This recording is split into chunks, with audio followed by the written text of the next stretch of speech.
Yeah.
I got banned.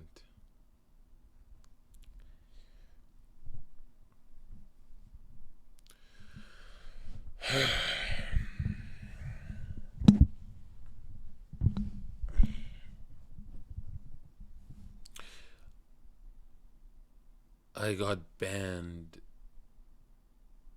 for calling Grosscore a cock. No. I got banned for watching him for hours when he's a banned Twitch streamer. I think. I don't know. What the fuck was that? Twitch, do better. Let's not let that happen again. Alright. That's strike 4 for you guys. One more and I'll leave the fucking way. You want me to leave? Fucking leave this website.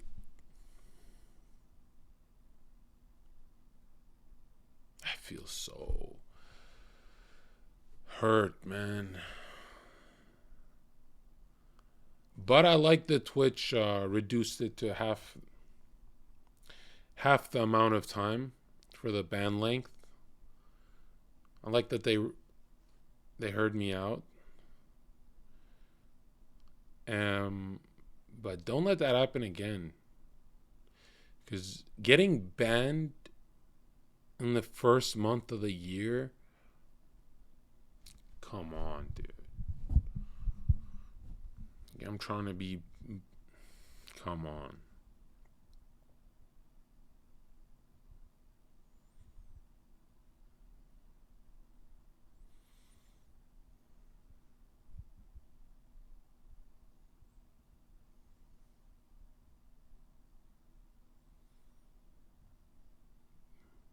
Do better, Twitch. Do better. This is the last time I will be banned. Because if it happens again, I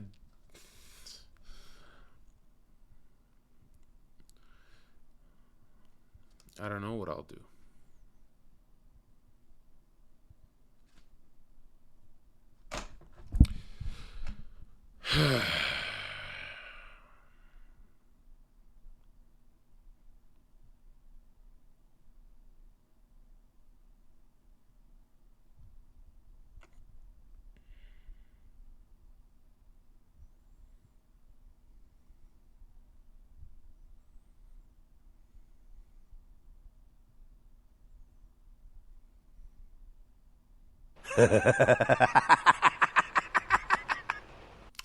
That's the way as a ecologist. Anyways, I'm not mad.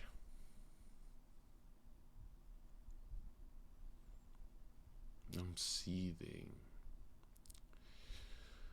I just looked at the calendar. It's the 23rd. Wow. Wow.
seething.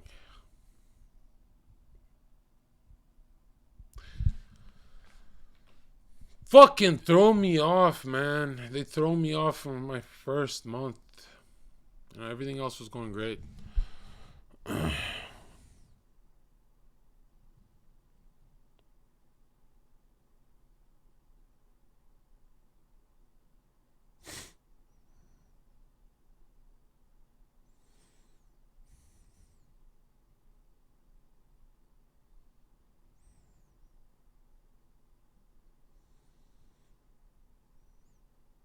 I'm thinking of the fucking pussy that banned me. That fucking little. I'm kidding. It's a stand-up routine.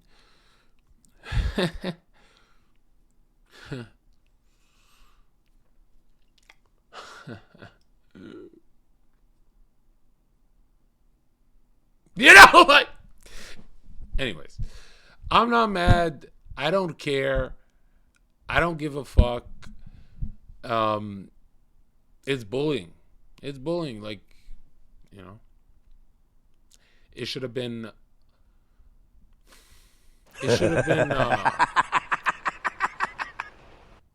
It should have been something less scary. You know? There's fucking people like Heel Mike who get banned 40 times a week. I haven't been banned in. Appreciate that, you. I haven't been banned in so long, and they slam a 14-day on me to what? Just to like make me feel unwelcome to this website? Why would they do a 14-day? You know?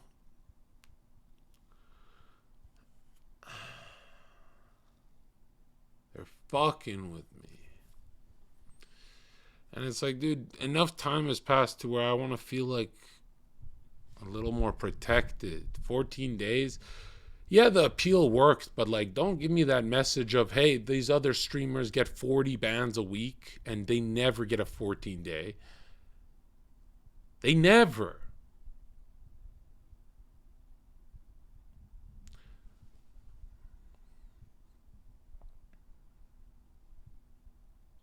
Never.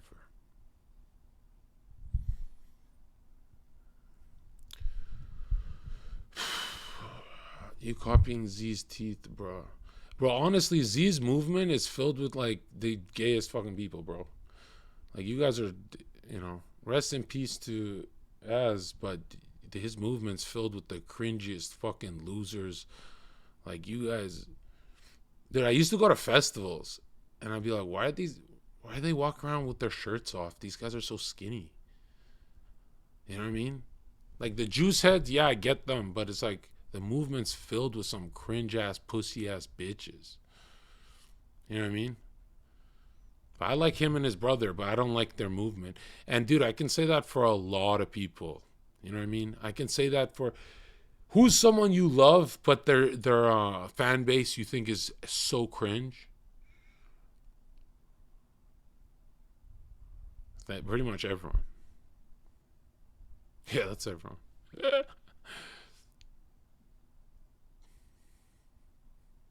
No, that's not everyone. There's some fan bases that are just...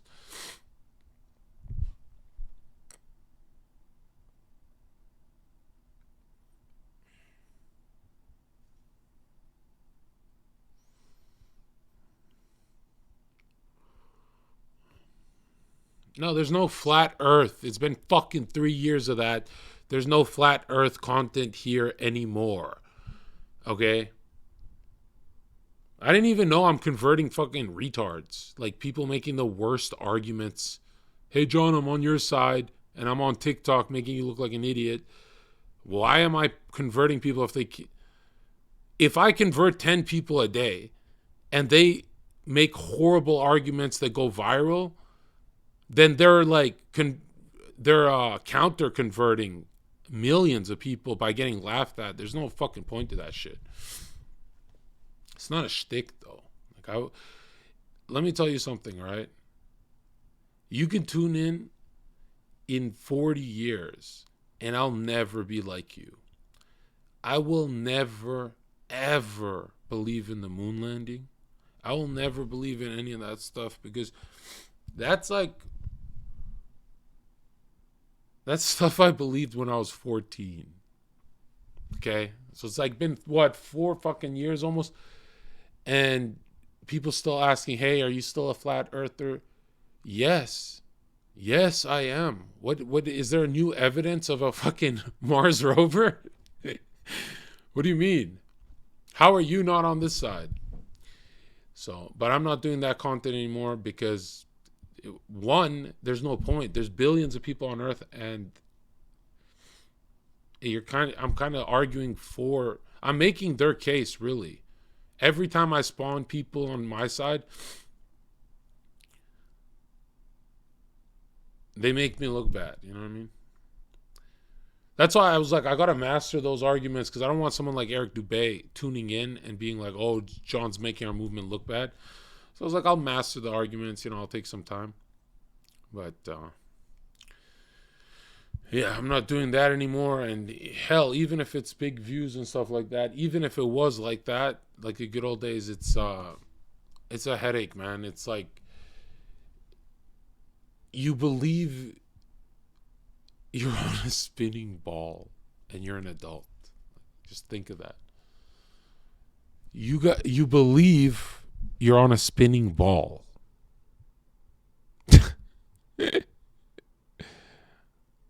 A spinning ball.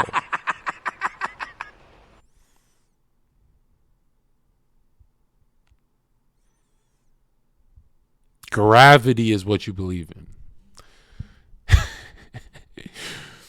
The model that was it 85 to 90% of that model is dark matter.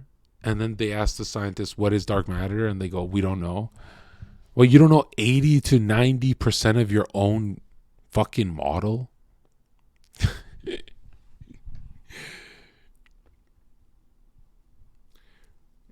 Listen, man, I'm never talking about flat earth again. Because if you think you're on a spinning ball,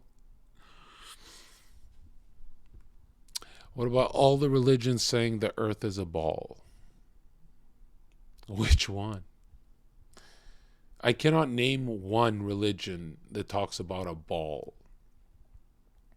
Quran says it's flat like a carpet. Bible says flat with the firmament.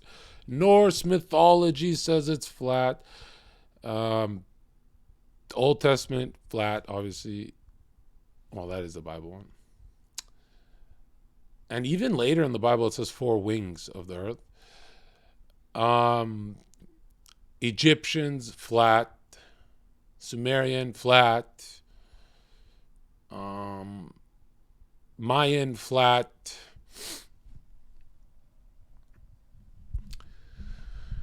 Arab scholars say it's flat. We already reacted to that on stream. We're not pulling up that clip again.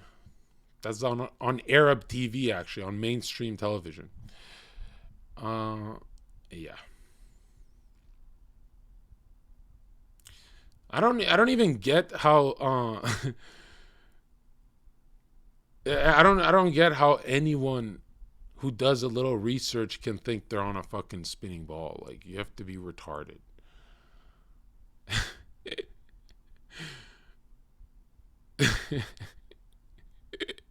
You're a monkey. You evolved from a monkey and you're on a ball. You're like in the circus. Some Freemasons convinced you're a monkey on a ball.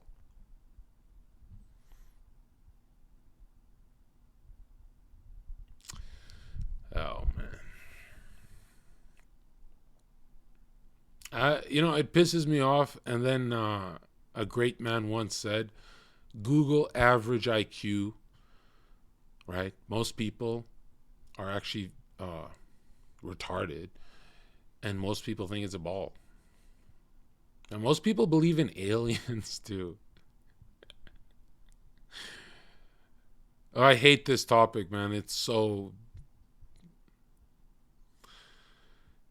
like we had over thousands of people on my Discord, randoms for years, jump in to defend their ball, and they always leave saying, look, man, it's not a ball, but I'm not a flat earther. And I'm like, bro, why do they always come? They come to our side. We never go to theirs.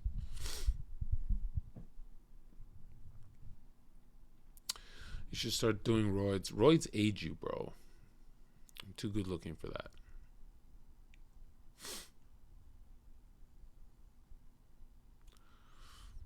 Yeah, no more of that. That topic has drove me insane. And I hate that Tristan Tate was leaked being a flat earther, and Andrew too. And then Andrew walked it back. That could have been a good boost for us, right? But then I guess they thought of their like Hustlers University, and they're like, we're gonna lose subscribers if we come out as flat earthers.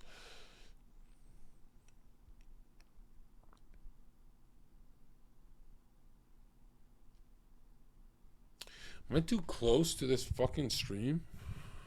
I feel like I'm too close. Is this better, this Sony camera, or should I go back to that webcam? I feel like I'm really close, bro.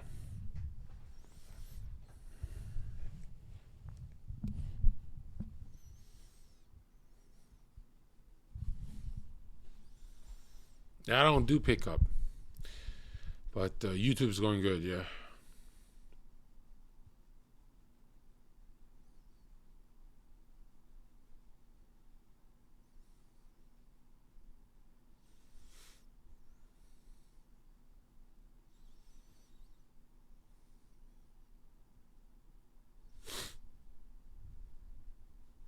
I actually wonder how many people would be flat earthers if Andrew Tate didn't walk it back. If he just doubled down and said, "Yeah, fuck it, I'm a flat earther." I wonder how many of his people would actually convert.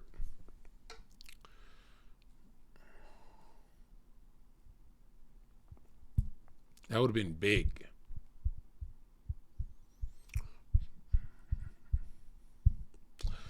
Still in your entanglement, or are you searching for next wife? No, bro, I don't want to be. Listen, the truth is, I want y'all to get married. I think it's a good path for everyone on earth, but I never want to live with a woman, and I want to live alone. I want to grow up old alone, and I don't want to be. I won't be lonely, because when I'll just go out when I need to go out, I'll just go out.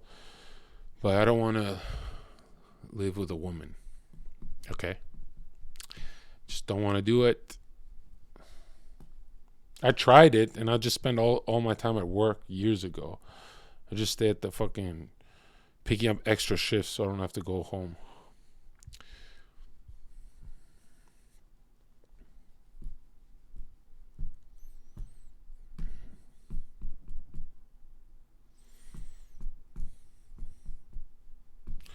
Divine feminine healing.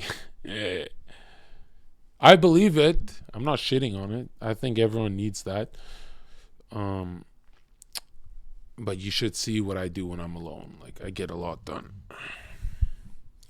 It's like a lot of people think, oh, John with a wife, he'll just, maybe you can have sex all day. Maybe it's not, dude.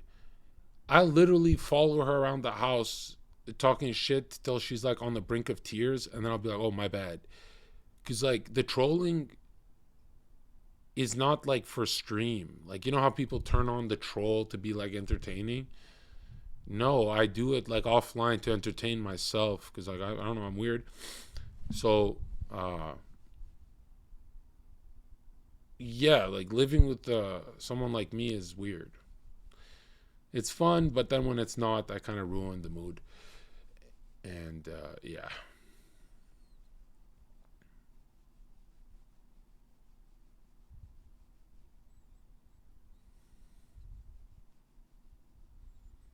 Yeah, no, I'm fucked up, dude. I used to chase my brother around the house, trolling him until he'd be like, "Get the fuck away from me!" And I'm weird. I mean, it worked out. It definitely helped me, that attitude. But like in my personal life, it's hurt me. That's for sure. And I can't live with people. You know what I mean? Yeah, I can't do it.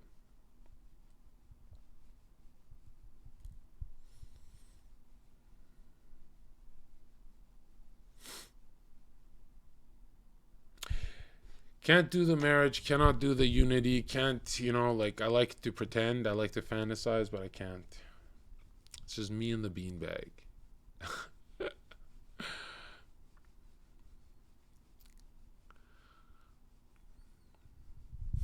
You're living in a house full of strangers right now. No, I'm not, dude. I haven't seen these roommates in 2 weeks. I'll see like Nina for 8 minutes a day when she walks by to feed her dog or whatever, downstairs. But really, this is the most quiet place I've ever. I thought I was staying here 2 months. I'm never leaving, bro. I love it here. I'm always alone, and I don't feel guilty because I'm like, oh, I can be with people. But yeah, everyone's always at work or like with their friends or something. But it's just me and the dogs and the cat, and yeah, that's how I know I can't live with people, because it's like, imagine if this house was busy. I don't mind a Friday or Saturday if they throw a party, if they start doing that again. But if this house was busy on weekdays, I would be like, fuck this. Yeah, everyone's to themselves. I like it. Even when they're home, they're not in their rooms. They're like in offices and shit on the other side of the house. So it's like, I'm telling you, bro, I could walk around naked all day. No one would see me. It's the strangest place I've ever lived, because I'm like, dude, that's the whole house to myself. That's feels great. I didn't even buy that fucking house. Feels great. Just need to rent a car, and if I stay here more than 2 months, I actually have to buy something. But I don't know. I'll probably rent for 2 months, and then I'll be complete. When I have the car, I can do gym streams and IRLs and all that. But yeah, way better than Canada. It doesn't rain here. I get sun every day of my life.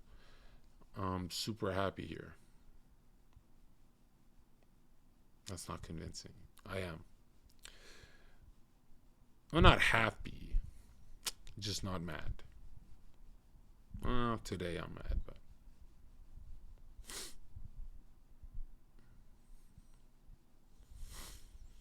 What do you know about 33 degrees of Freemasonry? Not to be cocky, but I read over like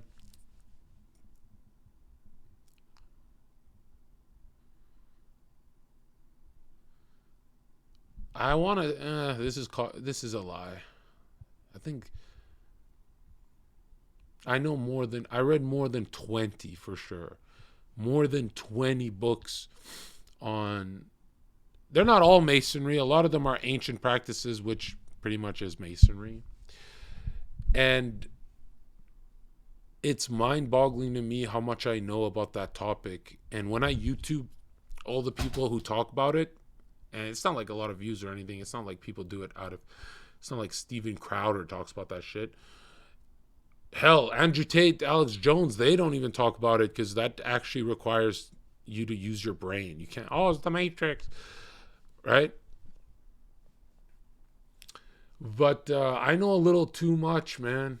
I even made connections that every connection I make myself, I'll thirst for more books until the connection makes sense.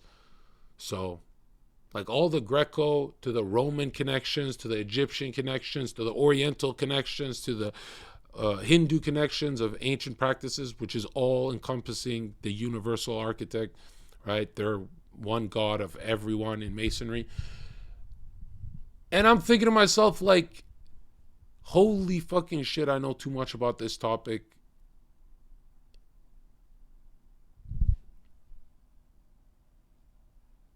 Wait, I'm not on the front page of Twitch? And you didn't get it? Who got a notification?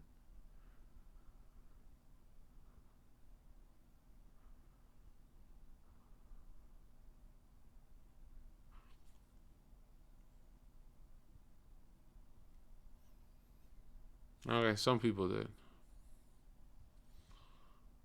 Huh. Anyways, so my year's going perfect, right?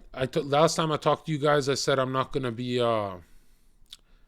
I'm not going to be letting any resistance stop me. I'm not going to have thought loops. I'm just going to be open to what God has in store for me. And which is crazy because I got a DM from Fresh Fit and Adam22. And I never like DM or like email people. So I'm like, oh, that's great. As soon as I open myself up to this good energy, connections start to form and shit.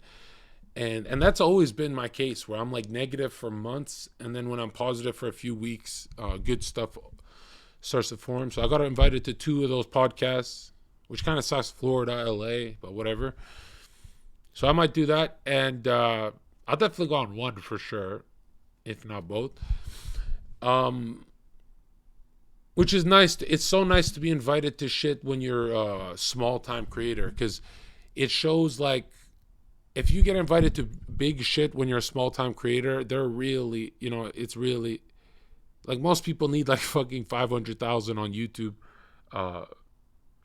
subscriber count to even get invited and shit. So yeah, it shows how overpowered I am, really.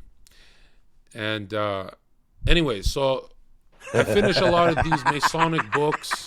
I read about theosophy. I read about magneticism and all that. And like everyone knows about this. What's that book? What's that book that everyone knows about the law of attraction? The Alchemist. Yeah, that book is so weak, right? Read about real alchemy and what it's about. And you do it subconsciously too. It's actually nuts. It's not just it's not transforming lead to gold, right? It's a representation. You would be the lead, and you transform your soul into gold. Like you transform yourself, and you become the philosopher's stone, which lines up with masonry and all that stuff. And a lot of it really lines up with witchcraft. So I finished this book, man. I forget who, some fucking genius. I finished this book last night, and man, these books, when I'm doing just walking, just go out for a walk for 3 hours, I'll listen to a whole book. And I forget the genius's name, but this is not masonry. But this book is talking about how thoughts become the world, right? Or thoughts form your world. And then that's how everything in my life happened. All the bad stuff too. Like, it's like every time I hated myself, I brought the bad shit.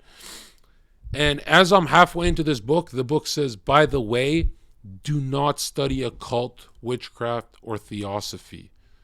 You will be successful. It's kind of like a ancient self-help book, but it says you'll be successful without going there. It's not an ancient book. It's like newer, but talks about all that old stuff too. And I'm like, wow, even a non-Masonic book is talking about like witchcraft and all that shit. And just 2 years ago, I didn't even believe in none of this shit. I was like, witchcraft? Are you fucking joking me? But check this out. I take notes because I'm a fucking genius. What is witchcraft? Someone give me the definition on Google. This is going to blow your mind. Hold on. Let me grab some drink.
Okay. Girl.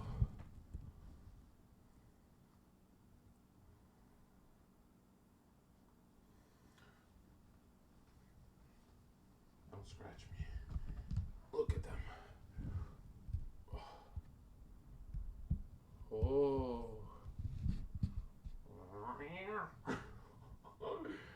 Hug.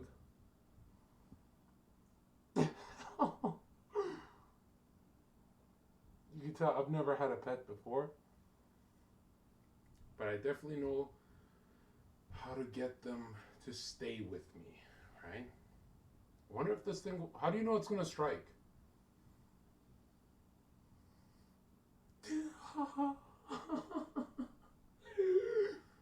Okay. Oh shit, claws. My bad. Yeah. Whoa, what the fuck?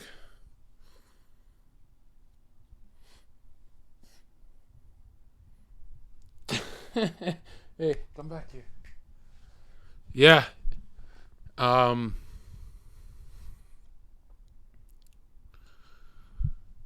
What was I saying? Dude, I like cats more than dogs, man. I'm not gonna lie. There's this neighbor. He has this cat who acts like so friendly, like follows me around. I posted on my Snapchat story, and yeah, I think I like cats more than dogs, bro. The older I get, the more I follow the cat around the house. You know, we have good dogs. We have good dogs that cuddle us, like corgis that actually just like they're like the perfect de-stress dog, right? But every now and then, well, I don't like cats except good cats like this one. You know, like cats that are social. Like this one doesn't scratch or any of that. And it's because I'm lazy. Like I don't think I'm ever gonna pick up dog shit, bro. That's not me. Like if I had a dog and I had to pick up dog shit, like I'm paying to pick up. I have to pay for the dog's food and shit to pick up its shit,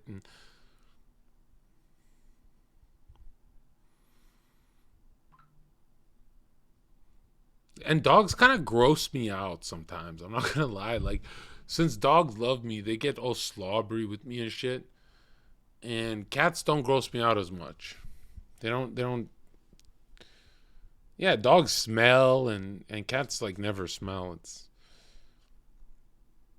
but most cats suck. You know, you meet a good cat once every 10 years, and then you're like in love and shit. But yeah, I like a cat. You know, a cat calms me down. You know, a dog turns me like kind of makes me a weirdo. You know, when I have a dog or when I hang out with people's dogs, like not like Nina fucking yelled at me because like, bro, I got her dog so fat in a week because I would like secretly feed them, and you're not supposed to feed them when they've already ate. But I bought like a bunch of pepperoni for myself. And then you know when the dogs follow you around, I'm like, bro, I'm not a fucking pussy. You can't puppy dog face and like I feel bad for you and I'll just feed you. That'll work once or twice, but I'll be over it when the dog is being greedy. So I'm like, I don't have a big heart. I don't want to feed you. And they're just looking at me, and then just for fun, I threw a piece of pepperoni, and dude, these dogs they catch it in midair. They go in midair, like they don't miss, and they're corgis. So you wouldn't think a small dog can do something that a big dog can. And it's so much fucking fun feeding them because it's kind of like a video game, like whoop, every time. And then I realized, bro, I spent like $30 on my second day here on just the food that I was supposed to eat for myself. I looked at my plate, I had nothing left because I gave it all to both of the dogs. I was having so much fun just throwing food, and I didn't even make a mess because the dogs kept catching it before it touched the ground, and I was having like a fucking blast because uh, that's what like big dogs do. You know, they do like catch in midair. I didn't think corgis can do it because corgis are like sausages, you know, like they're fast, man. They're not out of shape dogs. Like they're fast and shit. And yeah, I like corgis a lot actually. These are the first two corgis I met, and I like. Should I bring one? Yo, hold up.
Who the hell's calling, man?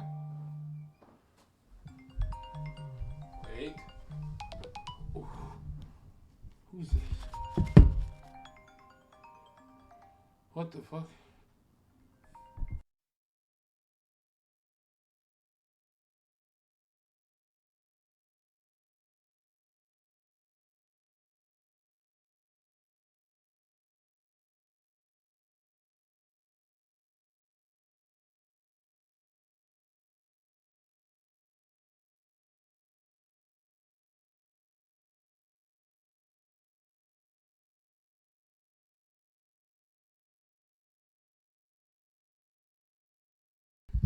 Anyways, I can't find the fucking dogs, but yeah, I like dogs and all that, but I wouldn't get a cat because I know I wouldn't be lucky enough to have a cool cat. But if I could just go to that neighbor has this cat named like Rambo. If I could just be like, hey, here's some money, give me your fucking cat, easily, easily, I would have a cat over a dog if I got a cool cat, which is rare. Like, yeah. But yeah, it's good for de-stressing, you know? Like, this is the first time in my life where I'll go chill in the living room alone. It'll be empty, dead silent. And, you know, I like to stay in the silence and, like, really feel the silence and hurt myself. And, you know, because I'm so used to social media and technology. So I'm like, okay, I can't be a fucking pussy. I just got to stay in the silence. And then the fucking dog jumps on me. And I'm trying to, like, meditate and shit. And the dog jumps on me and cuddles me. And I'm like, whoa. This is why people have dogs. Because I'm so used to going to someone's house and seeing the dog. I'm not used to living with a dog. So at 3 a.m., they just know I'm coked out. And they just cheer me up. And I'm kidding. But anyways, what was I saying?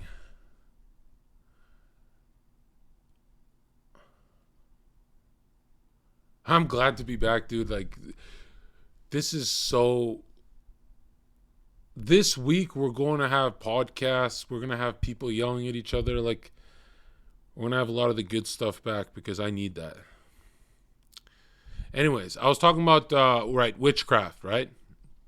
Okay, so if you're wondering why this fucking Jack Chad beautiful guy like me is into like witchcraft, which is like Harry Potter gay stuff, it's not like I grew up with Harry Potter. I actually never watched Harry Potter. I never read it. I don't know anything about it. I'm not into that stuff. I'm not into witchcraft. I'm not into witches. I'm not into fantasy or not like that. But why I'm into it, why I've finished so many books on it, is because it kept showing. I kept seeing it in politicians' homes. And in my head, I'm thinking, these are some powerful people. Why do they all have this thing, this witchcraft thing connected to them? Like, why? And how does Destiny and, let's say, Steven Crowder and Ben Shapiro, how come none of them talk about the witchcraft part of politics? They like to talk about it for Hollywood, which is like, oh, Hollywood. It's kind of stupid. So I'm like, all right, let's Google. Let me show you something crazy. Anyways, hold on. The books I read are useful for me, and if I could explain it to you guys, if I could remember all of it, I have to be triggered to remember all of it, but they are useful, right? Most of what Freemasons and these people talk about is useful knowledge, right? Yes, Manny P. Hall and stuff.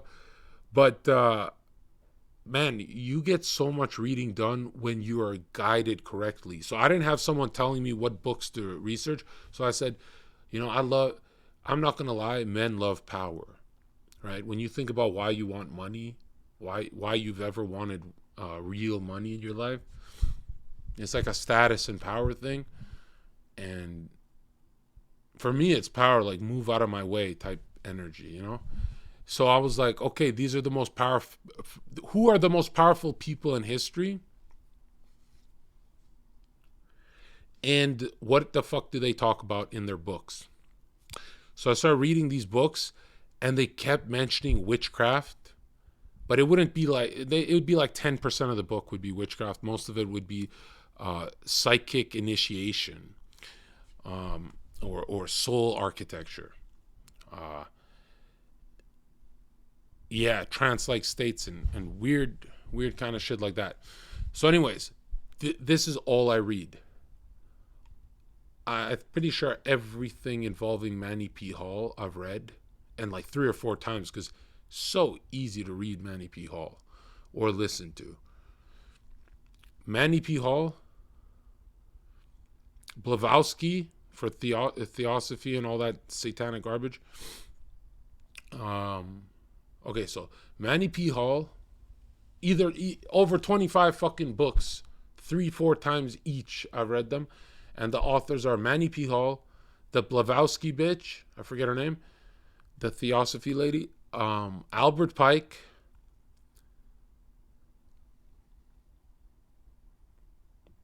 the Kabbalion was good, but fuck that one. The Bible, yeah, a lot last year.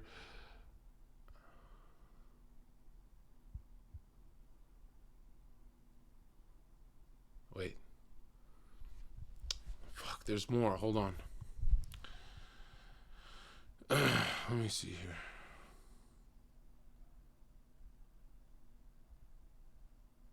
Actually, you know what? These are good starting points because it'll take you months. It'll take you months to finish most of these. But anyways, they all talk about the same stuff, kind of.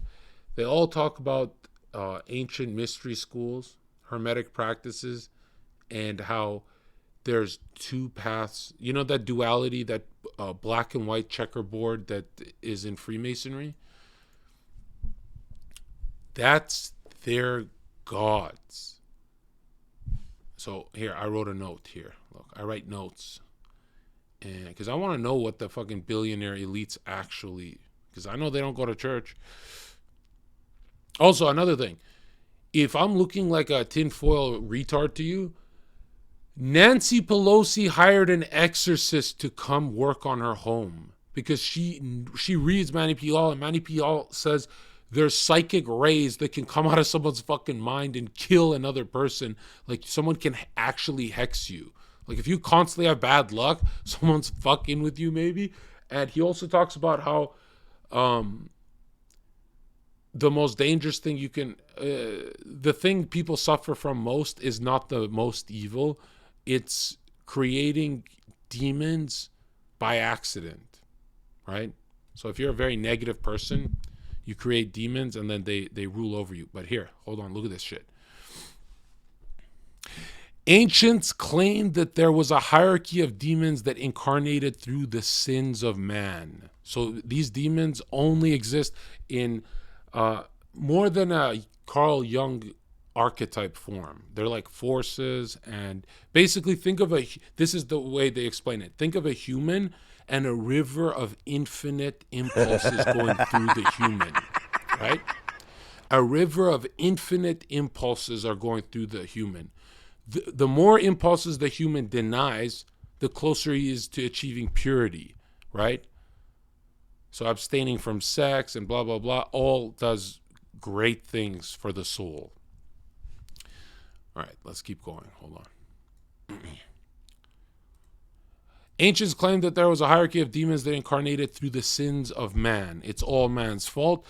On the lower planes of the astral world, that's that lower vibration, right? These are strange creatures. Some are like animals. Few are debased human beings, but most are lizards, snakes, and other reptiles. But they're in the invisible world. You can't see them. But we talk about reptilian overlord and serpent worship, Ophites, Canaanites in the Gnostic Christian days. All right. The power of black magic is to direct these sin manifestations and soulless beings. So the black magician directs his or other people's sins that manifest these soulless beings, right? Reptilian, subhuman, whatever the fuck. And he uses them to do his bidding. But every single time, he's conquered by his own slaves. So this is actually really interesting that these geniuses, right? These are considered, Manny P. Hall is considered a genius, right? Albert Pike spoke 16 fucking languages. And he was like a racist Confederate. He didn't like black people, but he loved Native Americans and would defend them. And it's because he liked their shaman practices that he wanted to learn from. But 16 fucking languages, and if you've read his books, he has a 500-page book that's just poetry. You know how people have struggled with like a 15-bar haiku or whatever the fuck it's called?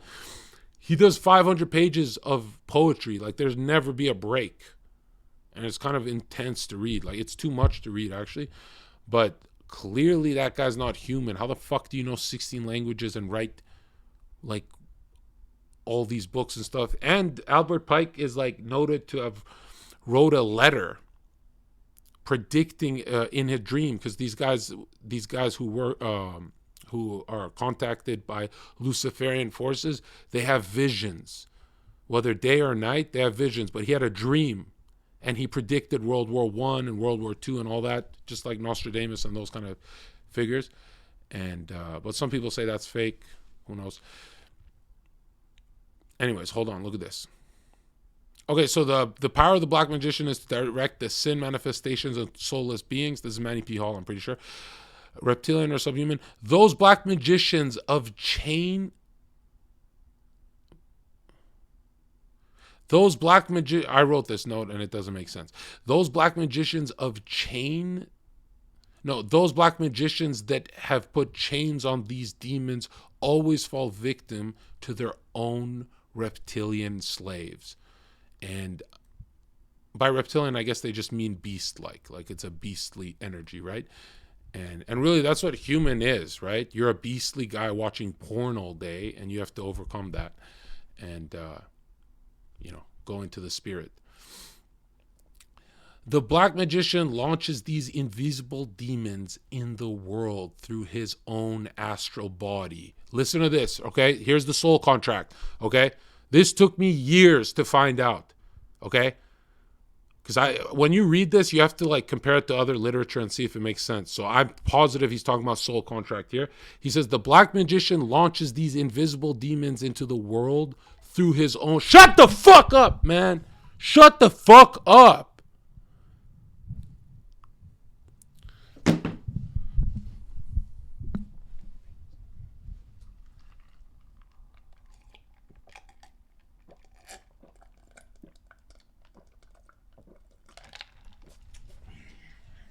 Think positive. It's 2023, not angry. Okay. One in the chat. Let's reset. The black magician launches these invisible. Ever since I got these teeth, the lisp is forever. I don't remember my tongue hitting teeth this much in my life. Maybe you're not supposed to pick the biggest fucking teeth.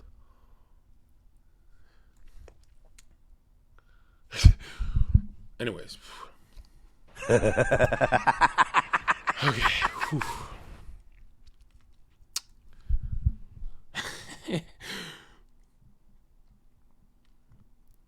Can you remove them? Yeah, let me fucking pull it out. I think the lisp is here to stay unless I speak slower. Oh, you didn't notice? Okay. So anyway, all right. Holy shit, this is the last time I'm reading this. All right, but remember, who here believes that you can sell your soul? And remember, you have to be open to selling your soul before the devil comes. The devil doesn't just come to you. You have to be on the market first. Okay?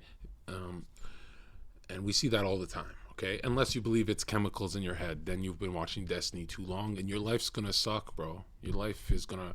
Prayer changed my life. I don't know why you guys don't pray. Pray. Your lives fucking suck, and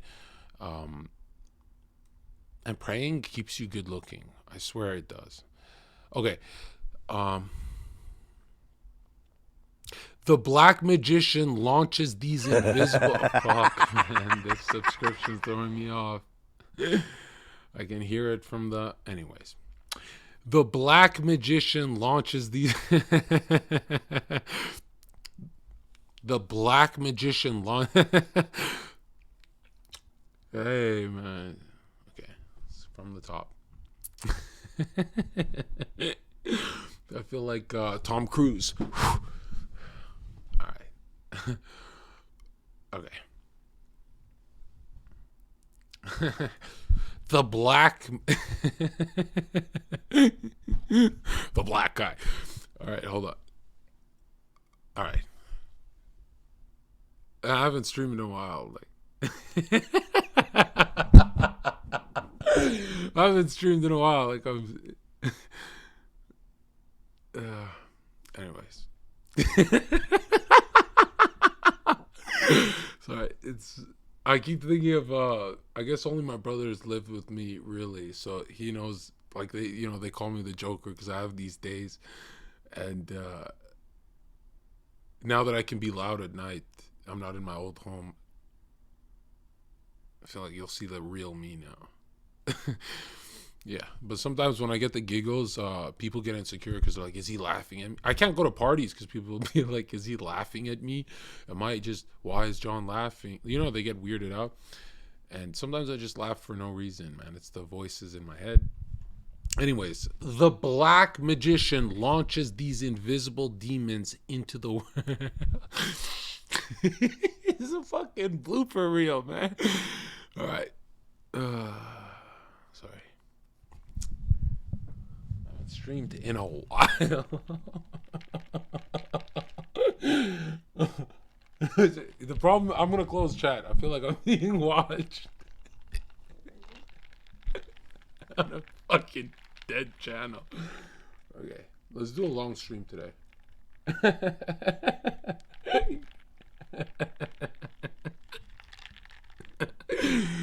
Oh my god. 2023, no anger. My anger is gonna be laughter.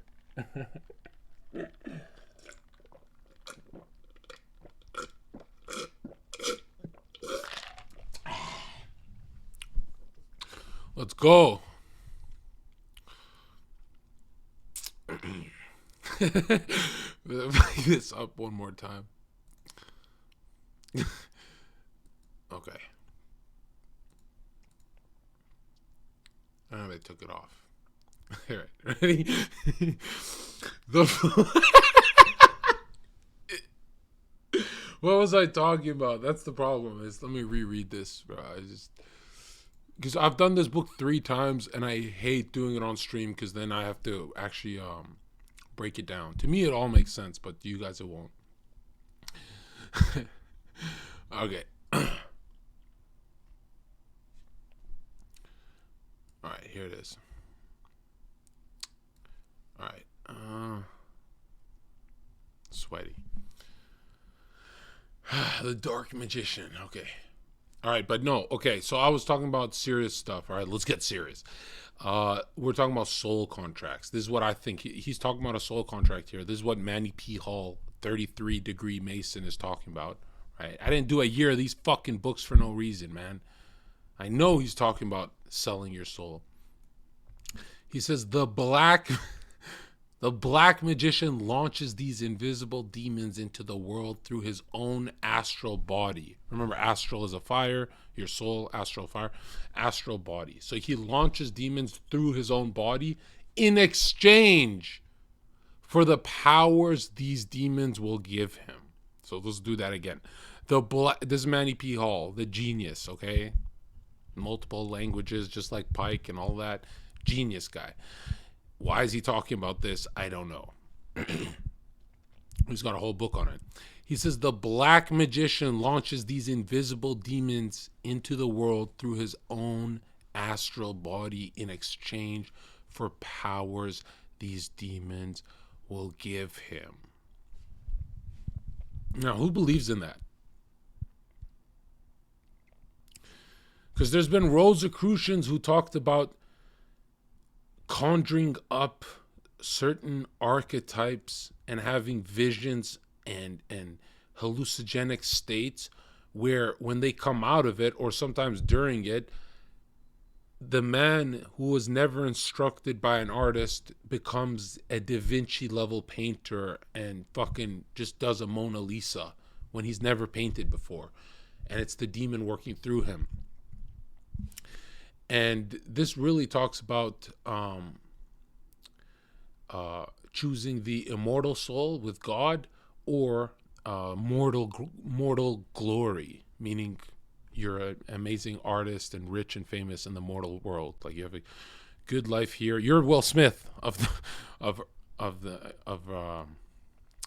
Earth.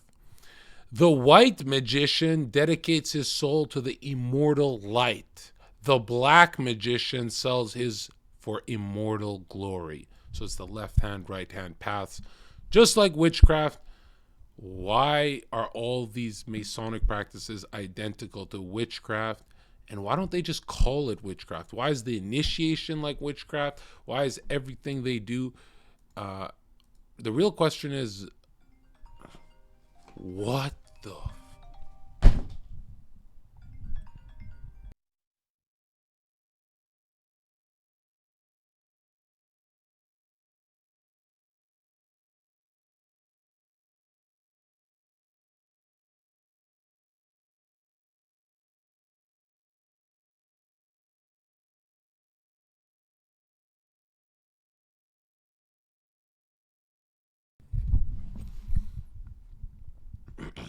Okay, I was just told I'm not allowed to talk about this topic on Twitch anymore.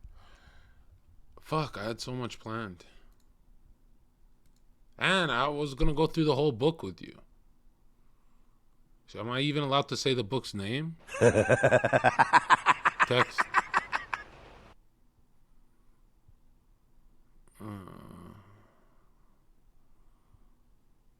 I can't say the book's name?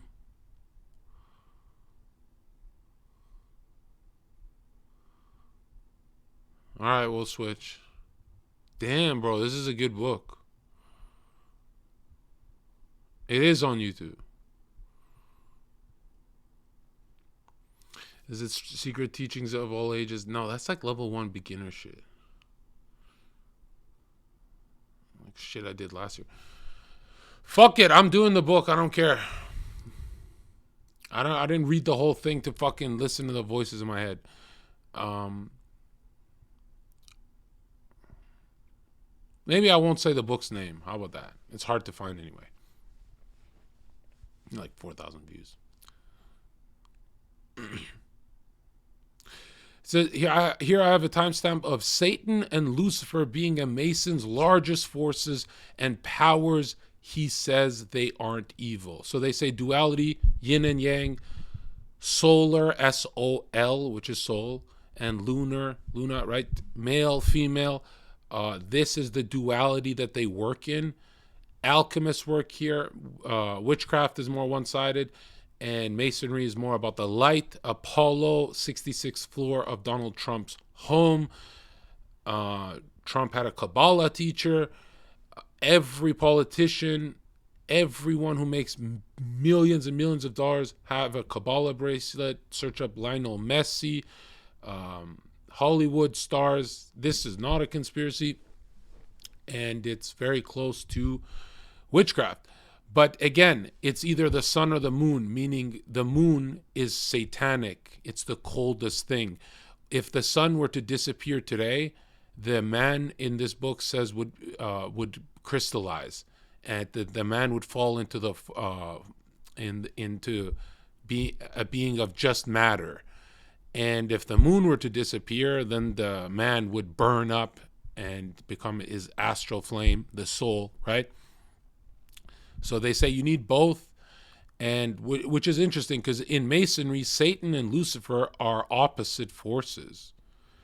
So a lot of Christians say it's the same thing, but what the fuck do Christians know? They can't even decipher their own fucking book. I'm pretty sure they are different forces because think about it.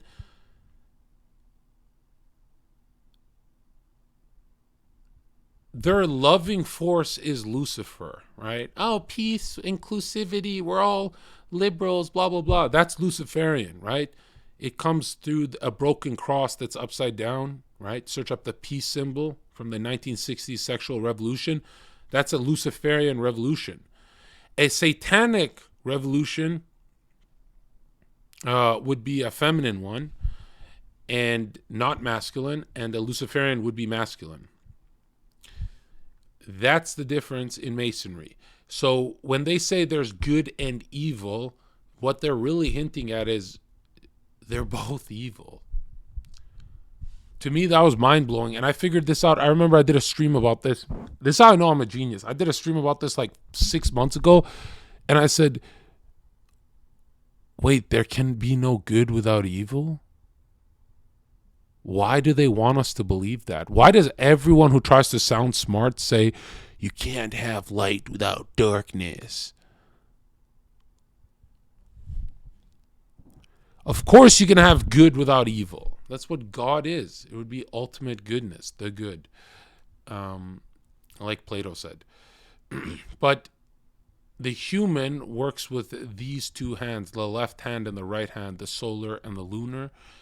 And it's funny that these people print money. Like they have the power to, they're in the Federal Reserve, they're in the Treasury, they're in Hollywood, definitely in politics, and very few of them are satanic. Most of them are like Luciferians. The satanic ones are a lot more forceful, like Marina Abramovich and stuff. And that comes from the Masonic apron. So Masonic apron is 4 sides. It is the pentagram star, the regular star, and one of the flaps points downwards. And that what the apron in Masonry is, why it's so important, is it's showing an illuminated figure, meaning someone who's achieved purity. They don't use their penis, right? That's why it's covering their genitalia. That's why it's an Egyptian thing, right? The Masonic apron. Do you guys know what I'm talking about? And why there's an eyeball on the apron is that's the life force, generative principle, the sperm. That penis that is covered by the purity of the apron, right, is the eyeball winking at you saying, hey, some of us Masons are not pure. Some of us do sex magic. And remember, blood magic bends space, time, and the universe, right? They say, you sacrifice children and you get all the worldly riches. Manny P. Hall talked about this. Geniuses wrote about this. Destiny didn't write about this. Destiny doesn't know shit. Destiny thinks there's a conspiracy theory. Why would billionaire geniuses write about this shit? So, and what is sperm, right? Sperm, again, focus. It's the serpent and the egg. Your girlfriend, your bitch, she's the egg. And you're the serpent snake. You sin and come inside of her. Focus. It's, again, biblical. Right? But what is sperm? It's blood plasma. So it is a blood magic ritual when you come on a girl's face. And a lot of people tune out of my stream here because they go, dude, you've ruined sex for me. And sometimes I double think. And dude, sex opens up portals. Okay? All your problems come from having casual sex and all that. And a lot of you guys are like, oh, John, like, how do you like leave it alone and shit? Dude, you're not a horny guy. You've just been watching porn since you were 12. If you take a break from porn for like a month, maybe 2 months, and try and click on it, you'll kind of laugh and be like, whoa, what the fuck was I into? You'll snap out of it. Right now, you would never believe me because you're like deep down there and addicted. But it's 2023, and if you're still watching porn, you got to ask yourself, how's your life going, bro? And you're doing weird shit. You're in your room covered in cum. That is fucking pathetic. And yeah, a lot of people are like, oh, John, you're just not a horny guy. Bro, I had 18 to 19 times human testosterone in me injected at one point in my life, and I still didn't fuck the ugly chicks. Everyone on trend fucks. People on trend go gay. Most people who go gay are on steroids or cocaine. I was on all that, and I didn't even fuck ugly chicks, right? I still fucked. The worst I did was like a 7, and I was shaking horny. I was like, oh. So people are like, oh, you're just not a horny guy, John. That's why you're more pure. No. I was more pure than you when I was on gear. But I'm not going to lie, I was jacking off like 8 times a day on gear. It was weird. It was like, imagine more than high school days. Yeah. 8, 9 times a day.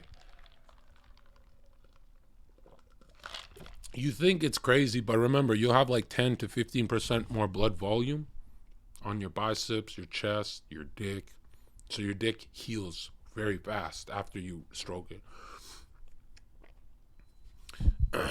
Yeah, it was weird.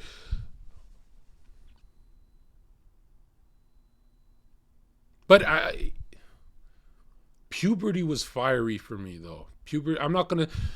I'll never say gear was, obviously it's worse than puberty, but it kind of makes puberty look overpowered because you're like, oh, it's natural, it's not synthetic, and it keeps up with gear.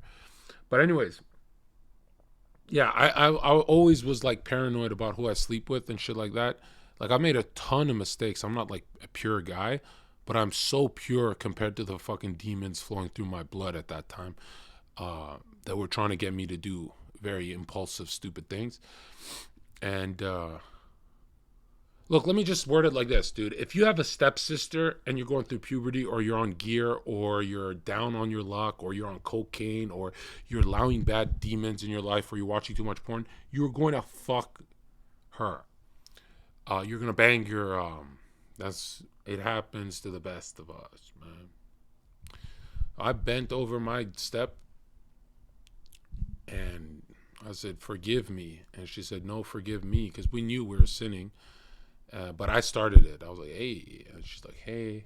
And so I'll take the blame. I initiated the sexuality. But yeah, so if you watch porn, you become a lot more beastly. Also, I want to say something about like who's circumcised in my chat. So I'm circumcised, and the sensitivity is not all the way there. So we lose stiffness a lot faster. If you have the skin, it feels better to you. Like piping feels better. But if you don't have the skin, you are way more beastly, meaning you're piping in a beastly form. And if you have the skin, it's warm on your tip, and you're more I love you. But if you don't have the skin, you are. And so I read a lot about circumcision making men a lot more beastly. Like it makes you. I love how my dick looks. I hate foreskin. I hate talking about this, but I have to talk about this. I hate how it looks, but dude, imagine the feeling if you did have the skin. You know when she's just on your tip? Just when she's just making the tip all hot and spicy. You know when it's getting hot? When she's just on your tip, hot, making your tip hot. That's how it feels like when you have the skin and you're just banging, right? Read what I said. What did you say? Just retype it. Oh, knowing you, it's going to be defending his dick. I hate when people get personal here.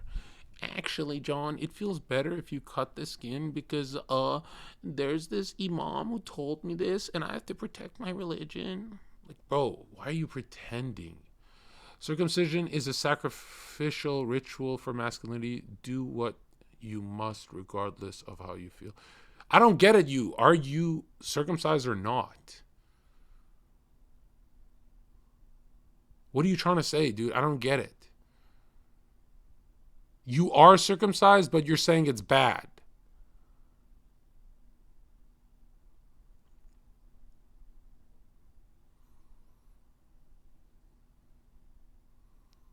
No, I'm saying it's a ritual.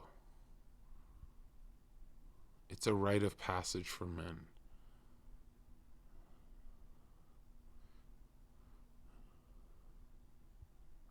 Well, in the conspiracy realm, they don't want humans to be loving. They want men to be beastly and fuck their wives like angry and shit like that.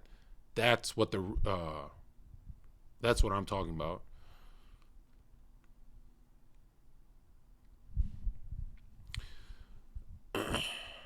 Yeah, I'm pretty sure it is a Jewish thing. But I'm circumcised and I know for a fact if I had a foreskin it would feel better. I know. It's like if you have when you fap with a sock on, it feels better. I know for a fact I know for a fact those guys are enjoying it more and they're more loving than our side. I know it.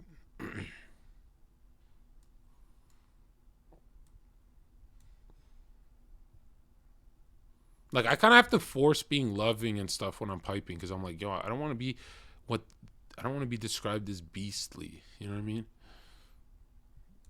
I want to be beastly. But anyways, look at this. So we saw some Arabs doing black magic and they got caught by Elmi showed us this video. It had 40,000 views on YouTube and it was these Arabs who were practicing. Oh, no, well, one dude. No, it was a group of Arabs practicing black magic, and they put a sword in the guy's stomach, like one of those needle swords, and they take it out. Then they put it through his mouth, and they're not acting like weird cannibals and stuff. They're just doing a ritual. You know, they're acting very normal. And so I'm watching this, and I take it off the screen because I'm like, I'm not showing my chat this. And the guy freezes because he has like, I guess, jinns inside of him and demons. So he freezes like this because the sword's in him. And the hole that they pierced in his stomach leaked feces and bile and vomit. And the elder of the group, the Arab practicing black magic, he grabs a bit of it and he eats it. And it's not like he was hungry and cannibalistic. He just a piece. Then he grabbed a little more, and only the leader ate it. And it's one of those like that. Is this really on YouTube? Like, am I? Because I know normally I would puke to something like that, but I didn't puke because it was on YouTube. So I was like, I don't even believe this. What the fuck did I just see? And then I'm pretty sure they got arrested and all that. But all their rituals they do, you see the Ukrainian, and I'm not saying the Russians don't do it, right? I could see Wagner doing rituals like this, just like Hitler and them did it, and the Ukrainian Azov battalion does it. They all do this black magic before they go to war, where it's something to do with dirt and earth, blood, air, earth, water, and fire, right? Like the fucking Avatar. And now look at this. In this book, it talks about air is the body. The air body gives power of thought. So all the mental plane is air. We breathe it. The mental plane is air. Fire body gives the power of motion and emotion. So the orgasm. There's an astral fire in you. So when you get angry, you get hot. So air is the mental plane. The motion and emotion is the fire body, right? That is the emotional aura, right? These are the four auras of the human. And then the water body gives the power of reproduction and growth. That was interesting to me. So I'm like, whoa, the water body is semen and all that stuff. I was like, huh. Circulatory system, all that. That's kind of crazy. And this guy talks about in magic, there's karmic learning of 800 earthly lives. Manny P. Hall talks about this. And a lot of people believed in this stuff.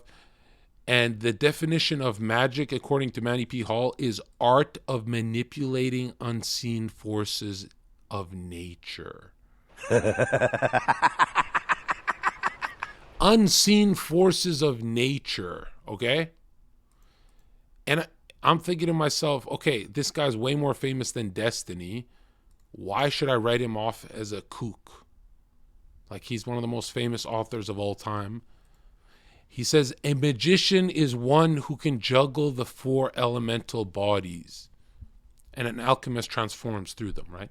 A magician is one who is capable of consciously molding the substances of matter and the 3.5 worlds of material substance. The two demons of creation are Satan and Lucifer, or according to Greeks, Mars and Venus. That's really interesting. Okay. Which that one actually confused me because Mercury is Hermes, and he's sometimes seen as the light bringer. Venus is seen as the morning star, Lucifer. And this one's talking about Mars, right? The pagan god of war, right? And Venus, which is the fertility goddess. So this one's kind of confusing to me, actually. Okay, let's keep going. One in the chat to keep going. Black magic versus Christ consciousness, Brahmic splendor, universal awareness, whatever you want to call it, which is well-being and gratitude and prayers of the old. That is the state the Mason tries to awaken. And the black magician is not going inward. He is selfish. And he's all for his passions, and he sees himself as God. But ultimately, they're always destroyed by their own magic manipulation, right? And even Manny Hall, who talks about the seething powers of Lucifer, bro, this guy got murdered. Like, that's how he died. So I wonder how good of a guy he was, because he said, don't practice any of this shit.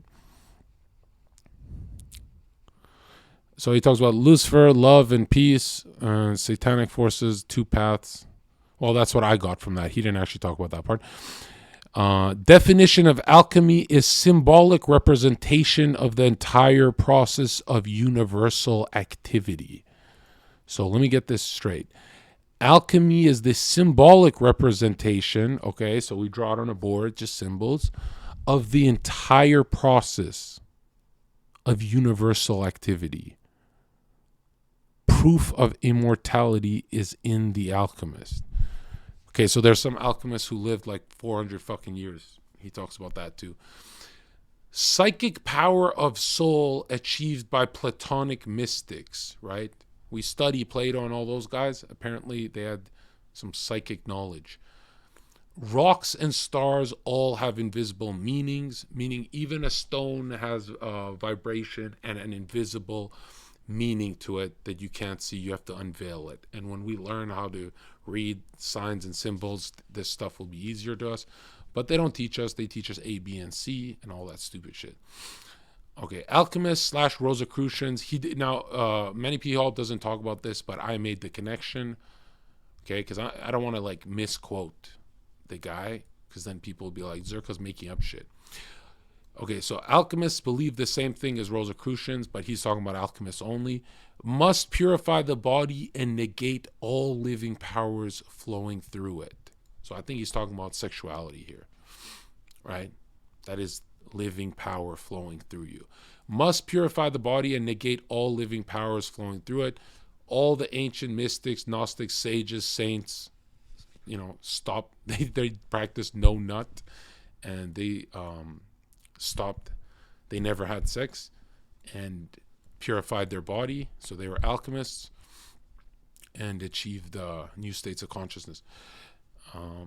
Once pure, this self-meditation enhances energy of emotion to divine, the fire of life, magnetic field. Okay, weird. Then he talks about there are 7 chakras, 7 seals of revelation. Also, there are 7 metals of alchemical transmutation. The alchemist is looking to quiet his nature and achieve peace of mind. Right? Remember, a lot of Freemasons say they're about this path, but they end up doing rituals instead. The alchemist is looking to quiet his nature and achieve peace of mind, not a psychic revelation. So I guess that would be devilish and satanic. He's not looking for a psychic revelation, but a lot of people said psychic revelations can mean God is talking to you, which I don't know about that. 7 seals of revelation are also the vital organs. You have 7 vital organs that they don't talk to you about anymore. Just like Rosicrucians, alchemists must be in tune with these chakras and receive this heart energy up the spinal ladder to the cave of Brahma. So that's what Manny P.L. talks about, but that's not a quote. That's how I interpret it. And it is accurate. Like, you go ask any scholar what I just said, they'd say, oh yeah, Zherka is accurate. Even though Manny P. Hall said it differently, I softened it up so it's easier to digest. But that's exactly what he meant. And I promise you, it doesn't have to be a perfect quote from him, but I bet I could find a quote that close to that one. Lunar works for maintenance of body, right? Just like your girlfriend, she maintains you. You feel loved, blah blah blah. So that's what the moon is, and the peace of the flesh. Okay, and remember, the sun, right? Every human is like a solar capsule, right? Of sunlight that you hold even when you're sleeping. And that's that masculine active force, and the moon is passive. Just like and here's I know I'm going fucking genius mode, right? So as I'm finishing this book, it hits me. I'm like, wait a minute. If the opposite of spirit is matter, and this is not the genius part, this is like Plato, I'm just stealing right now. If the opposite of spirit is matter, and spirit is just inverted matter, right? I was thinking to myself, that makes a lot of sense of why the moon is feminine, because the moon is matter and passive. You can see the moon, you can see fucking the designs on the moon, everything, but you can't see the sun. You look at it and you're like, I can't see it. It's exactly spirit. You can't see spirit, invisible world, right? And to me, I was like reading the book and I'm like, holy shit, that makes a lot of sense. So when I made that connection, I'm like, yo, I'm actually a fucking genius.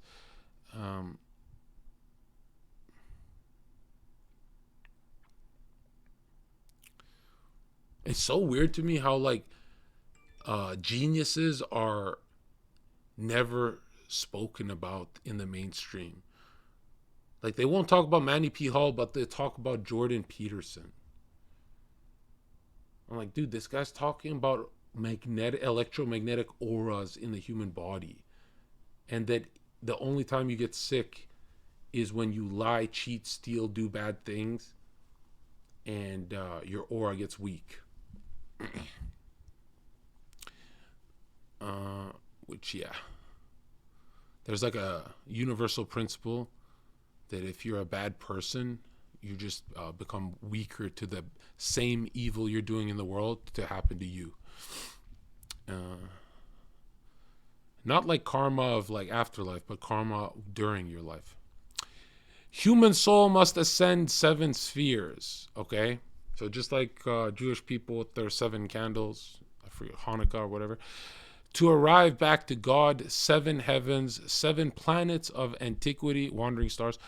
The Holy Bible, square, and compass are the greatest lights in masonry. Okay, so this is a really good, this is why people say the Bible is real, because the most evil guys, the Masons, they need it to invert its spiritually charged energy. 3 sublime lights of masonry are the sun, moon, and the master of the lodge, which is to them the Eye of Horus, which is usually Osiris. Sun is generative power of deity. So again, solar worship, sun worship. I've been talking about this for so long. Most of you guys are heliocentrists, so you guys are already thinking you revolve around the sun, you're going to hell. A lot of you guys are going to hell, I'm not going to lie. Just putting that out there.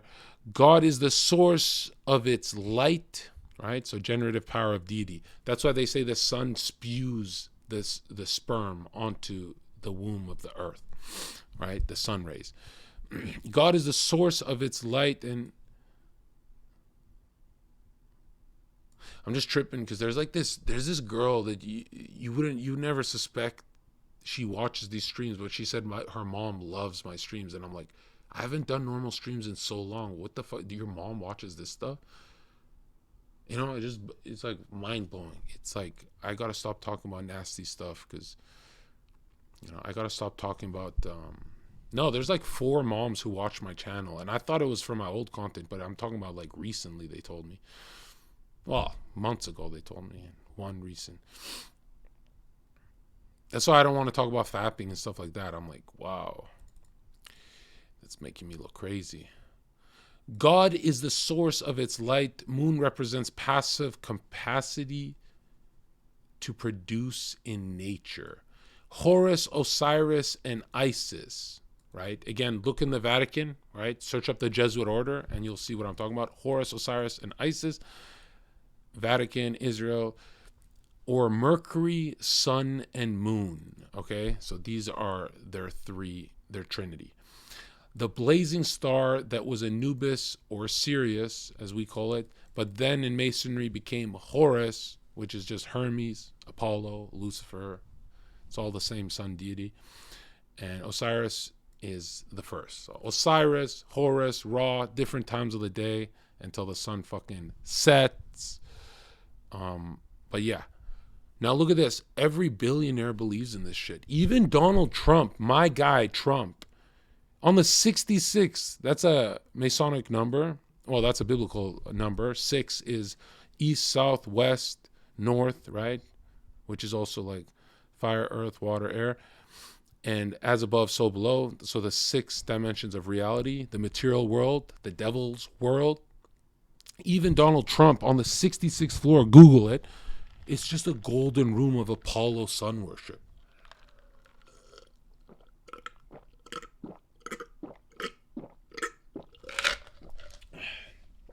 So every time I want to let go of this as just like crazy schizo posting, every time I want to say this just schizo posting, someone will tell me, hey, look at Trump's room, do this.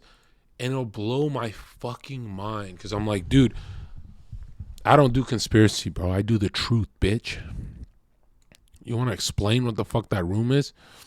But Trump is the good guy. Rosicrucians and Masons all talk about giants living with mankind, and they also talk about Atlantis, which I don't even want to fucking research, but every genius throughout history talks about Atlanteans, and they were the Egyptians, and blah, blah, blah. I don't research that part because I'm like, it's getting fucking ridiculous, bro. But the mitochondrial Eve, Adam, and Eve. Where does thought and reason come from? Is it chemicals? No. A lot of people say it's supercharged by lucifuge. This one's Plato. What happens after death, rebirth?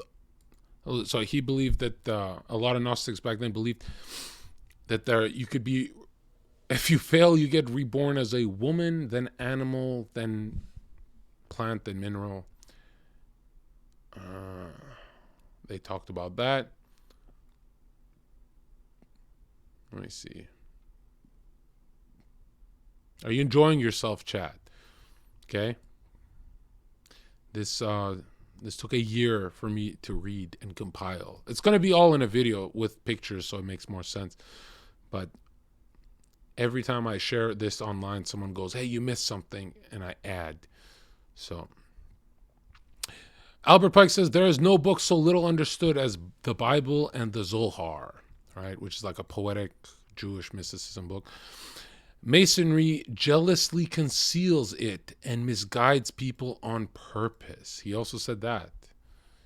Okay, but conceals what? Right? Remember, these people are pedophiles. This one's Trinity explained, detailed in gold. Demonic Trinity. Remphan. The Star of Remphan is... Does anyone know what the Star of Remphan is? I know a lot of conspiracy guys are going to say what I think they're going to say. But if you've read anything of Albert Pike's... Well, he only mentions it, I think, once. But Albert Pike explains what the Star of Remphan is, which every YouTube channel tries to explain it. They trying to understand the Bible. Go ask the bad guys. Go ask the fucking elites what the Star of Remphan is. Go search for it in their scrolls. They'll tell you what it is. So, and you are right that it's unification of masculine and feminine, but I'm asking you, where does it come from? Which masculine and feminine would be as above, so below. The Star of Remphan, according to Albert Pike, is the Sumerian star. And a Jewish star. The true name of Yahweh, Satan explained, and light, gold, and Lucifer. Plato, diamond, God take. Oh, this is diamond tier. I put diamond tier, gold tier, silver tier, and bronze tier depending on how important the information or the notes are. But this is all diamond tier. This is like all good shit. Okay. This is a book. Oh, right. So another author would be Plato. I've been reading a lot of Plato, and there's something calming about these audiobooks, man. Like ever since I quit all music, hip hop, EDM, everything, wow, life is so much better. You think life sucks without music, but it still seeps in there at the mall, and you still sometimes at the gym, but yeah. I can't follow audiobooks. I have to read the words. Believe it or not, you learn way better if you read the words instead of audio. Like, you become genius level if you read it. But I'm the opposite. I need to hear it. I need to go for a walk, and then I need to write it down. God made the world of matter, soul, intellect. Plato's thought on father, primitive matter, mother. So mother would be primitive, the matter, materialistic world. Cosmos, the sun, and the Indian Trinity. Okay, next is my ex-girlfriend's nude. Why is this here? What the okay, my notes were fucked up here, but deleting this, because I guess it just backed up onto my phone. Mysteries of Church Initiations, Secret Teachings, the Ark, right?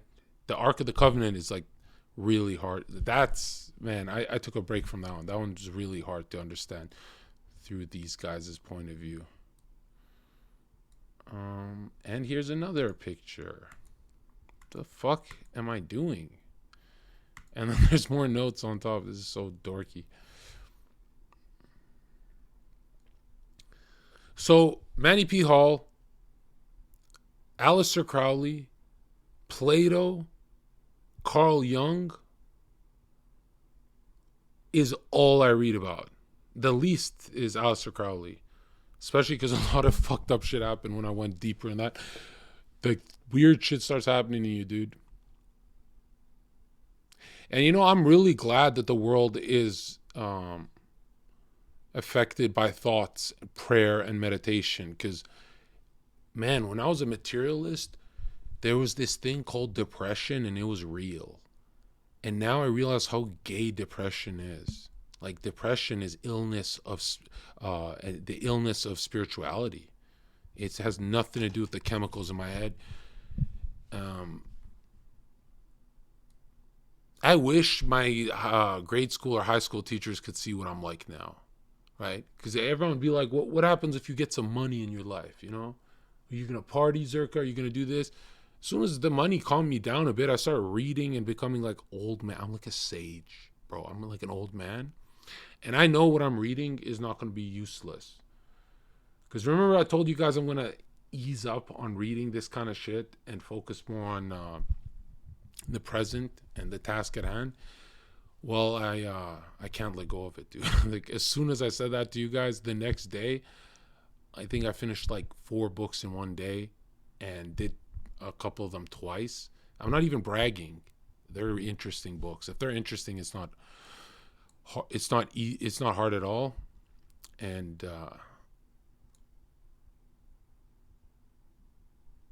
name them. I'll never remember the names, but they're all Manny P. Hall. So not like Secret Ages or blah, blah, blah, like the deeper stuff. Oh, one of them I should have posted on the Discord. I think I did. Magic. Something Magic. That one was fucking mind-blowing. I talked about a bit of that today. But, I'm this close to doing audiobook streams. Like, I'm about to become an old man. And I need gifted subs. Like, my channel has died since I devoted myself to books, bro. So, like, I know if I package it up for a YouTube video, I can do good views. But it's not sustainable. I still need to focus on my regular stuff, too. Man, if I had, like, $2 million, I'd just disappear and fucking read until I... Although one book I read today, it's like 2.5 hours audiobook, it said, if you read enough of this stuff, you get too tempted. Like, I'm so not tempted to do a blood magic ritual, but I do think about it. Like, I think about, you know what I'm saying? Like, I think, because each one of these books say it's so fucking easy to get what you want through one of these rituals. Each one of these books they talk about, don't do it. And I'm thinking to myself, like, the Azov Battalion does this. The Wagner Group does this. The Nazis used to do this. High levels of CIA Jesuits, which are all CIA, 80% are Jesuits, do it. Every one of them do it. I'll never do it, but I do think, I'm like, remember that girl on my podcast who said, all right, guys, I want to tell you something. Don't fuck up your life when I tell you this. But we had a girl on my podcast who said she would wish for millions of dollars, like wish fulfillment, as she's masturbating. I forget the bitch's name. Some LA fucking retard bitch, right? And I laughed, and I'm like, I'll take it serious because I know the truth is stranger than fiction, and there's some truth to that if she read that somewhere. You know, LA bitches know a lot about Wicca and witchcraft, but a lot of it is like commercialized. And then it came up on these books I read. I forgot which book, but it said, like, if you focus on what you want as you're orgasming, Don't do it. I don't do it. I've never done it once. But when it came up in the books, I was like, damn, that dumb blonde said that. What the fuck? That blew me away. Next is this chapter is about spirit and matter are just different degrees at which people vibrate. I don't believe that. Hermeticists transmute alchemic process of lead to gold, light, right? Gold would be the sun, and in this would be Lucifer's gnosis and knowledge. And then it says polarity chapter is boring. Please skip this. Okay, I'm going to skip this. Next, it says, oh, this is a good one. Ophites are people who thought Jesus was the serpent. So Gnostic Christians. Ophite were serpent worshippers, just like the Knights of Templar, that think serpent blessed Adam and Eve with gnosis. Alchemy, to turn gold, is to turn to light inward. Golden snakes were seen as idols to pagans and star worshippers, symbols of divinity. What the fuck does that mean? I don't know. I don't pretend to know everything. This one's about necromancy, blood sacrifice. So anyone who cuts their wrist or does any of that self-harm stuff, that's a blood magic ritual. And it's going to open portals, demons, and bad things, unless you stop. If you stop, in this book, I think it was Manny P. Hall, he says, one prayer of gratitude is stronger than all devils on earth. That doesn't mean a year of prayer, just one prayer. It could be even like bedtime prayer. So, yeah. Working through God is way more overpowered, even according to Masons. This one talks about ritual sodomy. So fucking someone in the ass, especially if they don't like it. Now, that's not a quote. That's how I worded it. And this one I got from BX Bullet. She's really good with Aleister Crowley. She sent me some stuff, and I was like, oh, shit, you know your shit. The evil eye is... According to Aleister Crowley, the eye is the anus. Because remember his sex magic, right? Before he became famous and rich and all that, he started fucking in the ass. I don't know how I'm going to package this for YouTube because my dad's going to see that. My dad sees all the... Yeah, I got to reword some of this stuff. Like if you ever get frustrated when you're like, oh, Zherka's talking cryptically, I'm doing it so I don't get embarrassed. Like I don't see my dad at dinner time and he goes, oh, your video is good. So I'm gonna use like different words sometimes. It's not like I'm a pussy, but I get awkward when I got so awkward when my dad saw me pick up those fucking blondes in Miami, because he just laughed at I think it was like Christmas, or was it Christmas dinner? And he's like, he just giggled with his friends and he's like, your YouTube's great, but you should farm more girls or something like that. Like he said more girls and you'll pop off. And I'm like, how does my dad know the algo strat? But yeah, I was like, hey, thanks, man. And then I looked at my plate and I'm like, what did I do in that video? And the bitches are on their fucking knees. And I said, which one are we baptizing? Which everyone knows what that means, like a liquid type of a joke. And then I got so shamed because I'm like, in my culture, we don't talk to our parents about that stuff. And if you do, you're considered like a liberal freaking pedo. So I got embarrassed and I'm like, I can't even do that kind of content without heavily editing it. Because I didn't think it would show up on my dad's recommended, but I guess he's Googled my name before. So, and it sucks because the more I pop off, the more he'll see. So I have to kind of tone that shit down a bit because it's so awkward. You know, randomly I get guilty and I go, like I'm eating my peas and I go, hey mom, you know, like some stuff on the internet is like for views, right? It's not me. And my mom will be like, honey, I'm proud of you. What are you talking about? And I'll just look at my plate and I'm like, fuck, man. How do I explain to my mom, like, when I make deep throat jokes, that's not who I am. It's like, it's not who I am. It's like who when I got on the internet, I was desperate for clickbait because I'm not going back to my job, dude. And like me and my boys never spoke. We have locker room talk, but we never got like that raunchy and shit. Like we're still men. And so sometimes when I meet people who know me or I'm around my family, I get really ashamed. That's the Muslim energy in my home. Like we're not Muslims, but we got that cultural energy from back home. And it's tough because I remember I first coped by asking Slicker, I'm like, yo, how do you deal with it? And it turns out Slicker just makes deep throat jokes in front of his mom. And I'm like, what? Slicker is a liberal? So I really got confused when I got on Twitch. I'm like, wait, dude, do you ever like pull back on the jokes? Because like it's not locker room talk, but the world is going to see it. And, you know, yeah, I got sad when I'm like, I'm the only. I swear my chatters know what I mean, dude. I swear my chat doesn't make those jokes in front of their parents, but every streamer does. I can go crazy on jokes, but just not liquidy jokes and semen jokes. I can't do that stuff. Will your mom ground you? No, she'll pretend it never happened, which is even worse. I'd rather be grounded. This one's about invoking fallen angels, which are fallen stars, right? That work for Lucifer, right? And Lucifer, again, is an archetype, a force, and fuck, I have a better definition. This is a chapter on Kabbalah.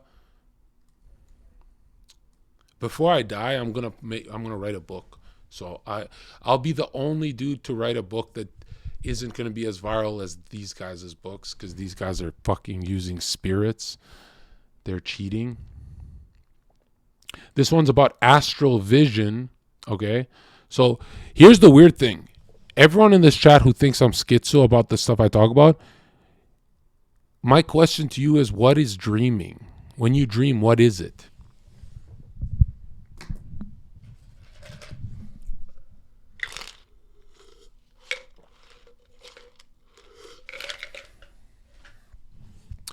The dumbest shit I've ever heard in my life is people who say dreaming prepares you for if a predator is going to come kill you and blah, blah, blah.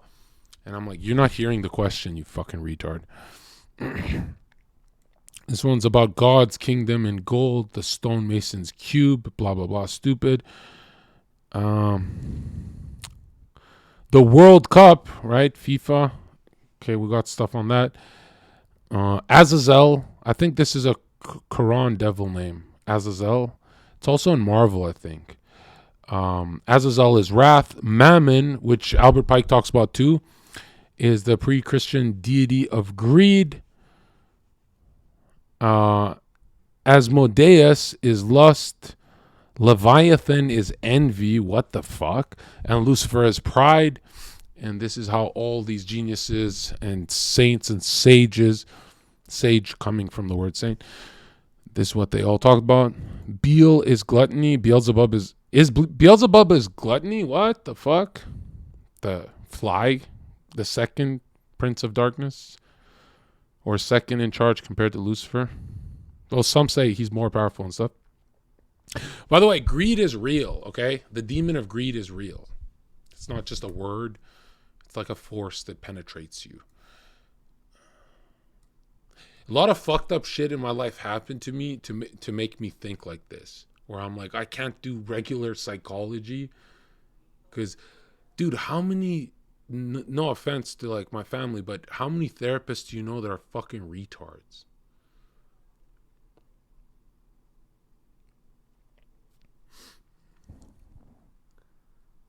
Like, people who try and explain psychic states as, oh, it's just evolution and shit is just so stupid to me.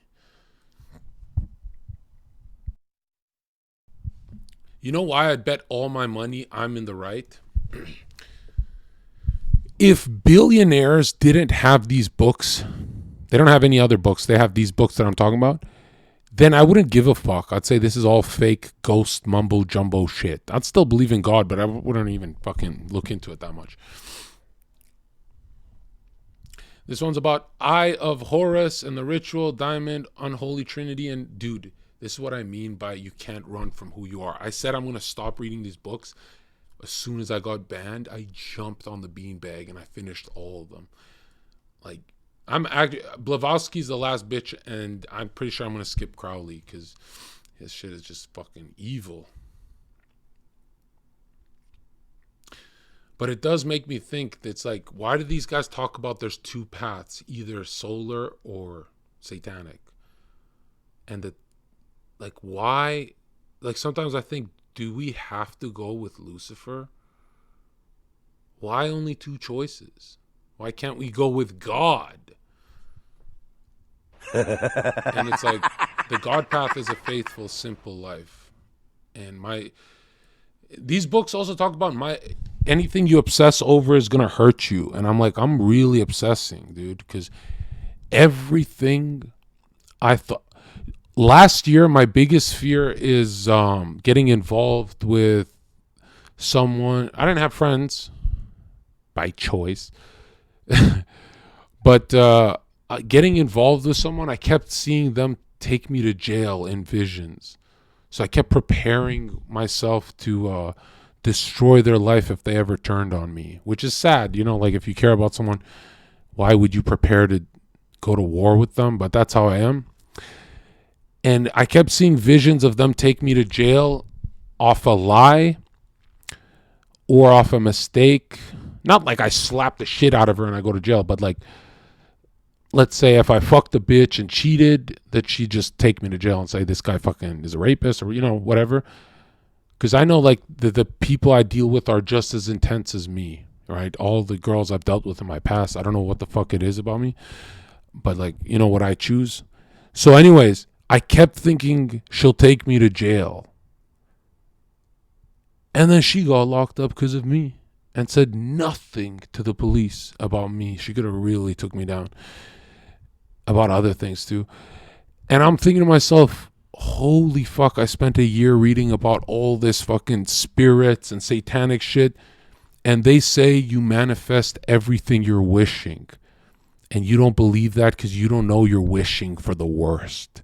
And I'm like, why would I wish for the worst? Because I fucking hate myself. Like you fucking guys hate yourselves. Right? It's fucking gnarly how accurate these books are. Like, it's, when I read Manny P. Hall, it's like he's reading 2022 to me. And not on no, like, oh, I relate to this book. I mean, it's accurate. All right. Oh, this is the good stuff. This is political. This is about King Solomon's temple, which Solomon is soul of man. It's talking about the universal temple, which is you, your body is the universe. I'm not saying that's reality. Hold on to your holy book. They're saying that. I'm just reading it, okay? Don't ever fucking DM me and say Zherka taught me cosmic consciousness, and don't. I'm reading it to you, bro. What toothpaste do you use? $25,000, bro. I have anti-fluoride toothpaste back home, but here I use Colgate for the time being. And yeah. Jeez.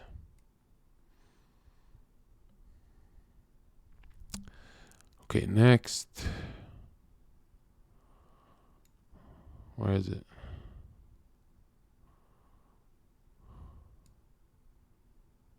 Aha, here it is.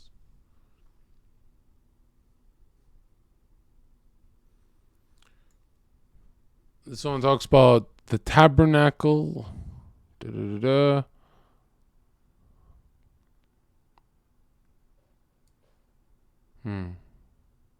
Hold on. This one talks about Saturn, Saturnian Satan worship. Saturn being coldest light from the sun, according to heliocentrism, but that's not correct according to Masonry. Lucifer administrates different princes to each planet. Okay, this is weird. Because in some of these practices, they say there's some good archetype and energy. What the fuck is that? Some good energies you can get from these wandering stars and some bad ones. So think of the world as, you know how all the stars move like a blanket? That would be civilians on Earth, right? They all move in one. They're just sheep. And then there's guys who stand out. Mars, Mercury, Jupiter, Saturn.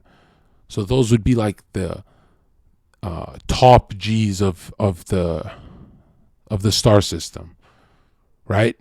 And so to be good in the material world, you have to be like Mars, you have to be like Jupiter, you have to be like Venus, like you have to be like you have to get the energies from that. Or you could just be a simpleton and be like the rest of the stars that move in unison.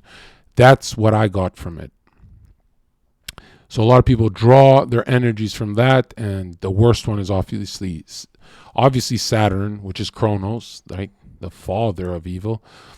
Baal, Beel, Baphomet, the ox, the goat of Mendes, all the same thing. And remember, that goat comes from the crescent moon. When it's upside down, it's the horns.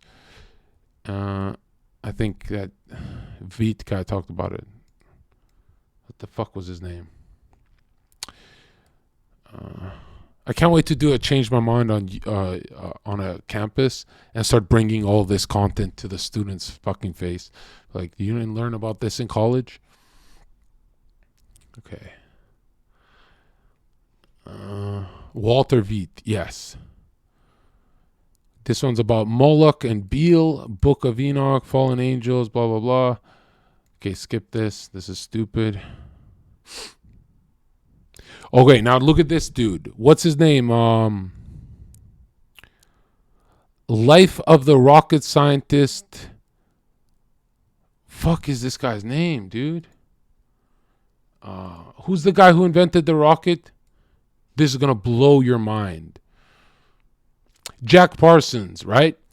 Not only is this guy a Mason, he studied occult, witchcraft, and Satanism before he created the rocket. What the fuck? Another one? Like, what? Why this guy? I don't get it. This is why it's called NASA's Saturn V rocket in 1969. This man was a head of NASA after he worked for Hitler. This man joined the Nazi Party in 1937.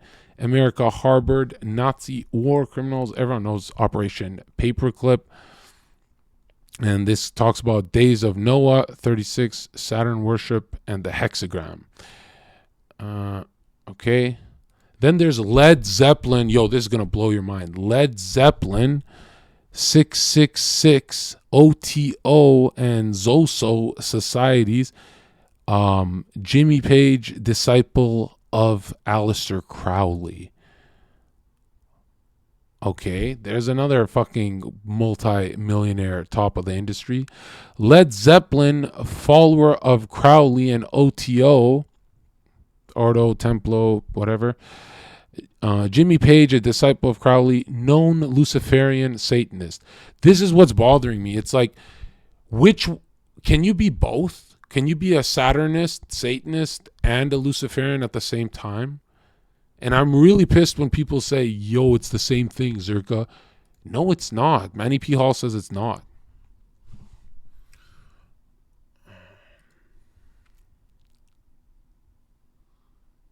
I don't think it is, bro.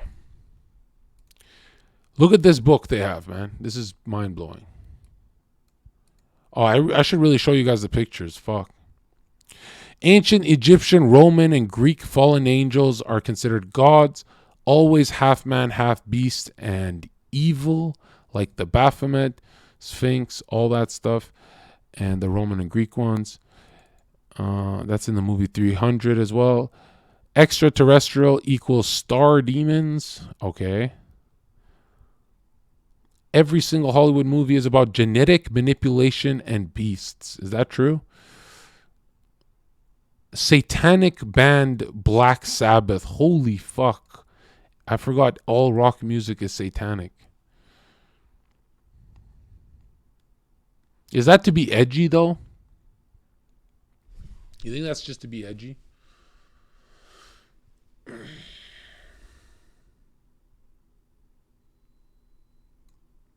Or do you think it's demonically charged?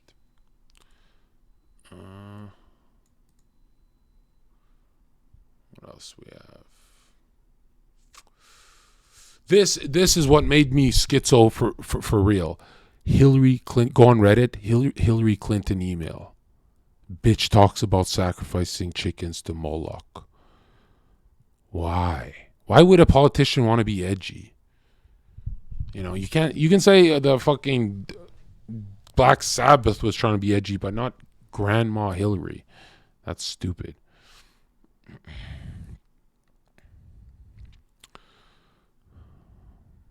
This video contains all CIA members who are Skull and Bones or Jesuits, mostly Jesuits. Travis Portal, right, Travis Scott, the Portal of Death. Jeez, this is like an iceberg of conspiracy. I've got a shit ton written here. This is a year's worth, I think. It's got to all go into one video. I need you guys' help with this. I want to go into VC and just like start putting some guys together for this. Right, we're about to take over this game, bro. We're about to Alex Jones it hard. Switzerland is Sisters of Isis. Knights of Templar is the flag is Phoenician. Assyrians and Babylonians and Greeks hated the Phoenicians because they were way more evil. And the Phoenicians are in Eyes Wide Shut, which is shot in a Rothschild mansion. Good evening. If you're late to the stream, you missed a year's worth of gnosis. Also, another thing. You're ruled by the serpent. Put the money sign in chat, and you'll see what I'm talking about. It's the staff and the serpent. The river of sexual energy is the number one energy in humans. Masons call it generative principle. You can control it for a time. If you do not give it a creative expression, it will find a less worthy outlet. That means if you're no fapping, you better be working hard or you'll explode.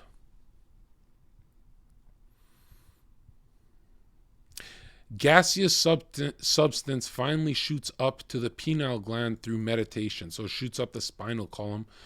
For the Rosicrucians who believe in Osiris and the rose, the lotus, it would be the heart, the etheric energy from the heart going into the mind. And that's like their third eye, clairvoyant awakening. Another thing, this will blow your mind. Search up reptilian third eyes, like frogs and snakes. They actually have a third, frogs have a third eye right here. So theirs is not in the cave of Brahma, in their fucking skull. It's outside. Like, it's kind of weird. And it's like a bluish eye. So Google that if you think I'm lying. Fourth dimension is not space-time, according to Einstein. It's spirit realm, according to Manny P. Hall. So Manny P. Hall critiques Einstein. Truly I tell you, anyone who will not receive the kingdom of God like a little child will never enter it. So a little child is primitive, meaning you have to be more primitive to go to God, more innocent. Okay. Children are still living in the spirit world. That's why that growth is so, that you feel like everything's changing when you're a child. Now the snake was wiser than any beast of the field which the Lord God has made. And he said to the woman, there's a Egyptian sphinx or a pharaoh, and the serpent's right here. So even they were serpent worshippers. And then you have the Vatican with the serpents, and then you have all these geniuses talking about the seat of the soul. Jesus said, your whole body will be full of light.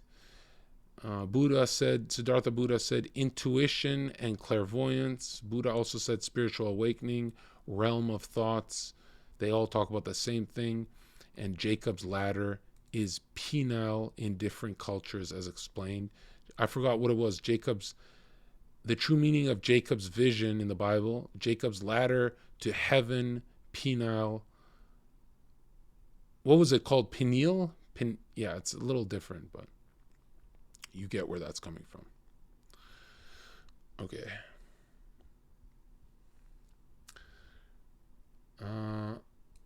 What else? Are you guys cozy, or should we switch to showing the pictures now? think that's enough to hype you guys up for this documentary I'm making. I told you I'm not lying when I said I'm working on this. I got thousands of pages, and I'm obsessive about it. And that way, if I die, no one can say I'm a Chad who just had all the bitches. They'll say, no, this guy knew what he was talking about. You know, like if I died today, I don't want my legacy being, Zherka, my girl liked Zherka. She thought he was cute. I want people to say, yo, my girl learned witchcraft because she watched Zherka and then went to Crowley, and my girl was a fucking satanic bitch. And Zherka exposed her, and Zherka's in heaven. I had someone say to me, do you look at this stuff because you're like 28 now? Dude, I looked at this stuff when I was 17. I just never bought into the chakra thing. I thought the chakra thing is the gayest fucking shit on earth. When people are telling me, I remember in high school, I'd ditch class and watch like those spooky videos, and I'm like, chakras and kundalini is so fucking stupid. But then you see geniuses like Manny P. Hall say, no, those are your organs, your endocrine system, your ethereal body, your mental body, your astral body, your liquid semen reproductive body, your physical body, your earth, fire, wind, air, water. And I'm like, whoa, what the fuck? Even the geniuses are talking about this shit. And you ask me like, well, what do I gain by learning this? Dude, I can't catch a cold because I'm close to God every day of my life. I can't catch a cold. I can have a cold for like maybe 20 minutes, but I'm OP as fuck, dude. I'm OP as fuck.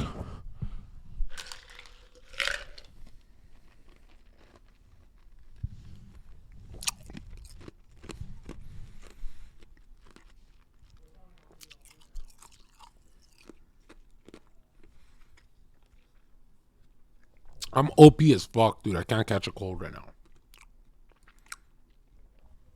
Like, you know, when humans are depressed, they catch colds. Like, is it bad to say depressed people are little bitches?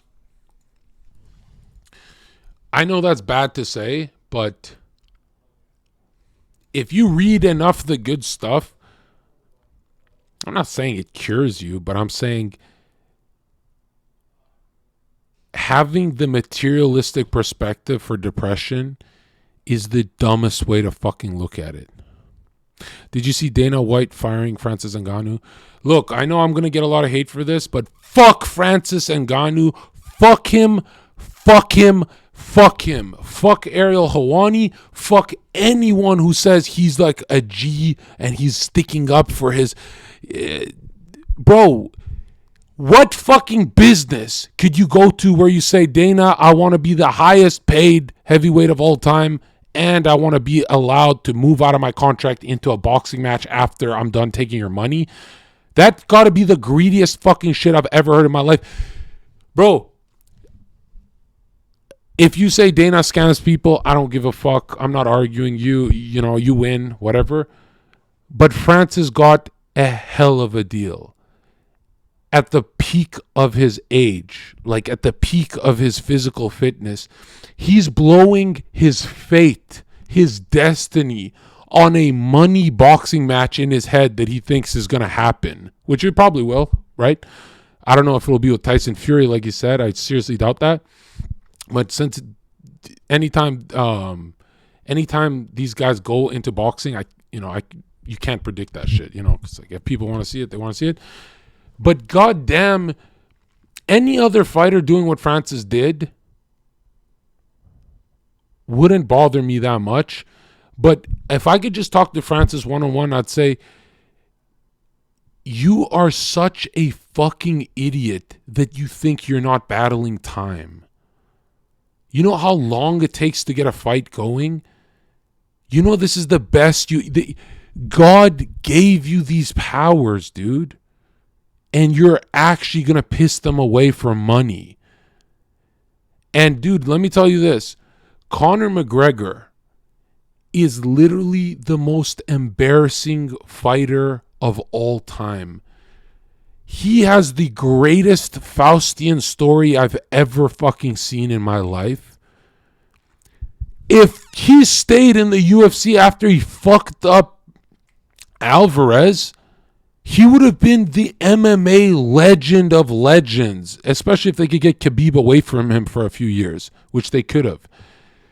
But going into boxing, making all that money to kill his career and make him the laughing stock of the division, I don't care how big the boat is. You know what you're doing on that boat. You're watching your good old days when you were a fighter. You're on your phone on the boat trying to relax, and you're looking at yourself and going, wow, I'm losing every striking exchange with Dustin. I'm losing at what I'm good at. I'm asking for fighters like Diego Sanchez when I used to ask for Jose Aldo or anyone. You can't tell me money makes Conor sleep easy at night. You can't tell me that yacht is worth it for him.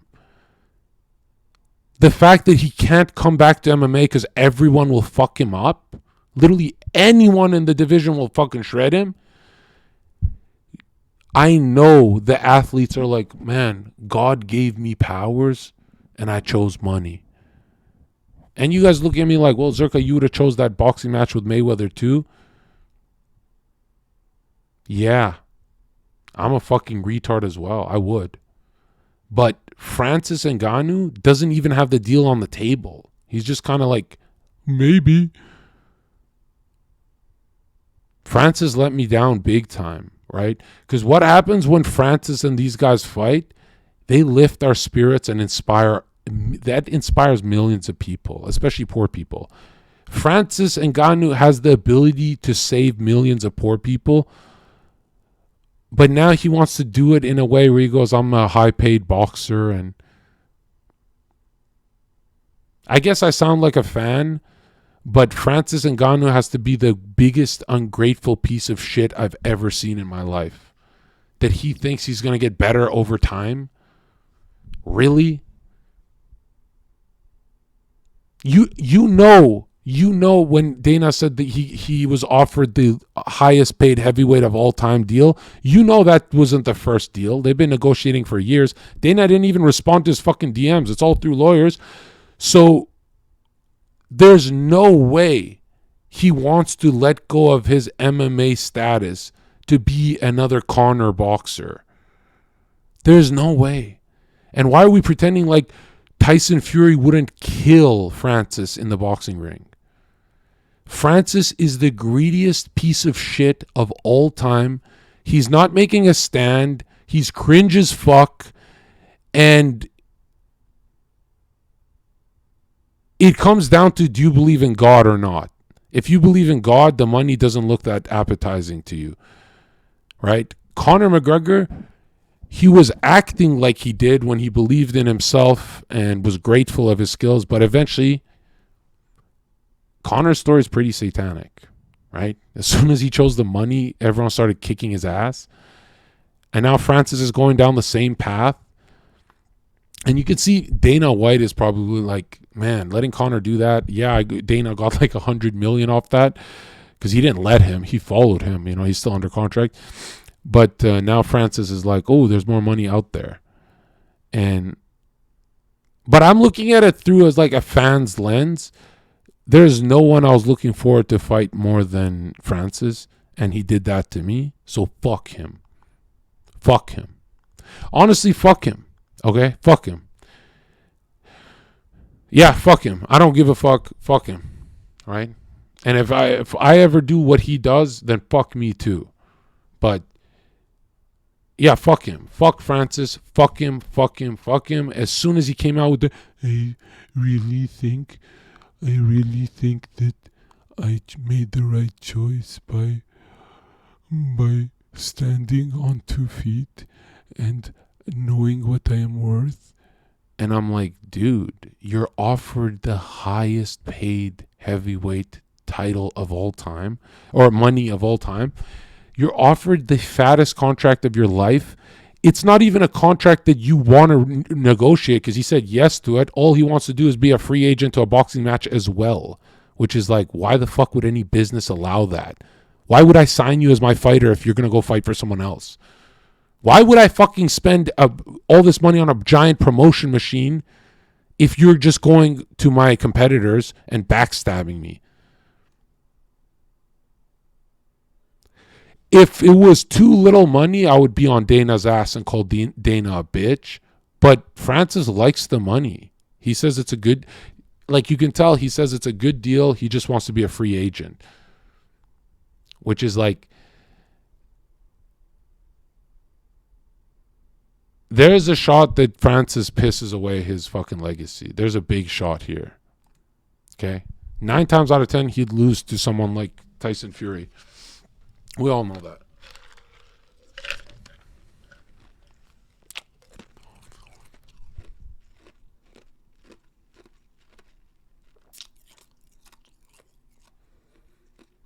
No. I'm mad at Dana as well because Dana could just shorten the fucking contract. But yeah. Jon Jones a legend, dude. He's ready to go. He's ready to fight anyone. Like, that guy does not. That guy's in it for legacy. Like, holy shit. I don't remember Jon Jones ever being like, hey, I guess because he's always fighting demons and shit. You know, he's like always doing dumb shit and crashing cars and stuff. But I don't remember Jon Jones ever thinking of talking about boxing and all that stupid shit. So Jones' legacy is tarnished as fuck. How? He's the greatest of all time. There's never been a higher level martial artist on earth. Ever. Literally never. Ever in history. Khabib is not even 1% of Jon Jones. Resume-wise, skill set-wise, fight IQ, not even close. Jon Jones is literally the greatest of all time. Jon Jones is the... And it's really weird because he's like also... He's also like satanic as fuck. You know? Like he does a lot of harm to himself and shit. But yeah, Bones Jones the greatest of all time, and I'm glad he's not talking about boxing and stupid shit like that. Francis is going to be forgotten. I mean, he's going to have what? A super fight with who? Who's the boxing guy he wants? Tyson Fury? You think he'll get that? And then what? He just loses? Oh, Francis lost. I don't know, man. I think of how much money I've spent watching UFC because I don't want no fun. I don't stream that shit. I spent all this money watching UFC just to watch this fucking bitch leave. This fucking bitch Francis. How the fuck can you leave when I spent so much fucking money hyping it up, building it up, waiting for your return? The fucking bitch, bro. Fucking snaked me so hard. He thinks I'm going to watch his fucking shit boxing. That fucking shittiest boxing. Francis, Francis Ngannou. Francis, you're not even a good fighter, bro. The great equalizer is your knockout power. Because you're not even that good. That's the fucking truth. Your wrestling got great, but you're not a great fighter, dude. Your equalizer is your power. Doesn't mean you're the greatest of all time. Not by a long shot. Plus, you got kind of like destroyed by Stipe's little tiny ass. So, Francis, you're not allowed to be leaving the UFC. You've got shit to do. You're not like, if Jon Jones said he's leaving the UFC, I'd be like, yeah, you kind of did everything. You can leave. You can go for a money fight. But Francis, you're fucking loser, bro. You lost to fucking Stipe. You're a fucking loser fighter. You're a loser. When you got good, you pussied out of the biggest contract out of your life because you want to be a free agent to, I want the double contract. I want the double contract. Saying you can tell Francis has this fucking ego about him where he goes, I will be the first fighter to fucking stand up to Dana White. And it's like, dude, do you know how many people stood up to Dana White and their legacies just got destroyed and they're forgotten? Do you want to be that? I don't make a penny. I don't make a penny saying this. So I'm just telling you, like, dude, you're going to be an old man with a bunch of boxing money and you're going to be thinking to yourself, I wonder if I would have been the greatest MMA fighter of all time. So yeah, don't distract me with that. That question is satanic, bro. I never want to see Francis Ngannou in my chat ever again. That shit pisses me off, man. Like, I've been waiting so long for him to return. That guy is a fucking bitch, bro. Like, let me pull this up. Hold on.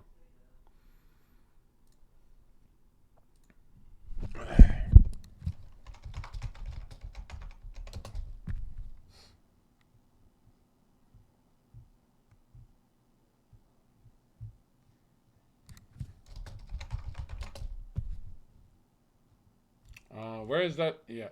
Where's the message? Francis Ngannou leaves. Oh, it's only reacts. Does anyone have...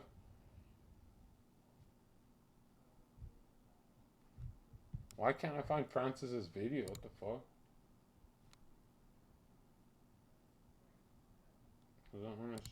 Shit.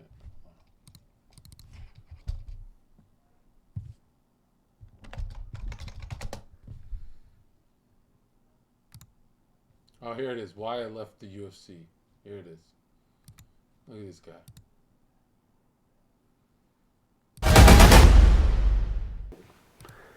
Hello everyone. I want to thank you for being so patient with me during this time.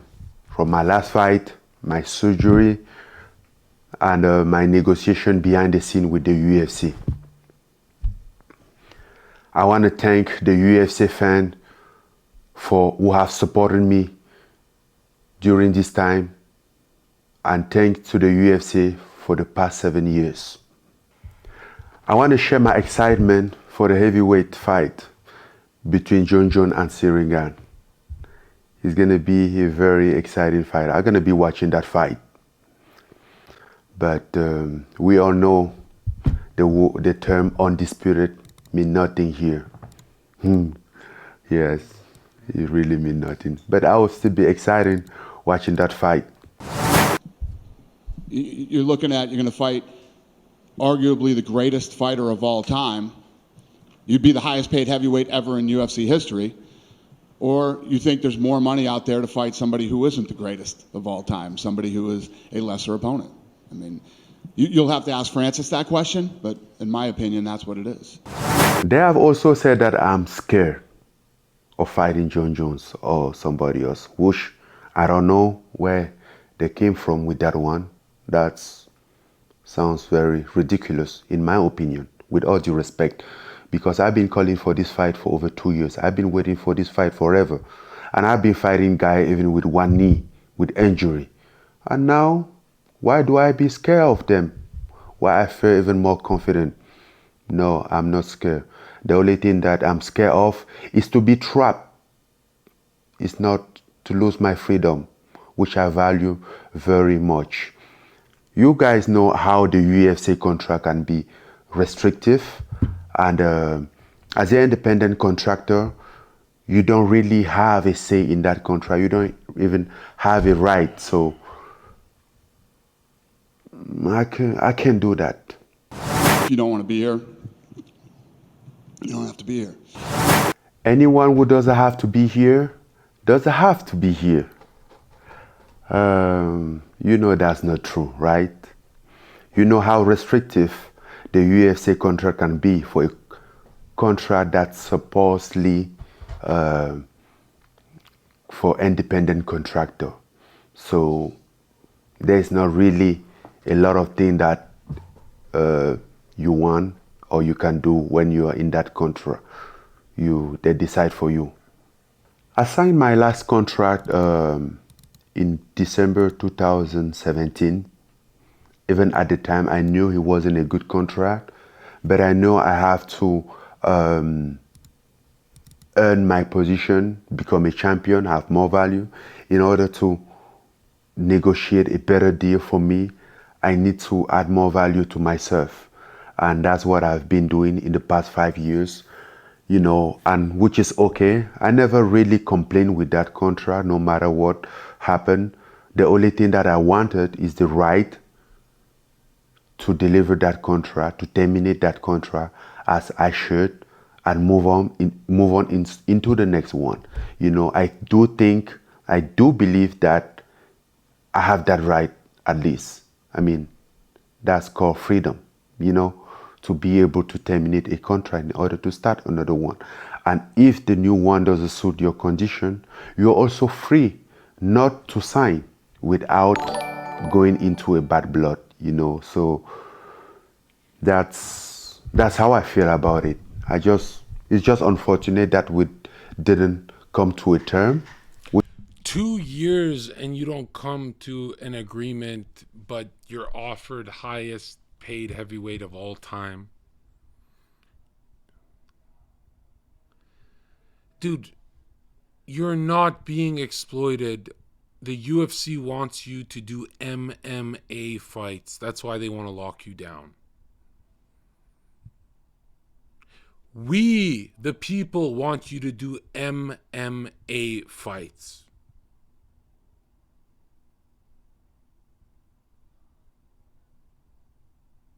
Nobody gives a fuck about boxing. It's cringe. It was cringe when Conor did it. It's always been cringe. What are you, fucking Jake Paul? You are tarnishing your legacy. It took you 2 years and 1 million offers and you still walked away. Who in their fucking right mind, who in this chat would sign a fighter who is free to go into promotions that are your competition, even if you're beating them? Who the fuck would ever? That's like if I sign someone to work on if I sign someone and I host them on Twitch and then they say, nah, bro, I'm going to take my stream after you host me to Rumble. And I'll be like, no, you got to circulate the host back to me. And he goes, no, I want to be on Rumble after you host me, Zherka. I'm just going to tell everyone I'm going live on Rumble. And I'm thinking to myself, like, if there is no return on investment in this business deal and I let you slide with it, that means every single one of my fighters can do that to me. If you let one guy slide like that, they're all going to do. Who the fuck would actually say, hey, you can be a free agent and get the promotional UFC promotion machine behind your back and be the highest paid?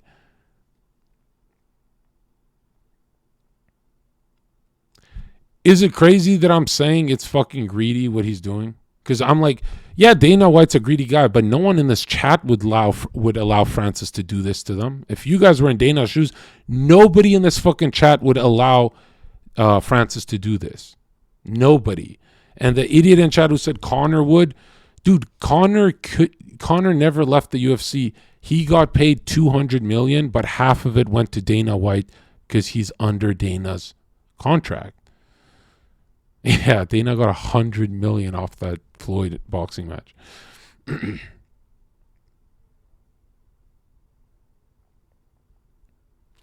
Yeah, there's no one in this chat who would say to Francis, hey man, you're being reasonable.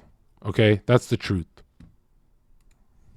Which I wish we could have, but it is what it is, But as an independent contractor, I have to look up to myself and do what's right for me. And everyone out there should do the same for themselves. Now, it's very crucial for my future. I have to take a time, decide what's my next move. And I'm gonna speak to people, some people out there, and see what's possible. He hasn't even spoken to anyone, so he's just kind of doing the whole, hey, I've got options, bro. Hopefully, I want to start do some boxing at first before step into MMA. You realize 99% of the population would not do his job. I hear this take all the time. Most of the population would just be too afraid to get in a cage. No, they wouldn't. 99% of people would do this job if they were in that fucking body, you fucking idiot. Okay? If you were in Francis's body, is it that hard to be a fighter? Like, are you fucking stupid? 99% of people would join MMA if they had his fucking power. Okay? So stop with that fucking take. Because regardless, I still have so much excitement and so much love with MMA that I feel like I haven't delivered everything regarding MMA. But I also want to do some boxing match. So yes, maybe explore a possibility to do one boxing match and come back into MMA with another organization, promotion, or my own promotion. Everywhere that I feel respected, everywhere that I feel value, I'll be happy to do that. You know, free agency is something that no many fighter in their prime, in the very top, has a chance to experience. And then now I have it. I fight for it. It's intelligent what he's doing if he makes it work. But the only way he gets the money is if his MMA career takes a long break. And that's just sad, dude. That's just... It's like seeing a painter saying they're only in it for the money.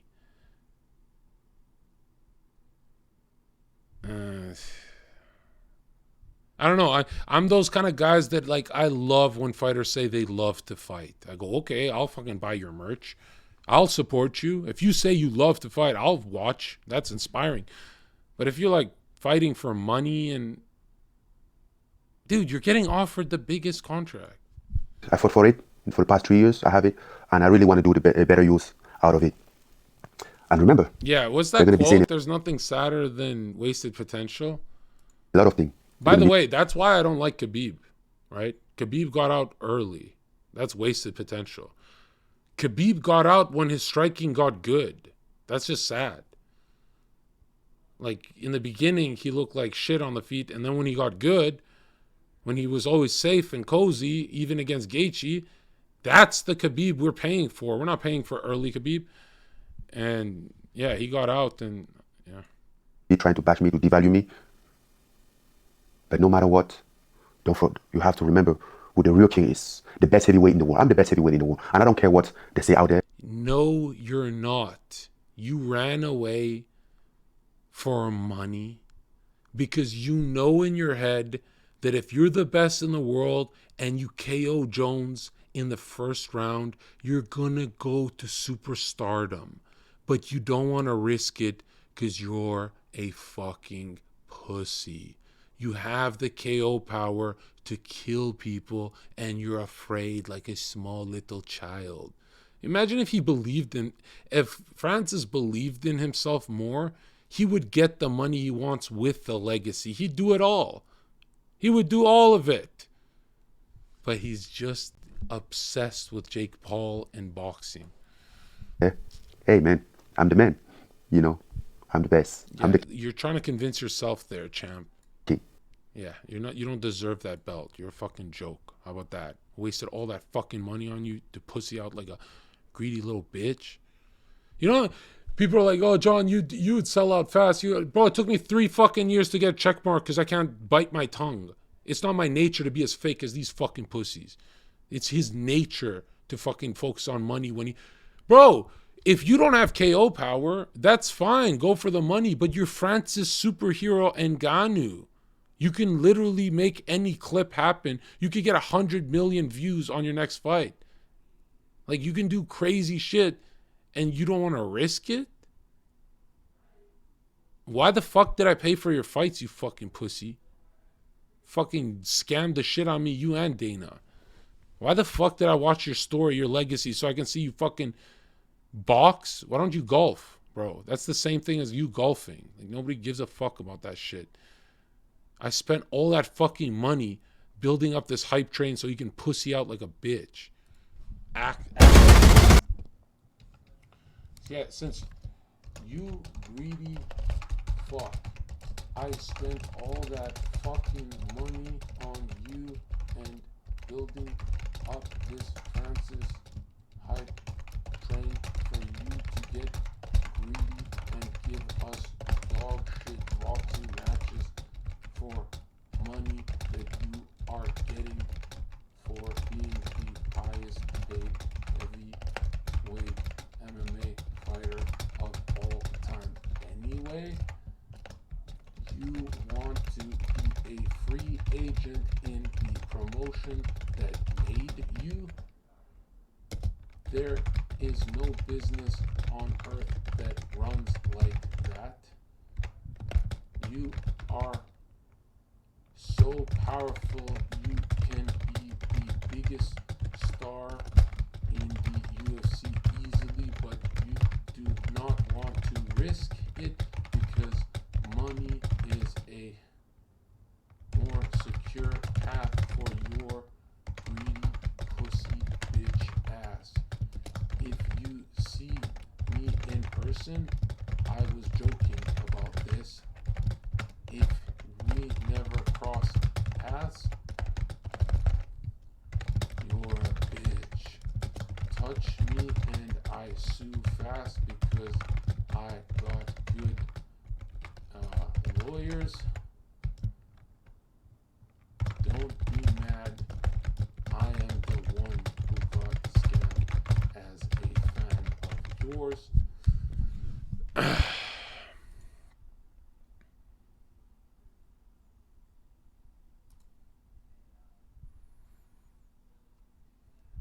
wonder if I'll regret that, because I've ran into every celebrity every time I'm in the US, I run into one of these guys, and then I go, uh-oh, what did I do live? Is there anyone who remembers that?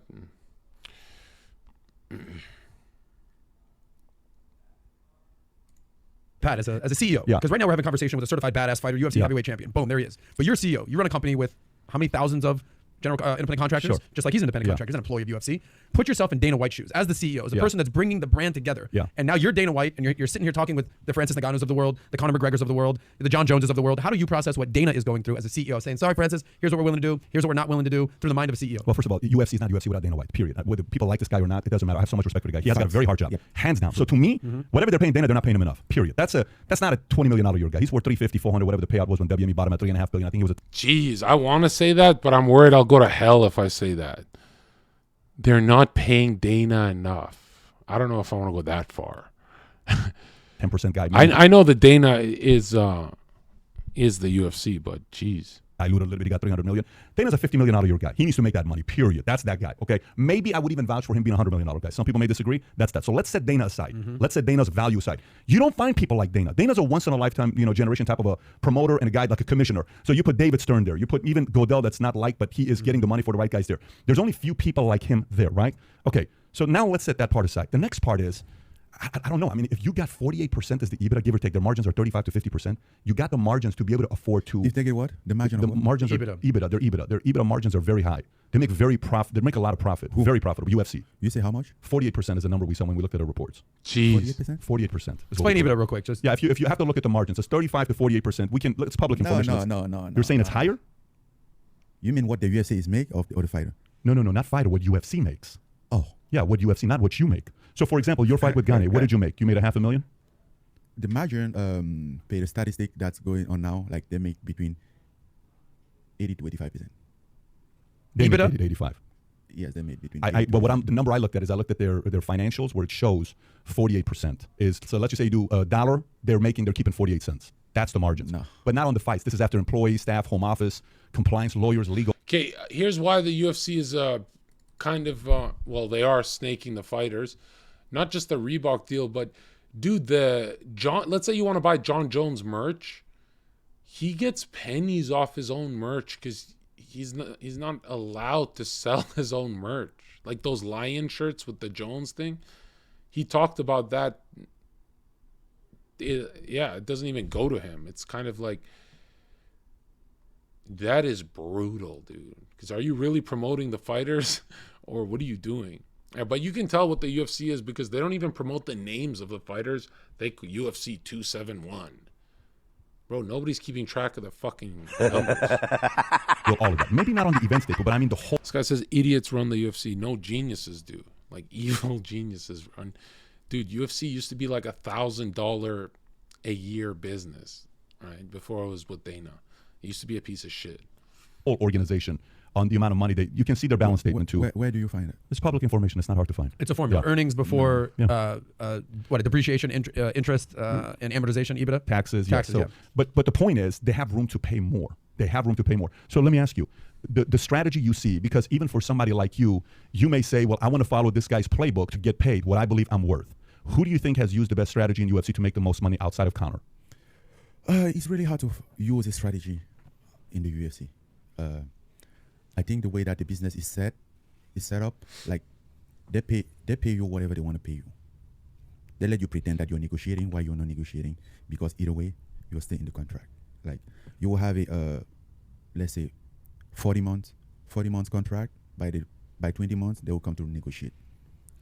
A little bit more money. If you say yes, yeah, then they are giving you a new 40 months, which means they start over because of the money that they added. But because by that time your value is like maybe 2 or 3 times what they're offering, you know. But I mean, you're kind of like broke, you're struggling, and then you're seeing your next fight, okay, 50,000, you have to pay this and pay that and get away with maybe 20,000, and you have to pay your loan and all the stuff, and they have a new contract, 100,000.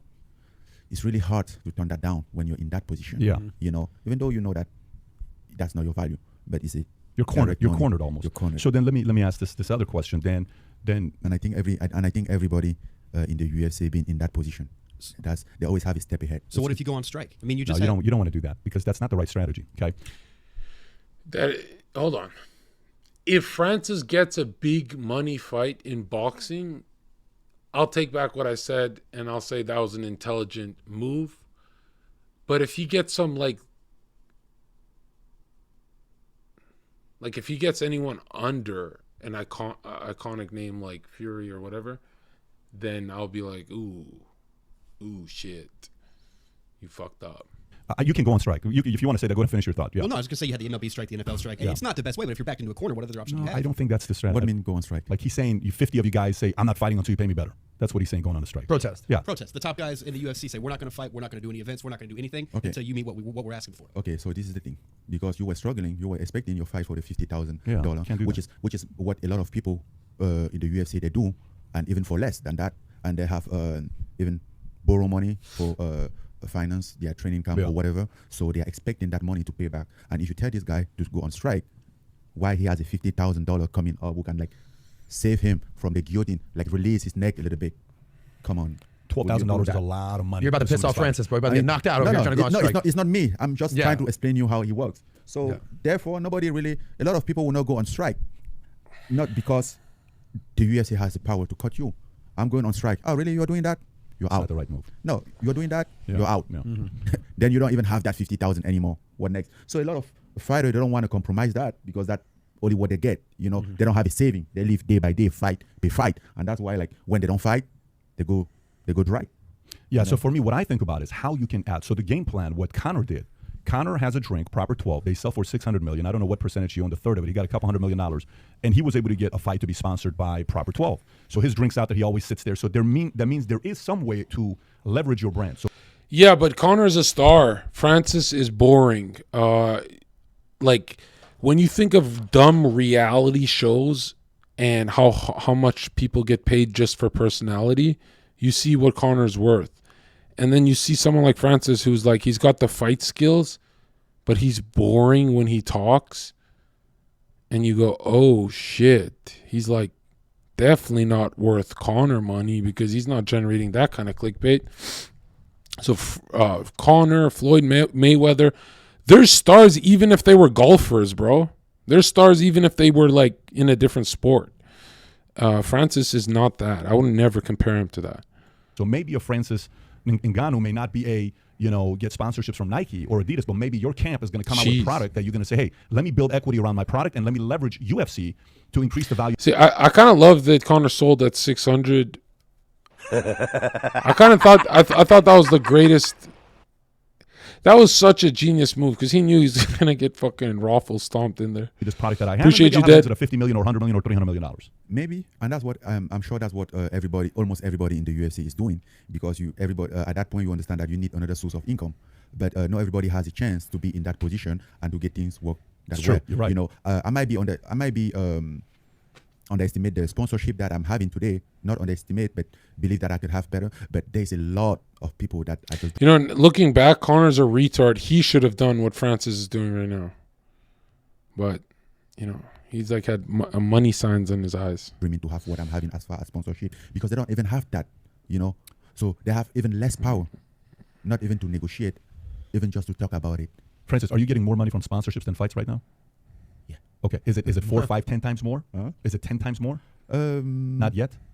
Not yet. Okay, got it. It could be. Yeah. Like, can I hire? Like, let's just say, if I'm a company, can I hire you to do a commercial on TV? Can I do that? Yeah. Okay. So then there is. So then it means. Then that means that there's an opportunity to have better managers to manage talent to get things on TV. If you enjoyed the short clip, click over here to watch another short clip. And if you want to watch the entire episode, the entire... Connor's doing just fine. No, Connor could have had an extra $100 million if he cut away from Dana before getting on primetime. And another $100 million means, like, you know, when it rains, it pours. He can easily triple that. $100 million is like big difference to someone who is close to $1 billion. It's still a lot of money. But you think 600 or 700 matters? Of course, yeah. I'm not a fucking retard. The fuck? You think it's smart to fight Floyd Mayweather and give Dana White $100 million? Are you fucking stupid? Dana didn't even promote that one. It was like on Showtime, wasn't it? All right. What is this? Francis Ngannou, I know you're out of contract with the UFC. Red. Want to earn some big boy money? Come see the Gypsy King, and let's do a big fight for the baddest MF on the planet. And let's kick it up spicy in a cage, 4-ounce gloves under Queensberry, and let's have a badass referee like Iron Mike Tyson. Okay, that sounds like a joke. Minus the referee thing, dude, Francis will get paid 10 times. Maybe 15 times what he's worth in the UFC if he fights Fury. So I hope he gets that done, but his legacy in MMA is over. But since he has so much knockout power, he could come back and just knock someone the fuck out and still be good, maybe. Because he's not like a featherweight where it's like high durability and stuff. He's in the game of power. Okay. What's happening with Andrew Tate? I'm not even following. Is anyone following that? Is Andrew Tate innocent or guilty? I saw something. I was watching Ethan Depression. What the fuck? A Romanian judge has granted prosecutors' request to keep Andrew Tate and his brother in prison for an additional 30 days. The social media personality has been detained in the country for weeks on charges of human trafficking, rape, and being a part of an organized crime group. The 36-year-old is a British U.S. citizen who was initially detained December 29th after a social media spat with climate activist Greta Thunberg about his cars, where he seemingly gave up his own location, leading to his arrest. Make sure that these boxes are not recycled. Thank you. The Romanian government has since seized several of Tate's vehicles and other items and cash, amounting to $3.9 million. His brother Tristan and 2 Romanian women were also detained in the same case. All 4 have denied the charges against them. Speaking to reporters, the Tate brothers' attorney, Ioan Glia, said he thought the decision was totally unjustified and that they came to it far too quickly. Late last week, prosecutors requested a second 30-day extension to keep all 4 detained while investigations continue. The judge's decision comes after all 4 lost an appeal last week at a Bucharest court, which upheld the judge's December 30th move to uphold an earlier decision to extend their arrest from 24 hours to 30 days. For Inside Edition Digital, I'm Stephanie Alston. Second 30 with no evidence? That is really weird.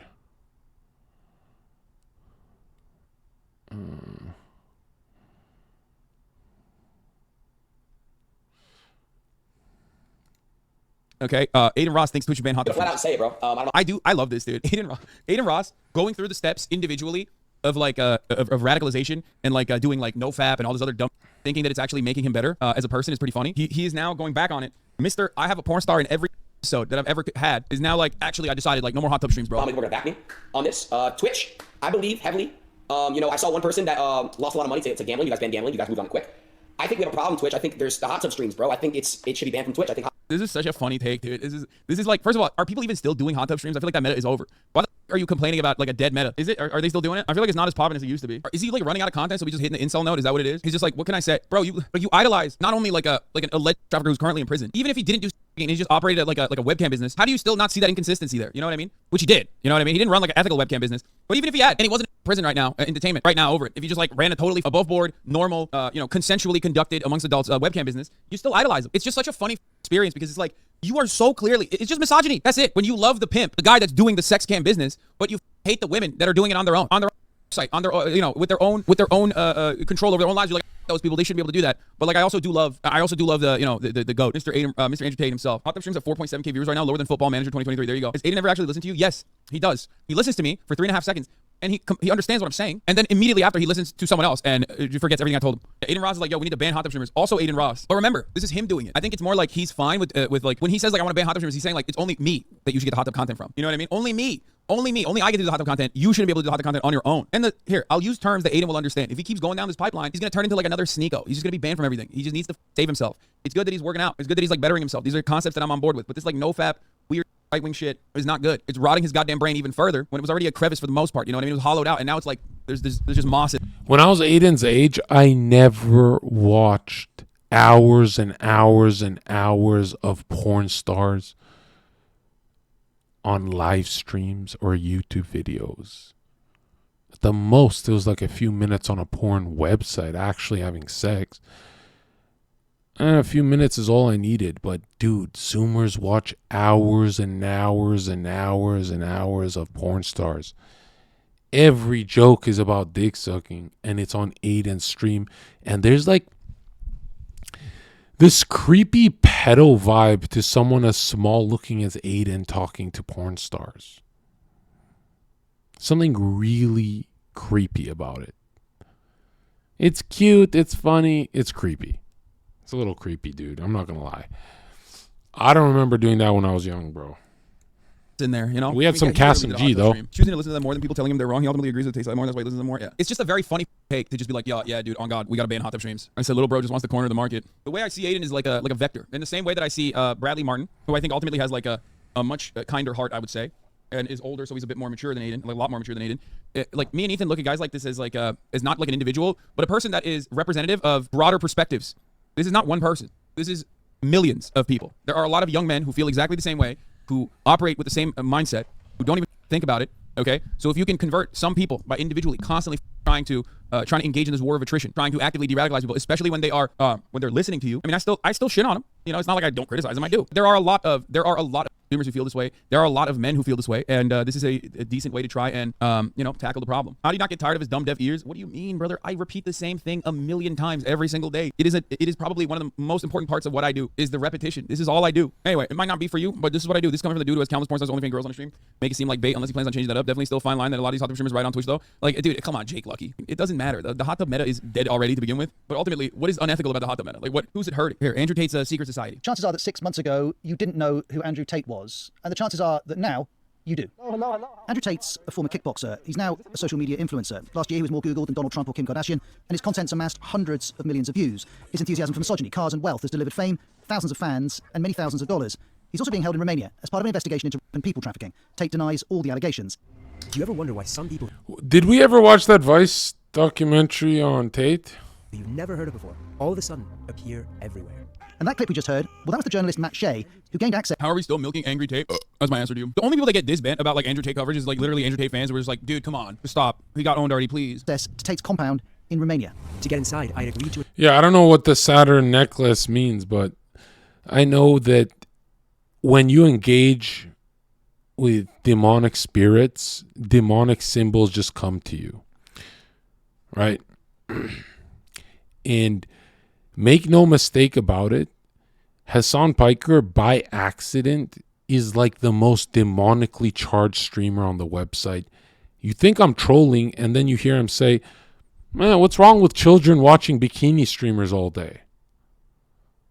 Well, I mean, they're addicted to porn, grow up and kill themselves, or get into marriages where it's nothing like porn, and so they watch porn and their wife leaves them because they're watching porn and being weirdos, and then they kill themselves. Like, I'm not even being dramatic to be like, oh, this is my side of politics and we're God-fearing, you guys are godless. It's not a political thing. watching bikini streamers for hours every day as a Zoomer will 100% make you addicted to porn. 100%.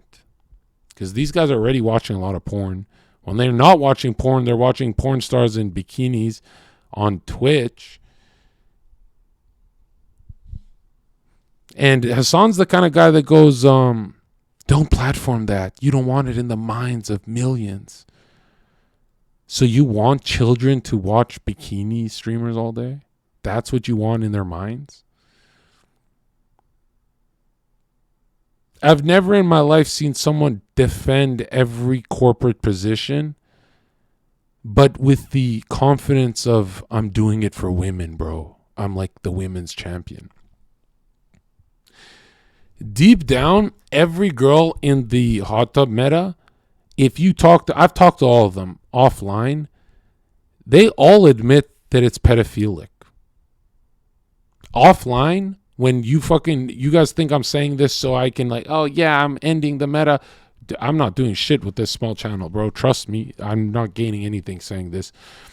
But there is multiple girls I've talked to offline years ago and recent, like 6 months ago.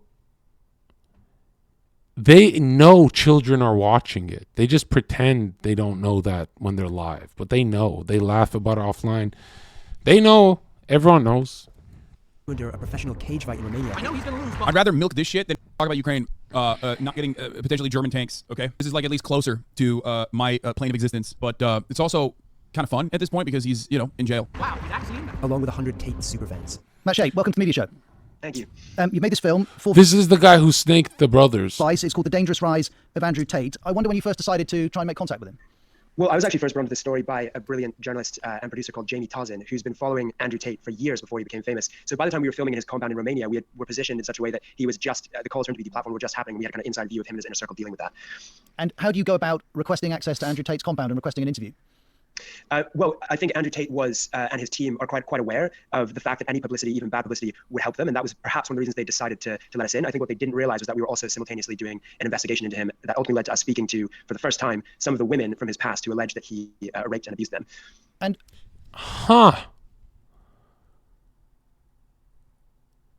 He's a Fed.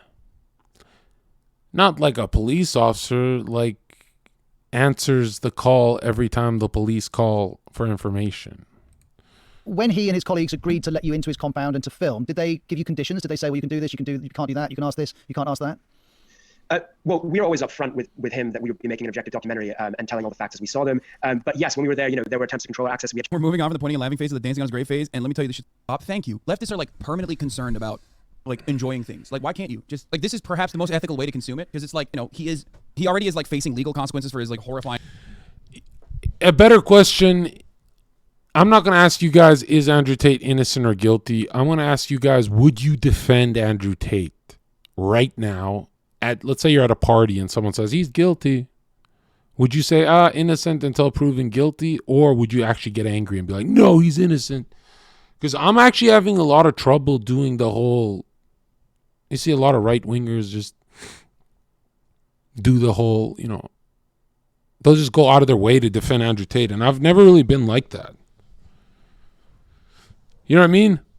Like I found that like dick ride energy, bro. I'd rather like, obviously I want our side to be innocent, but I find that weird that it's like grown men are going out of their way. All my best friends are going out of their way to defend Andrew Tate. And in my head, I'm thinking like, let's just look at it from a Freemason point of view, not to make this a meme. You chill with hoes, and hoes are demons. Won't demonic shit always be around you and happening? Even if you're innocent, wouldn't that area, that room, that house you're in, wouldn't demonic like, how you expect me to defend demonic energy? Dude, I love the Tate brothers so much. They remind me so much of me and my broskies when we're joking around, stuff like that. I love them so much. They're so relatable compared to Logan Paul and those fucking weirdos. But again, if you tell me you live with hookers for years, I don't want to defend you at all. I'll defend you like if it's true, like what I feel, but I don't want to like be the guy jumping in to defend before I have all the information, because it's like, I don't imagine if my chat defended me and I filled this house up with hookers for 5 years, right? If I filled up this house with hookers for 5 years, you guys would be like, holy shit, is Zherka really the holy warrior we want to defend? You guys would hesitate. You guys would be like, what the fuck?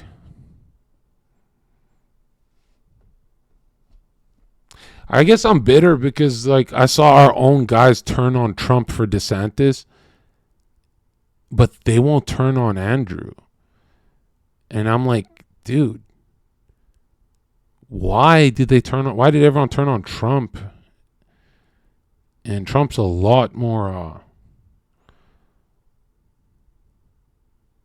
yeah, I don't know. That just bothers me. That's like, I guess that's the power of charisma and entertainment, right? Like, I guess Andrew Tate would be more than Trump.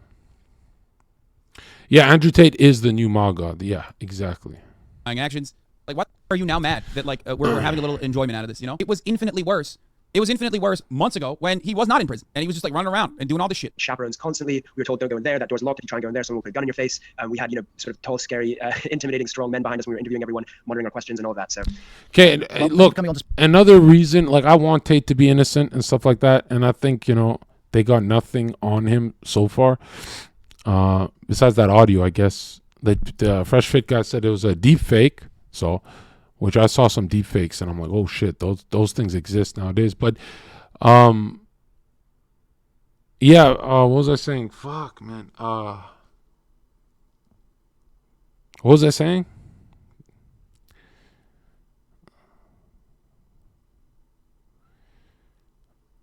No, I don't know if it's a deep fake. I'm just that's what I saw from Fresh Fit.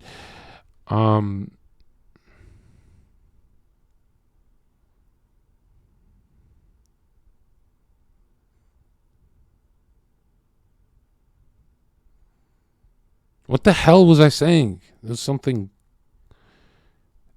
What's wrong with me, man?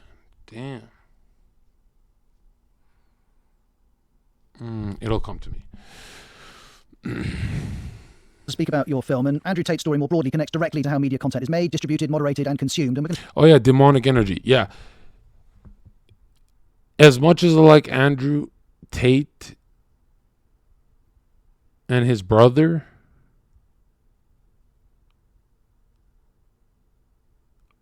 it's hard to really go up and defend someone who lived with hookers, like in paradise with hookers for years.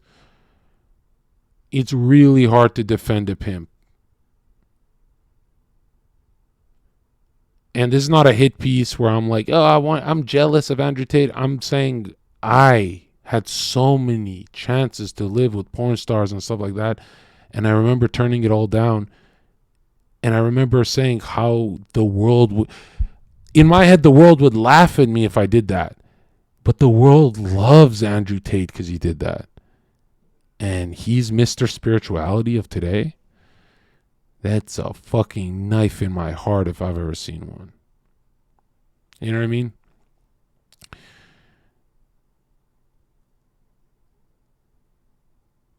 But those girls do seem like liars. Like, I researched those girls. They seem like 99% fucking liars, bro. I'm going to spend today's edition of the Media Show understanding that with the help of Matt Shea, but also with Helen Lewis, who's staff writer at The Atlantic, also presenter of the recent BBC podcast series, The New Gurus, which looks at online personalities with big followings. Hi, Helen. Would you consider Andrew Tate a form of guru?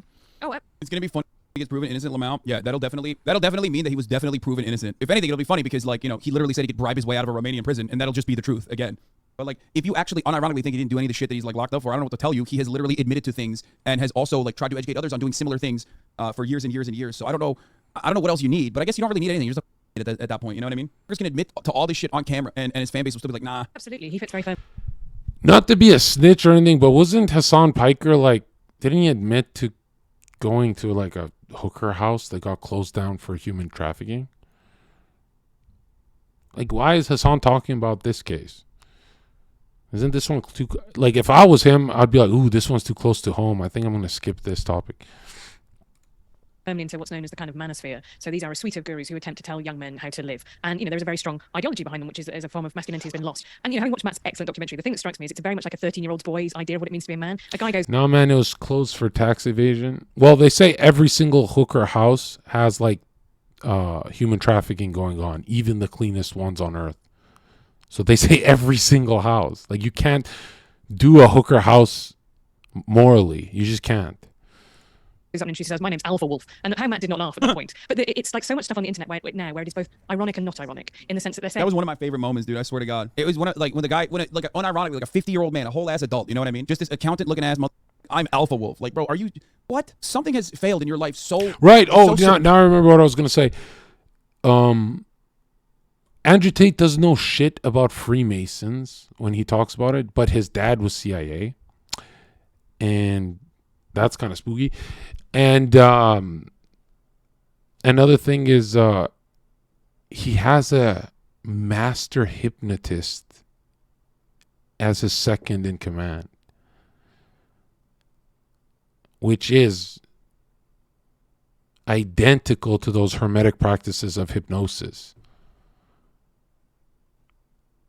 Look, what are the why would he pop off and have a hypnotist at the top of his cult?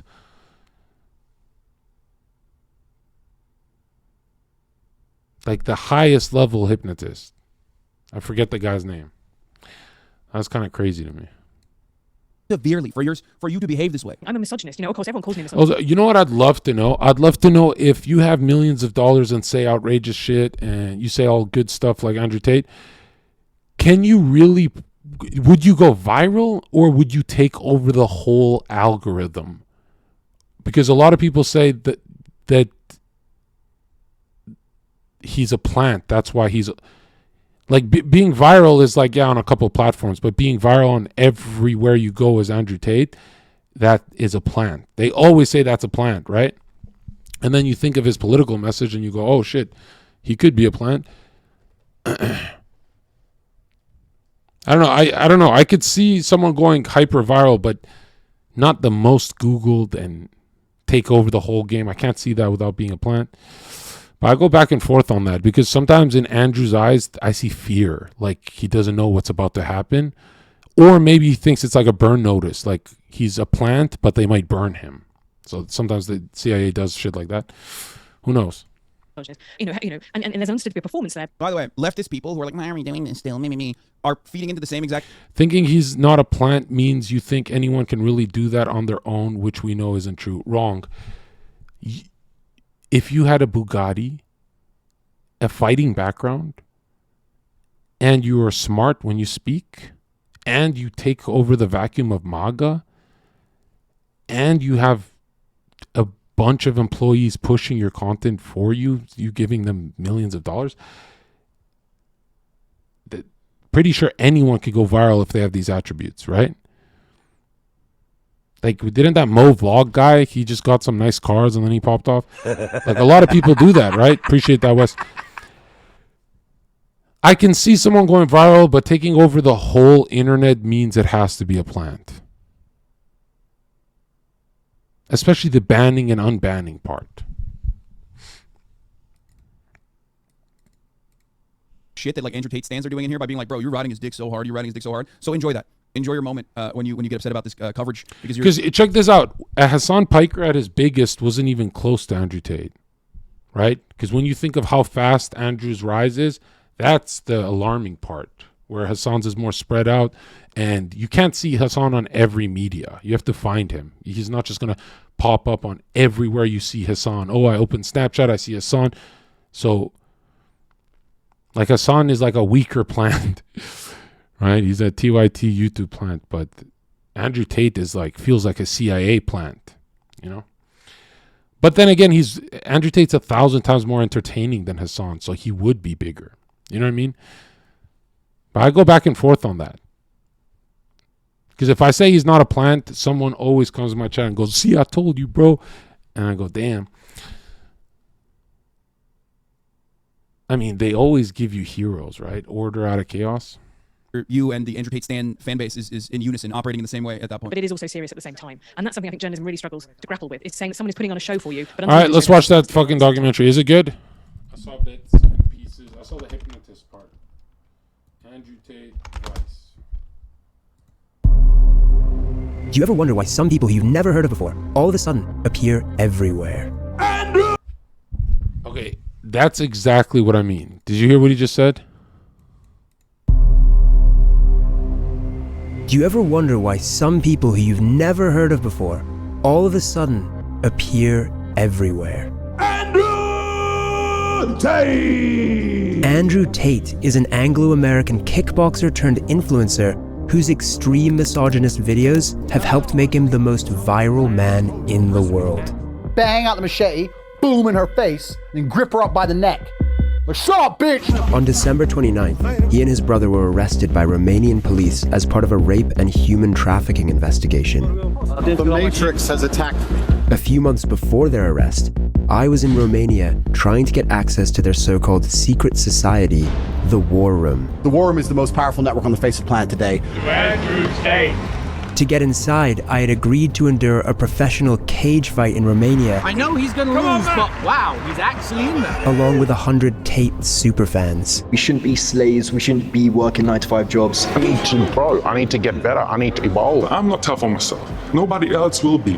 That's what I learned from Andrew Tate. This shiny hole. Hold on to it. What I found out. My plan was... Yeah, there's the hypnotist. Okay? That's not a therapist, that's a hypnotist. This shiny hole. Hold on to it.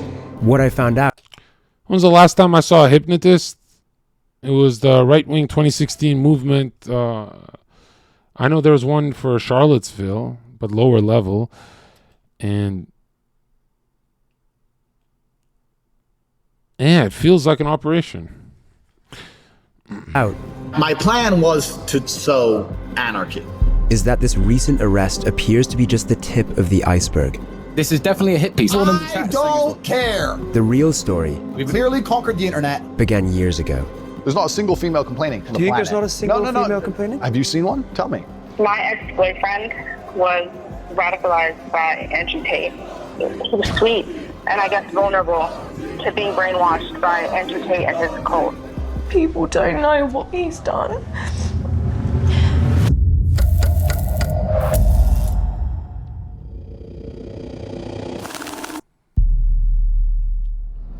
I have like two rules. One, I never believe hoes. And two, I never believe men who live with hoes. So I'm conflicted.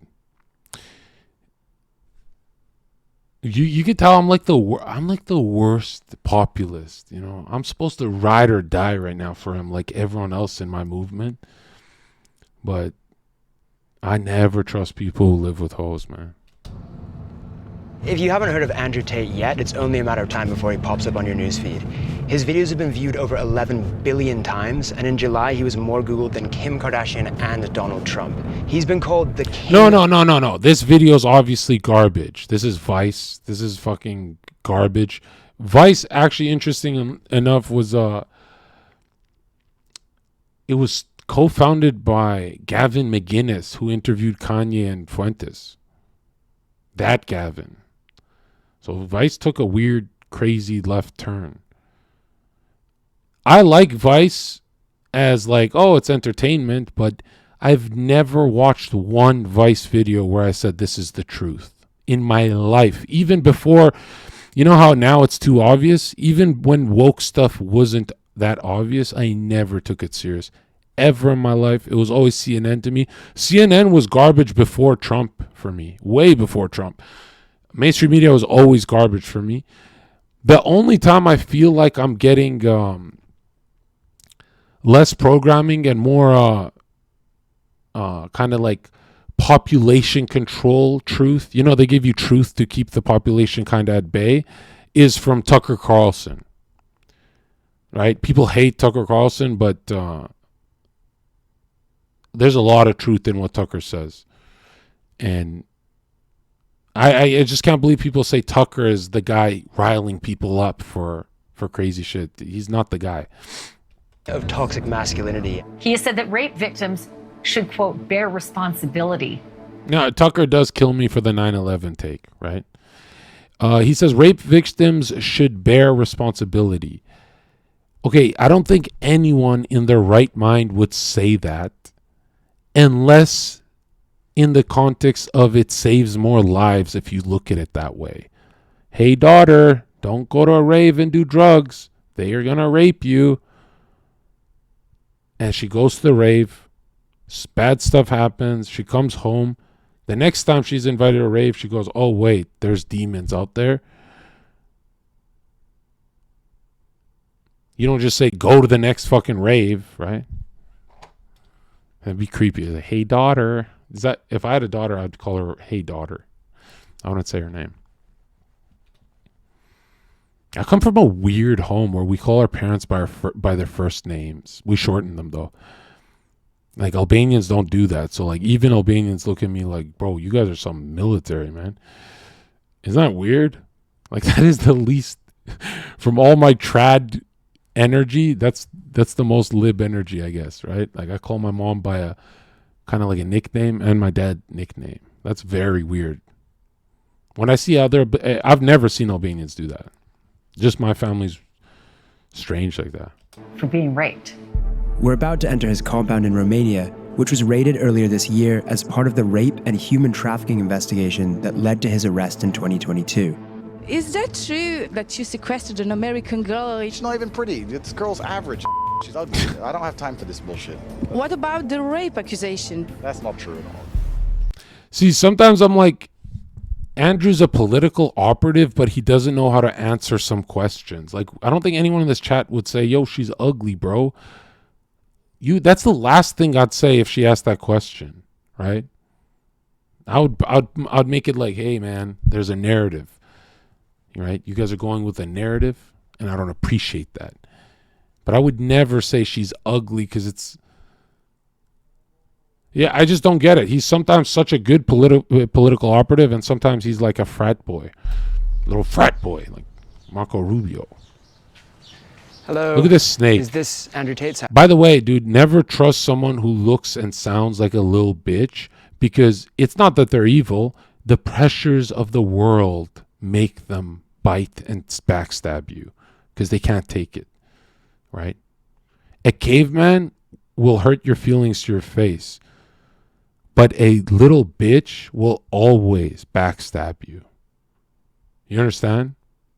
You'll have more security staying with gangsters in prison that you earn their respect than liberal friends. I'm telling you that. Like, eventually those guys will have your back. The liberals will never. I have liberal friends in my life who like they know, they know, everyone knows in the room that they never back me up. So we don't talk about it. I think it's horrible if you pretend like they got your back. I think that's a weird way to live. This Vice guy is what I'm talking about. This guy's a snake. Yes, I'm Matt. Okay. Hey, hello. Just a second to have a confirmation from Mr. Tate. Okay, cool. Yeah, you just let me know when we're allowed. Okay. Yeah? Yes. Thank you. Welcome. Okay, that's like 1 out of 10. Hello, hello. Good to see you. This place is giant. Yeah, I can give you a quick tour. I can't show you a lot of it. A lot of it's like off limits, but I can show you some of it. Gee, come bite them. Show them how scary you are. Is this the... I think Andrew Tate's house is almost as ugly as Cristiano Ronaldo's. Like, all this money, and you hire some atheist designer. And if you're gonna go with this kind of a house, like, it's a fun house, then put a fucking water slide or some shit. How's this like, he went for the whole, like, hey, this is a recreational kind of like after school special house for the special kids. And it's like, dude, put some fun shit, put a basketball court, do something. If I was some rich dude, I'm pretty sure I would have like pillars, like Greco-Roman pillars, and I would do what rappers do, actually. Rappers actually get the right guys. I would have like a Gucci Mane type villa or something. Or what the fuck is this Romanian shoebox? This looks like a Nike shoebox. That bothers me when someone spends so much money on the ugliest shit ever. Cristiano Ronaldo's house is actually a fucking mall kiosk. It's so fucking stupid looking. It doesn't even make... Hold on. This guy's worth $1 billion fucking dollars, by the way. Ronaldo's worth $1 billion. Okay? When you pretend to be a straight guy, you kill it in life. Hold on. Here it is. Endorsements and investments haven't the world, and with that number is trophies. The living and dining area boasts some dazzling... Look at this. Bro, this is actually your aunt's house. Interior decor of vibrant green... This is my rich aunt's house. Exactly. Bold leopard prints and a chic round Look table. at that fucking IKEA table. What the fuck is that? And look at the artwork. What is that? Like some mafia art? The dining room is probably his second favorite in the Look at that. What is this, dude? entire house. The first, of course, is the expansive master bedroom, where he spends about half a day recuperating. That's the smallest room ever. Room is probably his second favorite Look in the at this entire shit. house. The first, of course, is the This is the smallest room I've ever seen in my life. You have $1 billion, dude. expansive master bedroom, where he spends about half a day recuperating from That's a a match. queen-size Once he has bounced bed, back, too. he goes for a refreshing workout session in the Look at his gym. Look, it's a fucking Planet Fitness.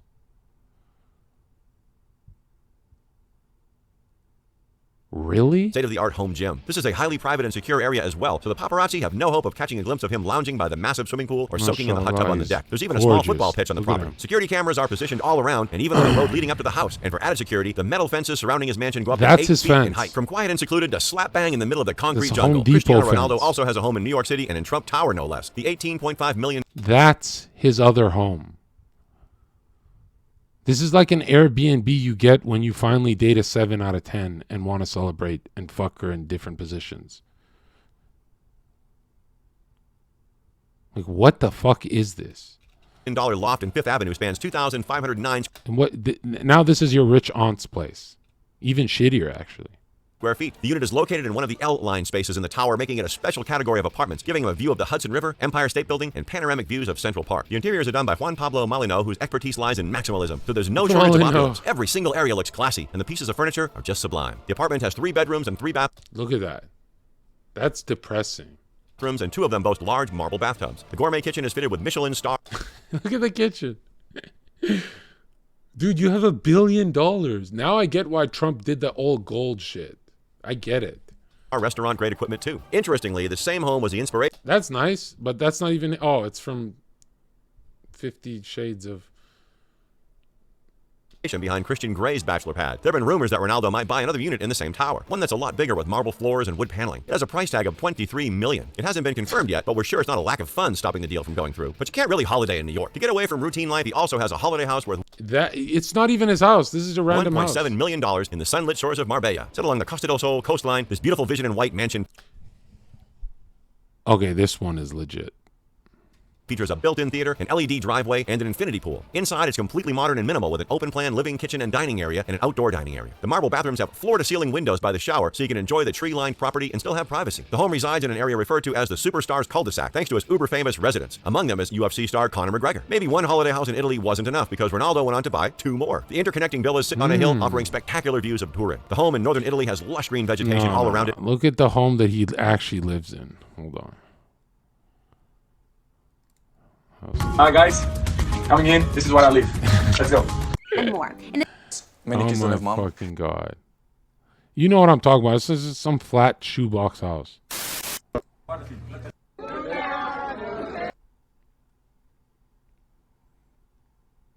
Anyway, you just go watch Gio's fucking Netflix and you'll see it. There it is.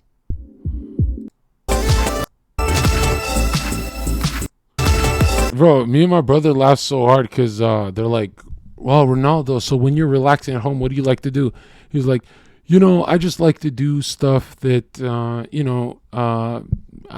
don't feel pressured to do. I don't feel like I have to do it for other people. I just get to do what I want to do. And so that's all I do when I'm home. And it shows him kicking a ball.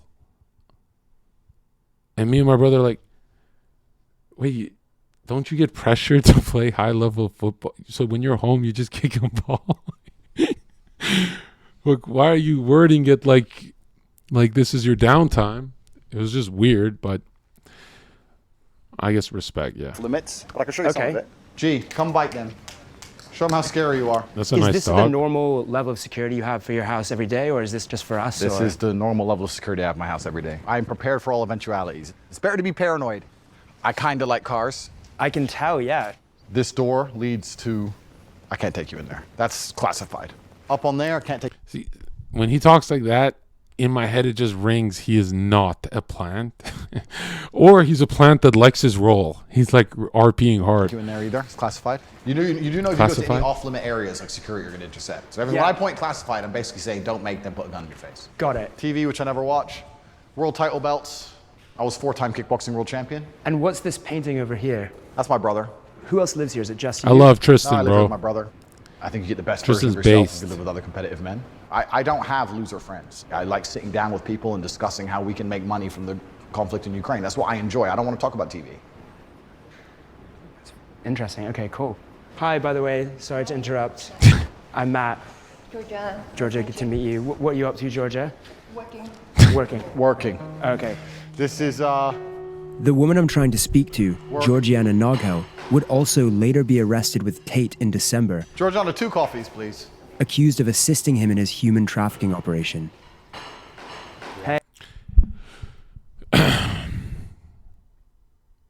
He did not tell you to stop talking to her because it's like dangerous. She's got dangerous information. He stopped it because it's cringe, right? Anytime someone does that to you, it means like, hey, everyone's uncomfortable. Stop badgering the host.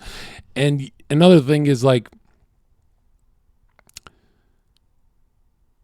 we live in a world where your wife, who doesn't pay a dime for the house, car, or anything, the wife that you take care of with all your sweat, equity, and hard work, we live in a world where you say, go make me a fucking coffee. And if you say that live, you're canceled and it's over and you're sexist. Like, you go slave away 12 hours a day, every day of your life for her. But if you dare say, go make me a coffee in the West, and what's scary is most women actually raise an eyebrow. Like, are you talking to me like that? The number one thing you want to do when you're about to marry someone is say, if I don't have power to command a coffee when I'm busting my ass to make sure you have a home, if I don't have that power, I want to cheat on you hard. I'm not even a horny guy. I'm going to do it out of vengeance. Are you kidding me that they put that clip where he said, go make a coffee to try and slander him? Bro, the chick got a fucking mansion dream job out of this. You know? And as much sense as I make to everyone, if there's ever a clip of me saying, go make me a fucking coffee, you're going to see what happens. It's going to blow up. Everyone's going to hate me. No matter how much sense I make to people, the programming is too deep. We're in too deep. It's over. Yeah, it's that bad. It's really that bad. Hey, how's it going? Hi. Hey, how are you? What are these guys up to? Conquering the world, my friend. Through what means? I run Hustlers University, which is now currently the biggest online educational platform in the world. We've grown extremely fast. We have 110,000 students inside of a year. Sheesh. Hustlers University. Hustlers University. Hustlers University. For $49 a month, Andrew Tate's online Hustlers University promises... I've always defended Hustlers University. I've never been on it. Is it a scam? No, because the alternative is those boys are on Reddit. I'd rather them be fired up with a few Andrew Tate videos and, do some box shipping than be on Reddit. So it's not a scam. They're getting what they paid for. I think it's good. I don't even know what the fuck it is, really, but I know it's better than Reddit. I know anytime you feel like you're being scammed, ask yourself, what's the alternative, right? If I sell you some garbage that you'll never use, then I've deceived you. But if you're like a hunter and I sell you a nice gun and you sell furs, with that nice gun you get a lot of fucking raccoons or whatever, you sell the furs, you make money, then the gun is worth the investment, and I did you right.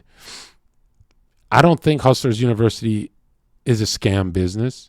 And I hate self-help people. But I don't think it's a scam. Because I know the alternative to being scammed is pure nihilism. Not that I am on Reddit, but I know how the world is. This is to teach his millions of followers the secrets of modern wealth creation, from crypto trading to drop shipping. No big deal, just the biggest online school in history. Is this a sharp sword or is it kind of a decorative sword? I did a Tate speech about why I have this sword.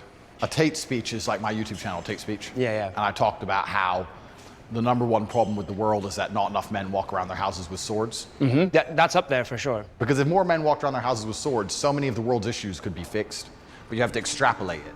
Okay. For example, so the woman panics, she sees something on TV, the man comes home, she's like, oh, we gotta start wearing a mask, da-da-da. If the man walked around with a sword, and she's like, put a mask on, he'd be like, I'm brave, I don't need a mask, I'm a commander. Fuck you. It's just a symbol of empowerment. You got your sword, your wife starts talking, you're like, shut up, I decide what I do. Be quiet, cook. Andrew's unashamed, misogynistic, and violent views so far seem to match his YouTube persona. But to find out how he's translated those into viral fame, I accept an invite onto the Tate Brothers podcast, Emergency Meeting, which is also a chance to get acquainted with his brother Tristan. Welcome to Emergency Meeting, episode 13. Let's get some fucking subs in here. What the fuck? It's my first day back, you fucking cocksuckers. What the fuck are you doing? We have a special guest. Matt Shea, who is internationally renowned and respected. He's a folk singer, and he's going to sing us a song. Andrew's invited his mate on our show Tristan's without my based. consent. I'm just going to have to bite my tongue and listen to you guys talk most of this emergency meeting. Otherwise, I'm going to walk off. So, Matt, can you introduce yourself? Tell him about your singing career. Tell him where you're from, etc. Yeah, so I'm actually not a folk singer at all in the slightest.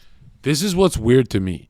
The Andrew Tate Tristan dynamic is so off because technically, in the archetypal way, Tristan is the older brother. They've done good listening to Andrew, and you should always listen to your older brother, especially if you guys are politically aligned. If he's a liberal, then whatever, but respect him. Now look at this. Tristan acts like the older one, right? He's not that opportunistic compared to Andrew. And Andrew wants to take over the world. And really, this is where someone needs to pump brakes too. You know, this is a dangerous spot to be in. Where it's like, hey, I got us this far. Keep listening to me.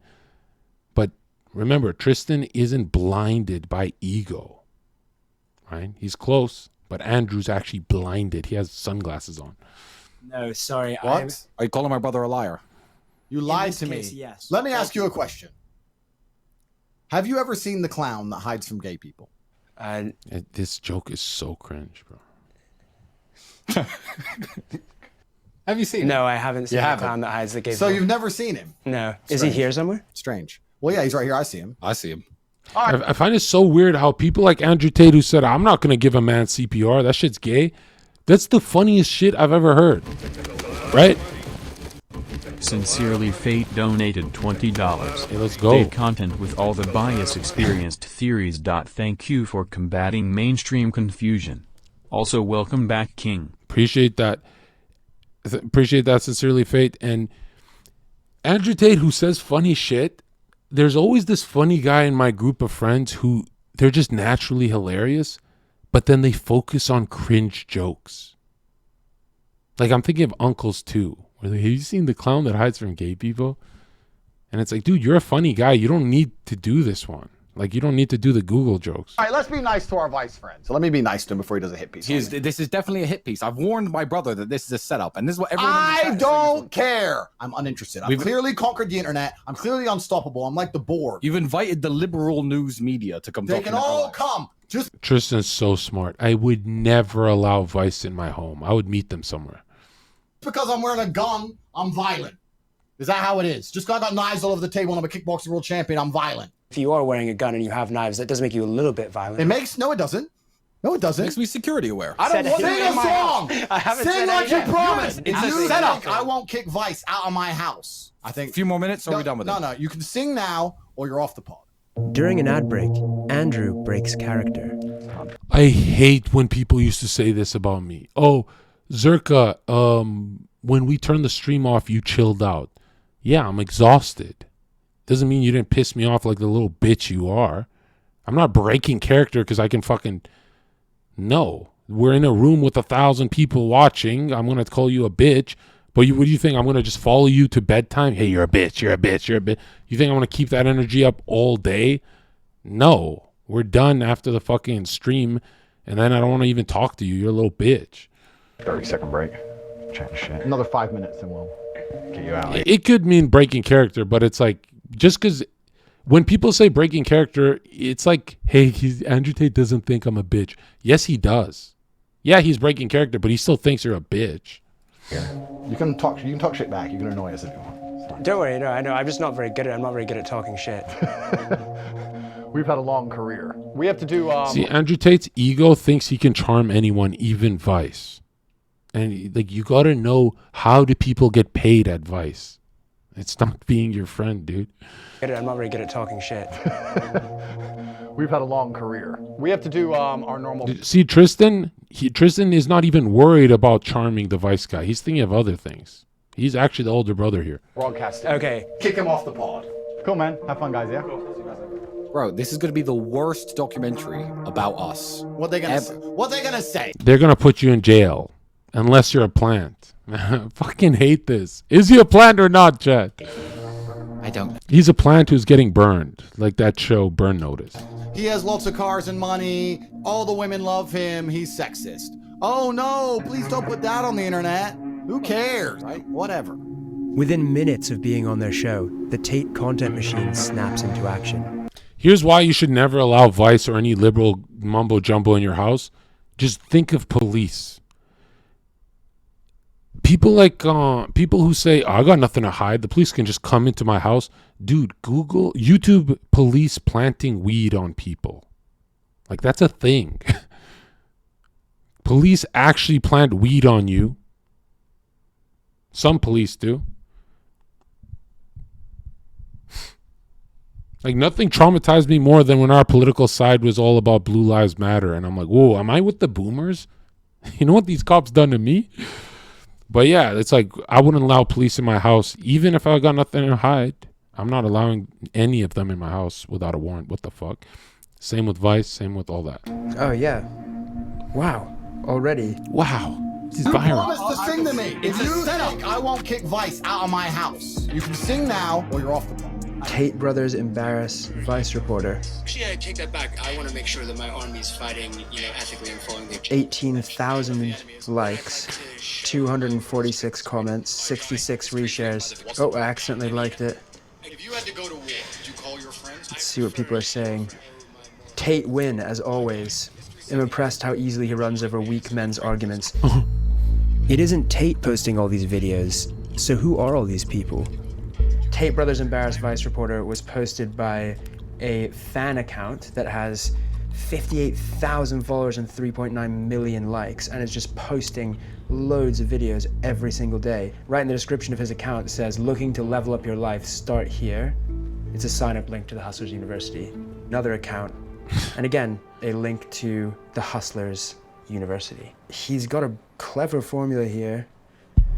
It turns out a big part of Hustlers University is an affiliate marketing scheme where boys as young as 13 are instructed to share controversial videos of Andrew with links to the Hustlers University underneath. If someone signs up through your link, you get 48% of their subscription fee. By financially incentivizing 110,000 students to share his content online, Andrew has essentially built an army to make him rich and famous in a very short space of time. And he's tactically avoiding the impact of social media bans because it isn't Andrew himself posting, it's his legion of fans. All I'm doing is saying that the shit that everyone thinks isn't allowed to say.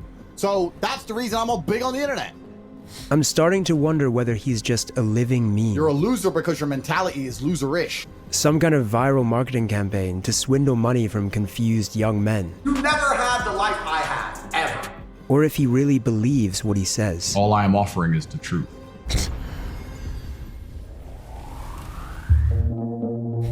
Andrew first appeared on our screens as a reality TV star. I've never been in a situation in my life so far in my 21 years where I really want something and didn't get it. He had found an arena where controversial personalities thrive. and had to manipulate a lot of people to win.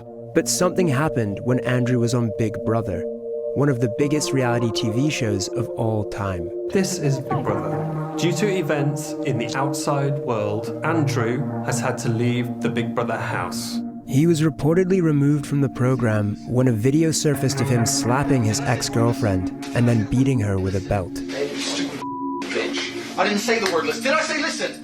Did I say listen? No. Did I say it? Public outrage simmered down after Andrew released a video of his ex, claiming it was all part of a so-called kinky game. It was just pure game. It's just what we... Vice, have you never met a blonde?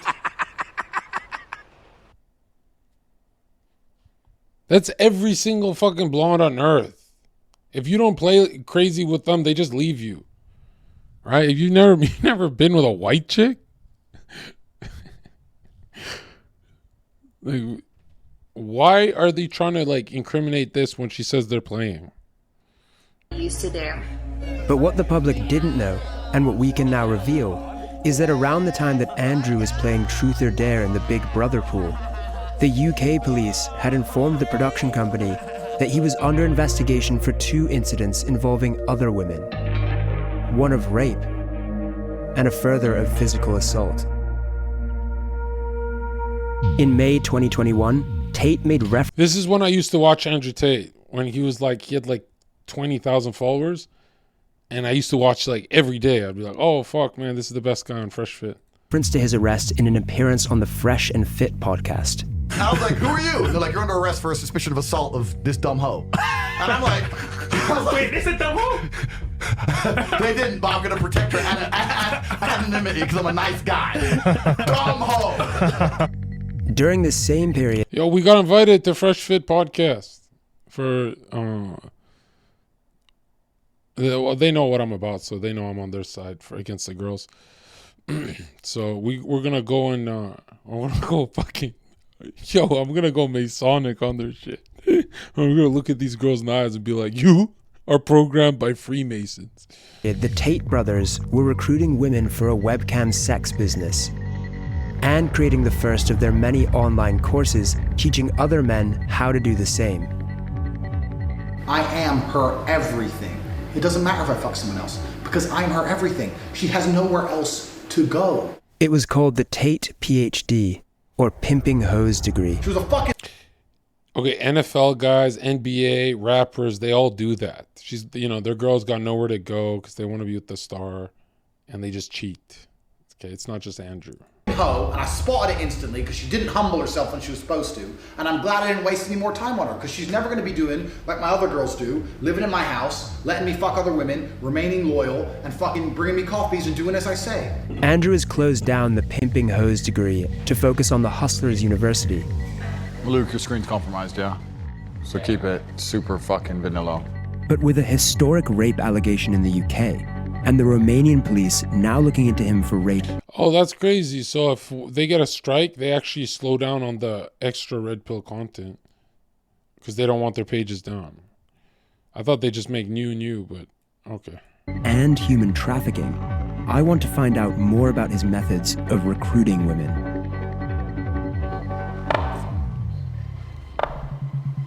Did you at one point say that the girls who started as your girlfriends and then worked for the webcam industry, 100% of the profit goes to you? I think in a lot of households in the world today, the man is in charge of the investments. I think that's not an uncommon thing. Tell me a view I have that you think is genuinely insulting or destructive to society. I'd like to hear it. You prefer younger women who are 18 or 19 because you can leave an imprint on them? No, when I say leave an imprint, I mean that. I understand what you're trying to say. You're trying to say that, like, if I get her, I can brainwash her. I'm not trying to say that. If you meet a girl who's 22 and you're her second boyfriend, she's probably like a nicer person, less jaded, less upset. That's not what you should say. You should actually say this. I find it a turnoff if she's had experiences like going to Maui with other men. I want her to be her first. That's my fetish. That's my kink. And then at least lefties go, oh, kink. He's got a kink. We got kinks too. Less suspicious. So you like to be in a position of power? It's not being in a position of power. It's about, I enjoy to show her amazing things. You're trying to attach things to the situation which aren't true. 5 years ago, you said rape is a terrible thing, but if you put yourself in a position to be raped, then you should bear some responsibility for that. Okay, so first, we agree that rape... Okay, if you jump in a pool with sharks, are you at all responsible for getting your leg bitten off?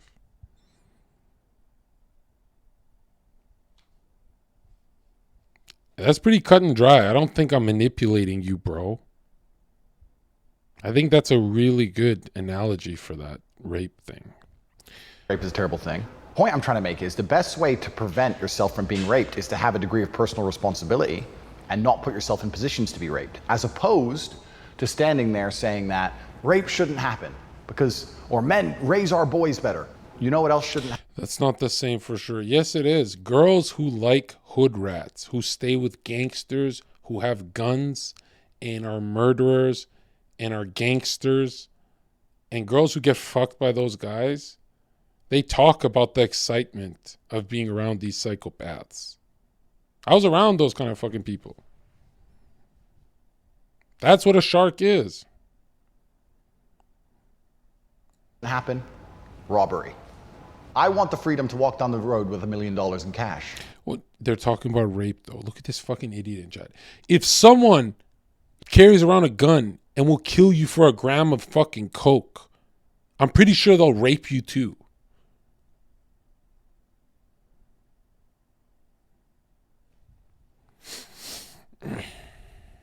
Is it fair to compare the desire to walk around with £1 million in cash to someone wanting to just walk around their own city at night? Well, female beauty is extremely valuable. Of course, female beauty is extremely valuable in the eyes of men. She's who just seek editing to over right now. exploit it. This is voiceover. I don't give a shit about having sex with beautiful women. I fuck them so they listen to me, so I can get what I actually want, which is not them. It's a means to an end. Every single Bond girl was exploited. That's exactly what I do. Have you heard the term lover boy before? The lover boy method? You say women have R-word fantasies, but do men too? Believe it or not, a lot of men do, but most men aren't as extreme as the women, believe it or not. Most men, like, think of this Vice guy. He wants to get paddled and spanked. You know what I mean? By the way, where this rape fantasy comes from men and women is they're both really talking about the highest level of unity, where the male and the female become one, and your body is mine, my body is yours. And so they're talking about the highest level of trust and rough play, but they can't word it. What's weird about women is they talk about it wanting that from a stranger. Men don't really think of it like that. Like, men's fantasies are like with their wife, but a woman's fantasy is like where their husband is role playing like a stranger. It's kind of, the women's is a little more chaotic, dude. Yeah, romantically involving yourself with a woman and then making money off of her. But for women, it's passive, right? They're lunar, they're passive. Men, when they have fantasies, they're active. They actually rape and go to jail, right? So their fantasies are more passive, whereas when men have it, they actually act on it and shit. In some sort of sex-adjacent industry. Firstly, I would call the webcam industry far closer to psychology than sex. The webcam industry has prevented more male suicide than any group of therapists, any action group, any charity ever would. That's our right wing. And everyone says, Zherka, you just jealous of Andrew Tate. If we have to give up degeneracy, we have to give up the hill of degeneracy in our culture war, then what the fuck am I fighting? What is the point? What am I fighting for? I thought I'm fighting for good old days where I'd ride around in a bicycle in the grassy neighborhood and no one's a fucking hooker on the street. I thought I'm fighting for that neighborhood. I didn't think the right wing is talking about hoes preventing male suicide. What the fuck? And the Vice guy's not even going to push back on this because that's his fucking liberal position. Andrew Tate is a fucking liberal. That's the truth.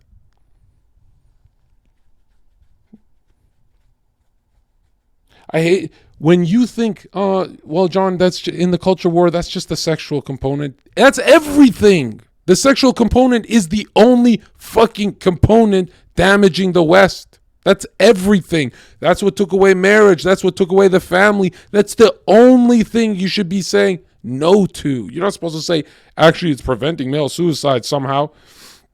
The fuck are you talking about? That's the 1960s sexual revolution to destroy us and turn the progressive wheel a crazy amount is what Andrew Tate wants. How is this guy our champion when Donald Trump would say, what the fuck? Even Donald Trump would say, what the fuck right here? And people are like, you don't go hard enough for Andrew Tate. You don't defend him hard enough. It's hard to defend a liberal.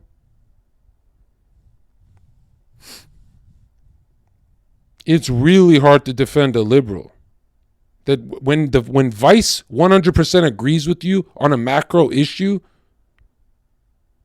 what's next? It doesn't even matter, because if you concede defeat here, you've lost the whole culture war. It's over. If you lose on the degeneracy, it's over. That's it. That's the only front we had.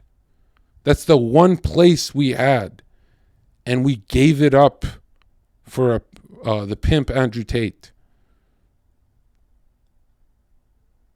I like Andrew Tate, but if I have to defend this position, I can feel, I feel so phony defending this part of our movement.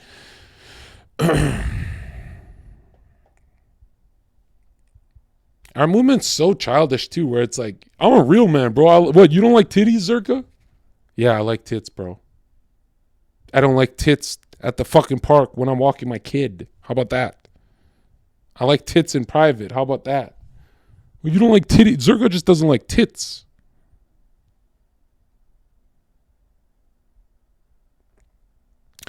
Freemasons who rule the world talk about generative principle. How everything is to generate mankind. All the power comes from what's in between your fucking legs, right? Your water soul, your liquid life force. And that one being used up on hookers is considered a right-wing position in 2023. Do you know that in the 70s, Andrew Tate would be seen as the hippie?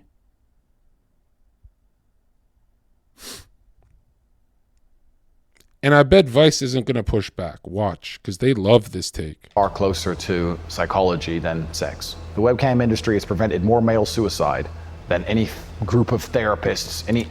Tate has to say this because this is his first millions, right? So everyone defends their first millions of how they're made. Action group, any charity ever would, right? Is that true? How can you measure that? Well, it's not about measuring, it's about my personal experience. One of the concerns that people have about that method is that let me correct you, because I'm a professional. Is that it's similar to, or people might consider that a form of grooming. Okay, so I'm a professional, so I have to change what you just said. I have to at least challenge you on it. Nobody's concerned about anything that happened 10 years ago when a bunch of girls got rich. There's not a single female complaining. Do you think there's not a single female complaining? Have you seen one? Tell me. Andrew says no woman has complained about him personally.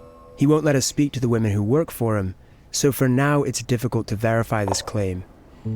But I have spoken to many women who complain about the effect Andrew's rhetoric is having on their lives. You know, if I was like an evil, let's say Andrew Tate's guilty and I'm Andrew Tate in this instance and I'm hiring bitches and all that. If I was an evil guy, I just would never hire anyone that I don't have blackmail against. Isn't that what pimps do? Like when I think of it from the evil perspective, I'm not saying it's right, but you know. To protect them from harassment, I've agreed not to name them. My ex-boyfriend was radicalized by Andrew Tate to the point of threatening to release revenge porn unless I took back what I said on social media against his sexist, misogynistic views. It's like a virus.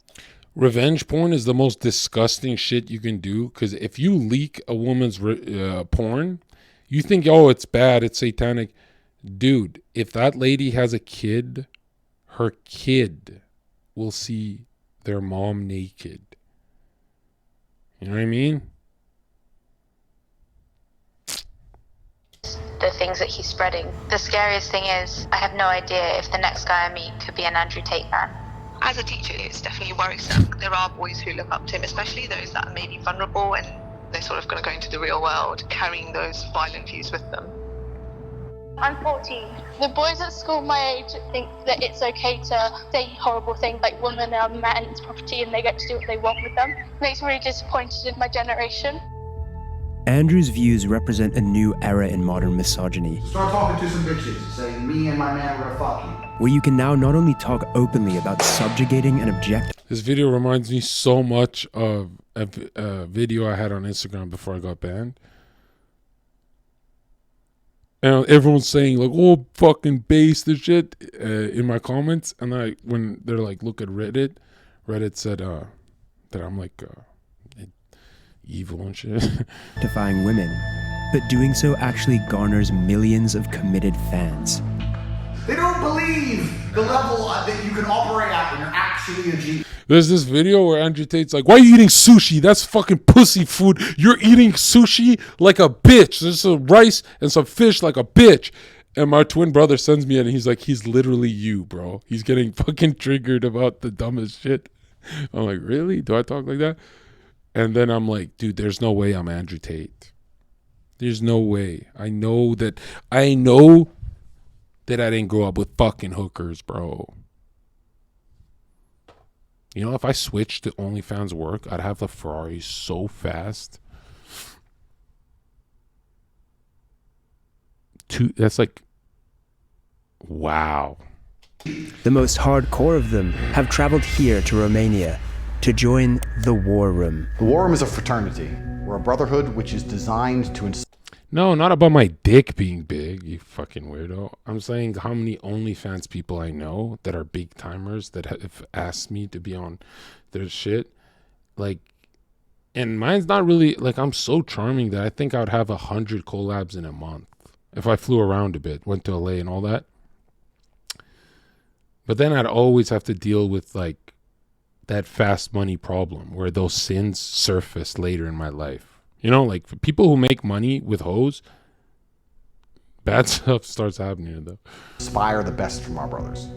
They have to have the mentality and the pedigree to survive. Oh, This is tests, and if you do them, you can stay inside. At the top of Andrew's fraternity is a small group of wealthy and powerful men who all stand to gain significantly from the expansion of his empire. This inner circle is not happy that I'm here. After our testy exchange this morning, Andrew invites me to watch him train. Have you ever boxed before? No. But it turns out he's planning on teaching me a lesson. Who's got spare glove?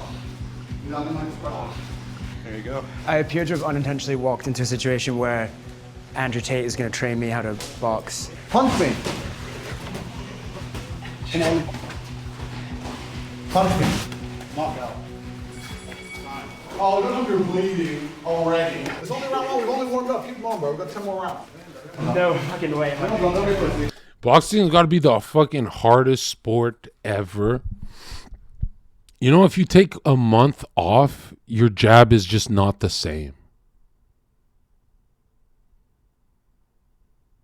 Like, I don't remember taking a month off, like, kicking a soccer ball and being that bad. But, dude, if you take a month off boxing, your jab is just so fucking pathetic. And, yeah, and I'd say the jab is the hardest thing to fucking learn. The jab is the hardest punch to ever learn. Yeah, once you have that, you're like safe as a boxer. But yeah, boxing is so hard to learn, man. Like, Even when you think you're good, you fucking suck. Like globally, you fucking suck. MMA way better. I watch MMA, but I actually like boxing better. Like if I had to do it, I feel like all the wrestling and MMA, since it gasses you out, it takes away from the knockout energy. You know what I mean? But you know, with punching, you always have that shot. I meet and get punched in the face by the inner circle of the war room. In the world Andrew is creating, not only are women to be subjugated, Sorry, that almost felt like I got knocked out. but men defined by their capacity to inflict violence. Okay. Tap out. You stopped. You were like, all right, pause, time out. Like if that were having a street fight, would someone stop? No, so that's your reaction. I need to fight back. Yeah. Does that make sense? Yeah. You know, it's good advice and stuff, but for a dude who just vapes all day and it's his first time, dude, I would never. They'll puke all over your gym. But I like the tough guy attitude and stuff like that. But maybe after a few weeks, when it's like, this guy's probably never fucking worked out a day in his life, right? Yeah, she. Yo, by the way, I think I've had 2 cigarettes this year. I didn't buy any, and am I supposed to crave cigarettes? I always stop for a couple months and then I hit it again. But I had like a couple cigarettes and they're not mine, so it's like I'm not buying cigarettes. Even when I'm doing dumb shit like, oh, I'm gonna get some Sprite or have some sugary drink, or fuck up with being health focused, I don't ever think of cigarettes. It's kind of crazy, right? I used to do these streams with like fucking 30 cigarettes a stream. The War Room is a network. We have 10 meetings a year. The next one's going to be in the mountains of Transylvania. You could do it, but I don't know, my friend, if you're prepared. We've left Bucharest and we're driving into the Carpathian Yeah, I bite my nails Mountains sometimes. to That's meet bad. Andrew and his inner circle for the War Room, which is going to involve something called the test. The test. I've made it into There's a bald Andrew guy. Tate's War Room, where 100 of his biggest fans have flown in from all across the world, each paying $5,000 to have their manhood tested by the one they refer to as Commander. None of us know what he has in store. I welcome you all to the test. There is a cage fighting event, and every single one of you has been paired against a professional fighter. You will fight in the cage on national television, and it's a real fight. There are 2 paths you can go down. You can agree to fight, or you can decide that it's not for you. You have 1 hour to think and make a decision. That's going to be a hard no from me. I would just do it. I would do it. If I paid $5,000 fucking dollars to be there and I get to be in the inner circle and this is my life mission to be in here, I would just fucking do it. Yeah, I would. Hell, I would get fucking drunk as fuck. I'd be like, let this guy fuck me up. Maybe I'll do a yes. The thing I'm most afraid of by getting fucked up by a professional fighter, it's not the wrestling. It's not them throwing me to the floor. It's not even getting punched in the face. I don't want to be kicked by a professional. That's the only thing that I'd be like, fuck. Like I would run right into him because I'm like, I don't want to be kicked. I don't mind if I got knocked out by a pro or any of that. But something about kicking, like if you've ever taken someone, a kicker's like full kick, yeah, dude, I hate a nasty kick. Whether it fucking takes the air out of me, worst is shin on shin. I hate that, man. I fucking hate that. Right? If kicking wasn't allowed in the real world, I wouldn't be that afraid of professional fighters. You know, I'd be like, oh, now I've got a chance. But a professional fighter can just set you up for like, yeah, the nasty. I'm not talking about a knee. I'm talking about like a fucking nice low kick to your fucking calf or your hamstring. Kicks are the worst, man. If they miss, they just shin on shin you. It's like they're the worst, dude. And it's not 2 legs are not the same. Some people's legs are just way tougher. Just to learn a little bit more of what happens and then definitely pull out at some point. Does anyone have any questions to ask me? No, the beautiful thing about kicking is anytime someone kicks in a street fight, it fucking sucks. It does like 2% damage, right? Even trained guys with jeans, they just kick. Their kicks suck. But I'm talking about a professional is gonna fucking break you. There's no training before this fight. If you've been walking through life too lazy to fucking train, is that your problem or my problem? I couldn't help overhearing some disagreement within the war room. I think he wants to talk to you, wink, wink. What the hell are you doing? What's It's gonna be fine, bro. No. We have an ambulance, we have medics. No one get fucking knocked out. Don't worry about it. At the center of it all was Andrew's right-hand man, Iggy Semmelweis.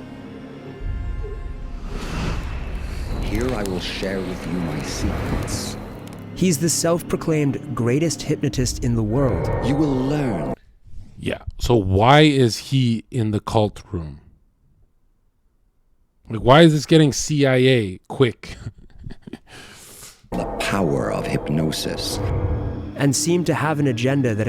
I asked my twin brother, right? I'm like, you're a therapist. What do you think of hypnosis? And they study it, right? And they're like, yeah, it's real. Right? Especially a broken soul. If someone's a broken soul, you can fucking hypnotize the shit out of them. My secrets. He's the self-proclaimed greatest hypnotist in the world. You will learn the power of hypnosis. And seemed to have an agenda that expanded beyond the war room itself into something larger and darker. Your sons will marry their daughters. Your daughters will marry their sons. You will create legacies. Enjoying those juicy steaks, that finer scotch, those smoother cigars. He refused to speak to us, but it's clear that he has a big role to play in whatever the war room's real agenda is. This is the war room of Andrew Tate. Welcome to the test. Now is decision time. You are getting in the cage to fight a professional fighter who is trained to hurt you. Anyone who is fighting, please stand up. Anyone who is not fighting, you can stay seated, and we will begin the other program. Just like that, a third of the room decides to get beaten up for Andrew Tate. What happens to the people who said no? They're doing something slightly different, describing the reasons they didn't do it, how that affects their life as a whole, whether they're The whole room that doesn't do it, I would just never trust them again. I would put them on some kind of like other program. I wouldn't even tell them, but I would separate these groups for life. Make any changes in the future to be more ready for opportunities. That's where honor comes from, right? From victory. One of the men who said no agrees to speak to us as long as we hide his face. Why did you say no? I have been in the ring before, but just sparring. But I was like, fuck, professionals and Russians, like they guys are serious. I was just too scared. So then afterwards, I felt bad about myself and I was angry at myself. How can you be that scared when there's a fucking referee? Don't you, these guys go to bars and stuff. I'd be way more afraid of that where there's no fucking referee. There's a referee. As soon as you're hurt, you're fucking done, bro. You're gonna shell up and it's over. Because he came here to be tested. Andrew Tate has obviously said a lot He's of scared kind of one leg kick. Look at this guy thinks he's Andrew Tate. What the fuck? Line. Yeah. What do you think about that? See, you can tell they living it up because look at the pen. And look at the pen. Andrew Tate has obviously... It's those try to quad color pens. Green, red, blue. I think it's try. I don't remember if there's a yellow. But that's a 3 color pen. Like, that's real success. I haven't seen that in years. I miss those. He said a lot of kind of controversial things online. Yeah. What do you think about that? A lot of things are very controversial, but I think the bottom of his message is a very, very positive one. Because if I'm not tough on myself, nobody else will be. Nobody really cares about me if I don't care about me, right? That's what I learned from Andrew Tate. People who decided this morning and people who decided at a later date here, please. We have a chaperone following up. If Andrew Tate just became successful without the hooker stuff, he'd always be seen as a motivational figure. But there's always that baggage of your past. When you do hoe shit, you know what I mean? It just chases you forever. Yes. We've been told that we're not allowed to talk to anyone. What about in passing, asking people like, what single question? Let me run this by Tate before we film. No other comment. Okay, all right. Would you be up for that? Yeah. Yeah? Our chaperone vets who we speak to and tries to heavily control our questions. What do you do? Show that you're not some sort of right-wing extremist force. Why did you join the war room? I don't want to be fucking stagnant. I need to grow. It's just a fundamental shift in my mindset. What I think could be bad is always good. Before the war room, I used to think, why is this happening to me? Now, what is this trying to like teach me? About Andrew Tate specifically and the things he says online, the things that get him negative publicity. What do you think about those things? I think he's speaking the truth. Really? Yeah. Interviewing under the chaperone's supervision is proving restrictive. Yeah? No alpha craziness. He's an animal, this one. So we can't speak to anyone? Okay.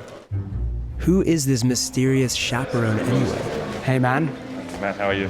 Good. How are you? Good, man. I was wondering if we could have a little chat. Yeah, sounds Yeah? good. Suits me, man. Brought over from Dubai. Yeah, they look like CIA. Like most war room leaders, he has a sports car. Do you want to do the interview in here?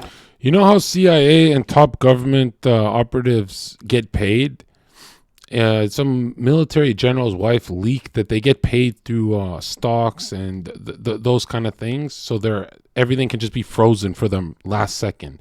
So the Ferrari never actually feels like it's theirs. You know what I mean? Like they're not taking home cash. None of that stuff, right? Yeah, I don't see why not, man. And like most people with a sports car, he's keen to show it off. He's ex-Australian Special Forces. Yeah, see, it's getting very Blackwater, private military, kind of like hired by the U.S. type shit.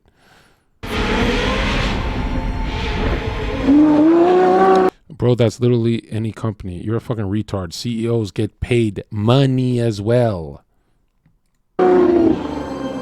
So, what do they call you? In these circles, sartorial or the sartorial shooter. I'm one of the guys who manages organizational risk and security for the war room. So anyone with any criminal activity, maybe they are showing signs of being racist or sexist or any of these sorts of things, they're out straight away. We will not tolerate that.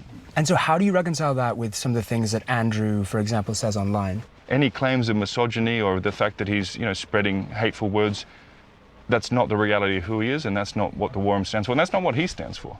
There are many clips of him out there saying, I'm not a misogynist, I provide for my women, I would stand up for my women in a violent situation. What do you think his detractors would say about, for example, what you just said, the phrase, my woman? Do you think that they would consider that to be misogynist?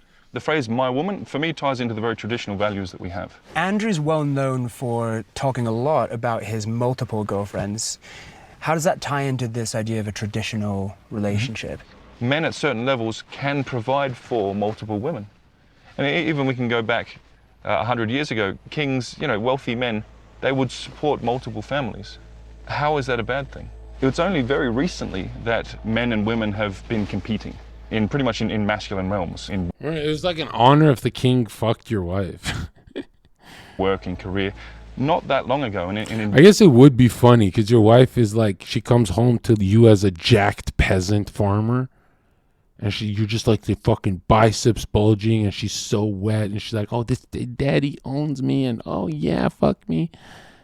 And then the fucking soy boy king comes and he goes, "It's my turn to anoint your queen with holy dick," and then your girl's just like fucking a soy boy, and then I wonder how the king, like, there's no way the soy boy. I wonder if like soy boys know when they're fucking a girl that she doesn't respect them. You know what I mean? I wonder if they know or if they're like, I'm just killing it. Indeed, in many cultures around the world, women still have the traditional gender norms. And we believe in the war. Yeah, it was Prince Harry would be a fucking king, bro. That's what I'm saying. And that's what leads to... Like, it hurts if someone fucks your wife, but if it's Prince Harry, it doesn't hurt. There's no jealousy. It's like, yeah, the king is fucking my wife, but that doesn't really sting. Now, if Brad Pitt comes to fuck my wife, now that stings, right? But if it's Prince Harry, I'll be like, yeah, they're going to scissor. That's kind of a turn on. Two redheads, let's go. Happiness. Rather than a career or, like you have, your own agency in the world to they do daughter too. Your own goals. The women who I know who are most fulfilled in life are not trying to do the things that traditionally men used to do. What about a situation where, this has just popped into my head, where I want my girlfriend, who I love, to be a kept woman, but she doesn't, she wants to pursue a career or something like that? Then find a different woman. Very simple. The core belief driving the war room and what men here are seeking is a misogynist fantasy of a time when they were kings and women were subjugated. It's at the heart of what Andrew Tate is selling. Just look at the tweets of Iggy Semmelweis, his second in command.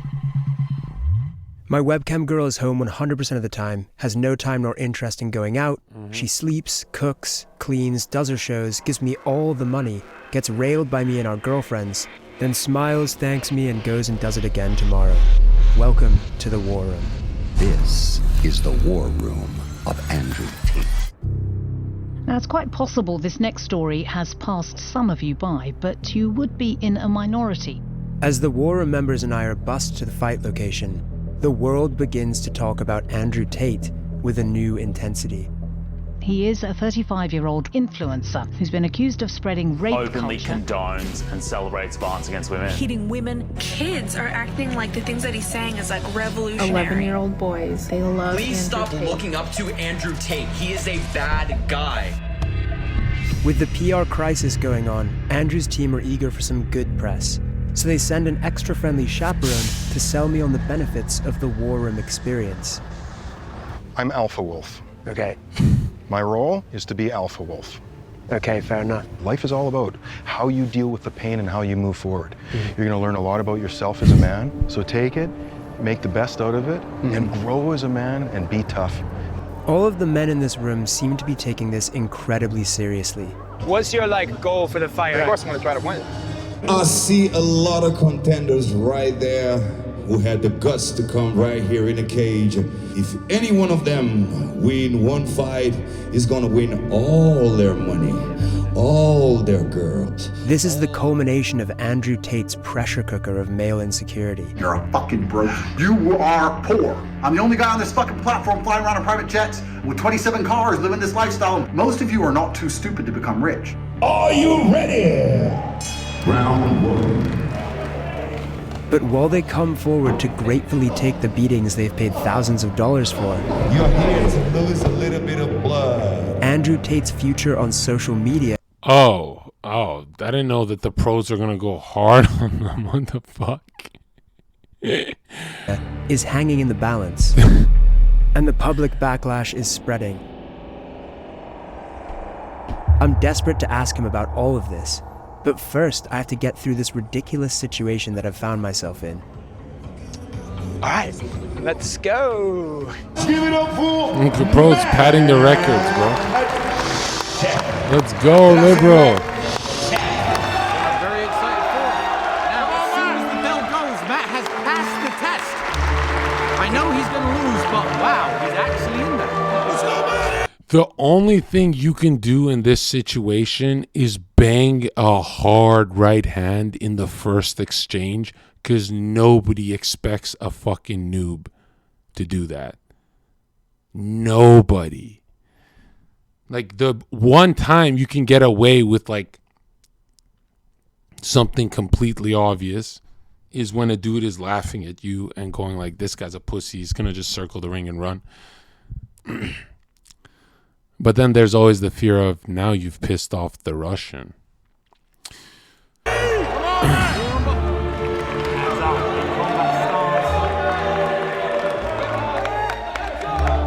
Whatever's going on behind the scenes, watching me get chased around puts a smile Oh yeah, he's on getting his chased. face. Texas gets stripped to the ground, and there's going to be a ground and pound finish. But that is it. Wow, he went really easy on him. Hold on, man. Hey, that guy had to sign something for that. What the fuck was that? He was unable to defend himself. I hated these guys when they turned up. I almost punched Matt myself when he was in my house. You know what? He's officially won me over. I can't believe he actually got in there.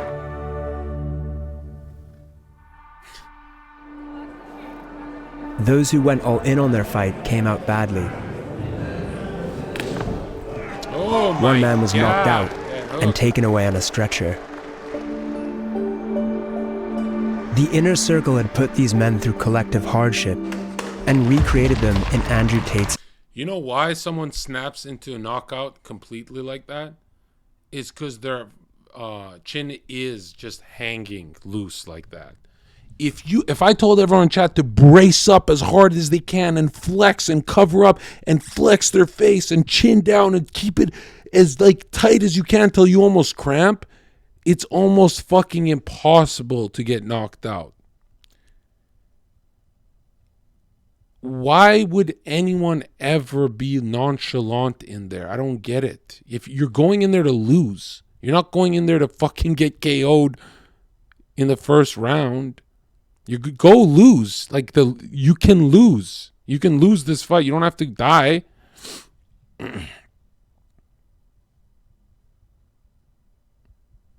Image. You know, yeah, it's not that they don't have a clue, because I saw those YouTubers and stuff when they started boxing and stuff. Did you know when most people start boxing, every time they hear their coach say hands up, they keep their hands up and still get punched in the face. Every single jab gets through. So when you tell a normie hands up, they think they're doing their job by keeping their hands up. They don't parry. They don't guard. They don't push off the punches. They don't actually intercept. They just keep their hands up and they think they're safe. And it's like, dude, there's like motion coming at you. You're not going to be frozen and meet it and be safe. And I saw a lot of those YouTubers, guys, who like, after months of training, they just boom, boom, boom, hands up. They're doing everything perfect and getting hit in the face.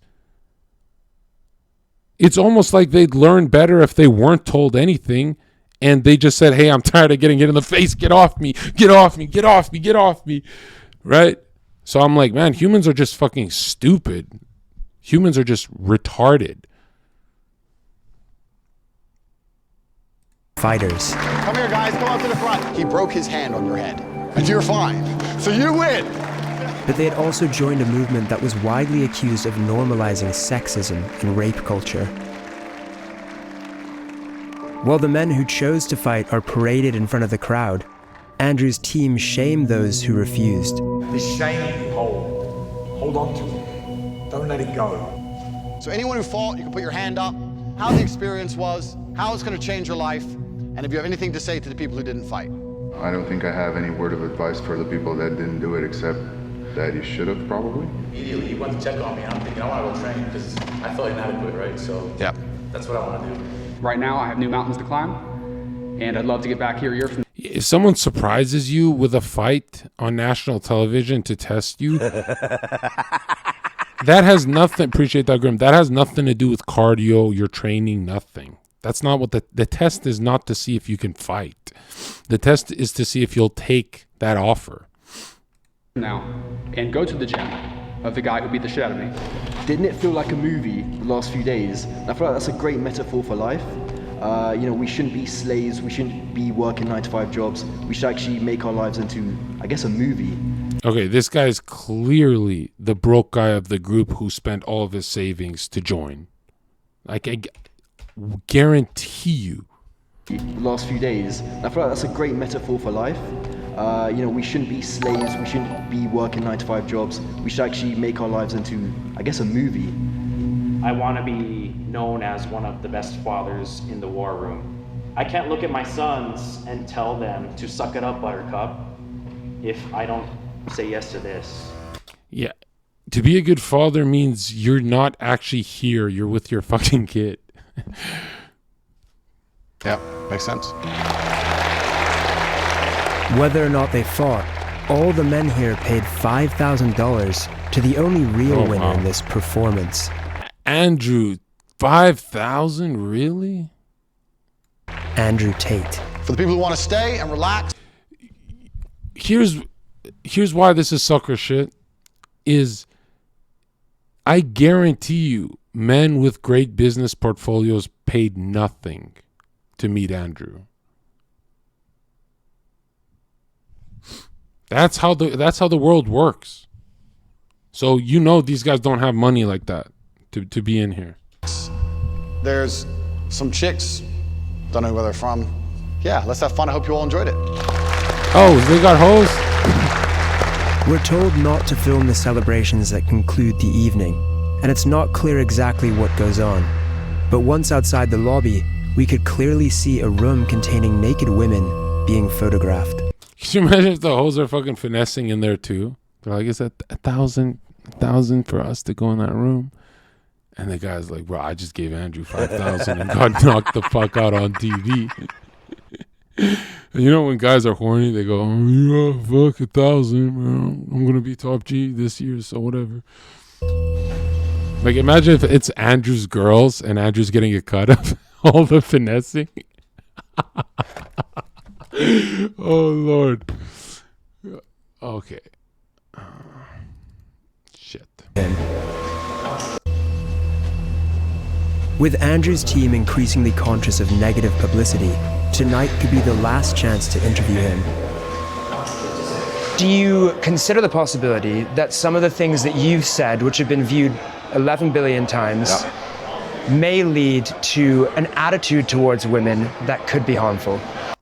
I accept that across all of that viewership, I have perhaps, possibly, maybe said one thing, or maybe two, that has upset a large range of people. Wouldn't it make sense to just apologize for some of the things you've said, acknowledge that they have caused harm, and say that you won't say those things again? No, and I'll tell you why. I'm not going to apologize for the edits of other people. I'm not going to apologize for the misunderstandings of other people. There's a whole bunch of clips people are making which make me look very bad. That's not good for my life. That's not good for business. The clips that portray you in a negative light also help the algorithm to make you become more famous and more viral. I'm not an expert on algorithms for social media platforms. I do not have most of them installed on my phone. I cannot control what a 15-year-old Singaporean decides to do when he chops me up and calls me names. I can't control that, and I wouldn't try to. There has been a lot of bad press about you. That's made some nervousness within members of the war, and why is that? Well, obviously, when people are going to continue to lie and continue to do very, very shallow, very, very fictitious investigations, people are going to lose faith in you. The media has lost all credibility because you do not try and portray the truth anymore. One thing that stands in the way of truth, for example, is when we often do documentaries, we have full access to speak to anyone we want. But in this documentary, we've been very closely watched by the sartorial shooter, Alpha Wolf, picking who we can speak to, you know, monitoring the interview. What is it that you're worried that we're going to find out? These questions are so low. This is low. It's low. We let you in. We tried to take care of you, and you're sitting here and just attacking us for 3 hours, bro. The world is asking these questions, and the viewers will be asking these questions. It's a consistent leading question, a consistent narrative. Where's the question about the good he's doing for men? Well, there's a very clear narrative. I need to leave. In the days afterwards, Tate is banned from YouTube, TikTok, Facebook, and Instagram, to the protest of his fans. They have shut us down. This is warfare against the West. For a moment, it seems the deplatforming has worked. Alpha Wolf Alex. But then, he reappears on Instagram with an emoji covering his face. You're lost. You understand you're living inside of a mechanism which is designed to control you, but you don't. He moves to Dubai, converts to Islam, sets up a new bank entirely owned by him. You know, this is, well, ask Gaddafi what happens when he did. Anyways, this converting to Islam is a great right-wing partnership for him. And it kind of involves a bit of the left because they're seen as a minority. So this is a good move, right? Because he didn't have allies. This was a great move he made. But I don't think he's actually religious, to be honest. Converts to Islam, sets up a new bank entirely owned by him, and rebrands the Hustlers University as the real world. Nice. In the first month after being deplatformed, he made $11 million and got 250 million views on TikTok alone. Months later, Elon Musk reinstates his Twitter account and he gains 1 million followers in 24 hours. I have no criminal charges. There's no charges at all against me. I have not hurt any women. No women are coming forward saying Andrew hit me. Zero. Andrew maintains that he has never abused a woman. But when we get back from Romania, we finally manage to speak to some women from his past. Amelia began seeing Andrew in 2013. Due to fear of harassment from his fans, she is withholding her real name. I always knew, even back in the day, there was always things said bad about him. But when I'd seen him again in 2013, I thought, oh, all these rumours about him may be false because he's actually been really lovely. The first time I went around his house, because before it was like maybe 3-4 times we've gone on dates, we started to make out on the bed. Out of the blue, he literally just stopped what he was doing and just laid back. He said, "I'm just contemplating whether I should rape you or not." What? And I promise you, within an instant, he changed. He just jumped straight on top of me, grabbed my throat, started suffocating me, strangling me. The more I didn't want to, it made him so much more aggressive, to the point where he was pinning me down, hurting me. The things he was saying to me, he was like, "Who do you belong to? Who do you belong to?" And the more I couldn't say it, the more he'd hurt me. So I couldn't see an escape. And at that point, I just gave up. I just gave up.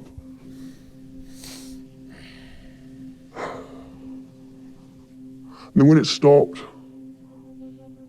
he went to the bathroom and acted as if it was normal. So I'm like, maybe I did. Did I want it? Did I not? I definitely said to him, please don't, and he told me, shut the fuck up. Definitely got strangled. I definitely didn't want it. Did he think I wanted it? When you look back, the psychological warfare you have with yourself is like you couldn't even imagine. You wouldn't know, you wouldn't understand it unless you've been through it. Can't even say the damn words. Have you since come to terms with the notion that that may not have been consensual, that may have been... I know for a fact it wasn't consensual. But it's hard to use the word. Even though I know technically it's true, that did happen, that is what happened to me, I still don't like vocalizing it. Amelia's method of coping with the alleged rapes was to pretend to herself that it was a normal relationship. The abuse wasn't consensual because he knew I didn't want it, which he confirms in multiple voice messages and texts to me. Am I a bad person? Because the more you didn't like it, the more I enjoyed it. I fucking loved how much you hated it. Turned me on. Are you seriously so offended I strangled you a little bit? You didn't fucking pass out. And all the women I've ever slept with, not a single one has ever bitched or complained like you are bitching and complaining now. Every few months, Andrew would send me on a different number messages to remind me of how dangerous he was. I thought I'd remind you of the caliber of man I am. I am one of the most dangerous men on this planet. Scare tactics to make sure I wouldn't go anywhere, go to the police, wouldn't report, would always be under his control. It was always to remind me that he was there. After 6 months, Amelia eventually left Andrew when she says she began to fear for her own life. In 2014, she also decided to report the incident to police, who logged it. A year after, I got a phone call from a police officer from Hertfordshire Police.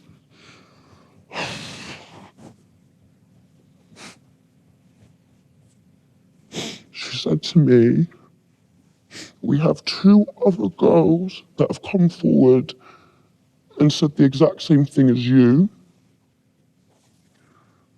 Would you please be willing to come onto this investigation to make this case stronger?" And without any hesitation, I said yes. And I thought, well, if there's 2 other girls, I'm not alone now. I'm not alone. One of those women was Sally. She was 20 when Andrew Tate approached her for webcam work. Due to fears of harassment from his fan base, she is also withholding her real name. First night that I worked for him, Andrew bought me like 5 bottles of wine. So I got completely drunk because I'd never done webcam work. So I was very, very nervous. Then that night, we were just sitting on the bed and Andrew punched me in my arm. I went to the bathroom and cried. It really, really hurt to have someone just hit me in the arm for no reason. I was very confused. Sorry. Sorry, I don't want to cry. It's okay. So then when I came out of the bathroom, he was super, super nice. Like, from what I remember, Andrew didn't have any alcohol at all. It was literally just me. That night we cuddled and we ended up having sex and I was really, really drunk. That was my first night. Then it was kind of like every single night I would work. Were there any other instances where there was physical abuse?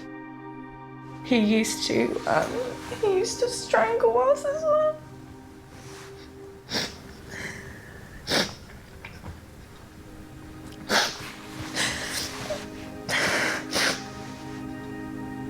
There was another time when he came into the bedroom, me and the other girl, we would sleep in the same bed with Andrew, but at this time the girl had a partner, so she was not interested in Andrew at all. This became the try not to get banned challenge fast. What the fuck are you typing in my chat, dude? Why are you saying that to me? Let me just fucking watch a documentary. And I had gone to the is shower, I came back bro. and I noticed he was... Day one back. I saw him raping her. And,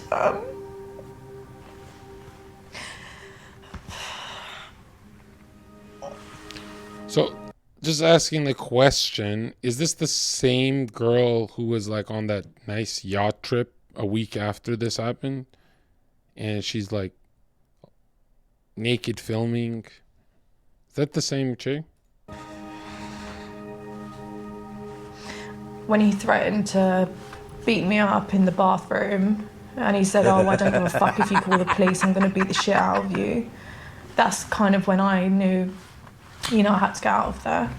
I stopped working for Andrew about March, April time, and I went to the police shortly after that. Nothing was done, really. The other girl that he had raped, she went to the police, and then that's when they arrested him and took him into custody for like 2 days.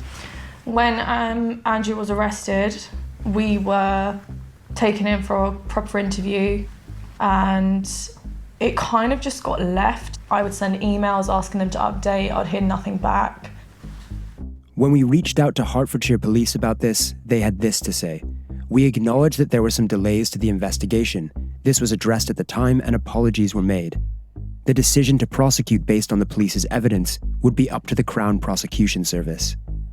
Unfortunately, they turned around and just said, oh, we can't continue this case anymore. It's just insufficient evidence. You witnessed the rape occurring. Did that not count as evidence for them? No. They openly said it's really, really difficult to prove rape.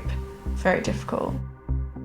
The Crown Prosecution Service said, in this case, we carefully reviewed all the evidence provided by the police regarding each complainant and concluded it did not meet our legal test and there was no realistic prospect of a conviction. In the UK, only 1 in 100 reported rapes result in a charge. I just realized there would have been even more outrage if Vice couldn't do this hit piece because Andrew listened to Tristan and said, no, you can't come to my house. I just realized, wow, imagine when they watch this and they go, dude, this guy's trying to get us locked up for life. Let alone a conviction. In a statement issued via his lawyer in Romania, Tate denied the assault or rape. He said, they wanted money because I fired them. The police understood after the investigation that I am innocent, and the police found messages from the girls' phones where they were talking between themselves and planning to lie about me. Sally said, the CPS sent a letter saying that one of the reasons they didn't charge Tate was because they found voice notes on our phones where we talked about whether we should tell the police that he gave us alcohol. Bruh. We were talking about it because that is what happened. He used to get us drunk. Bruh. They clearly didn't think a text from a man to a woman saying, I love raping what the fuck? you. I know what I do to you is abusive and controlling. See, the only text I have of me saying words like this is like she starts it. She uses the words first and we go back and forth. But if I worked with, let's say, OnlyFans girls, I don't think I'd ever put that on text. You know what I mean?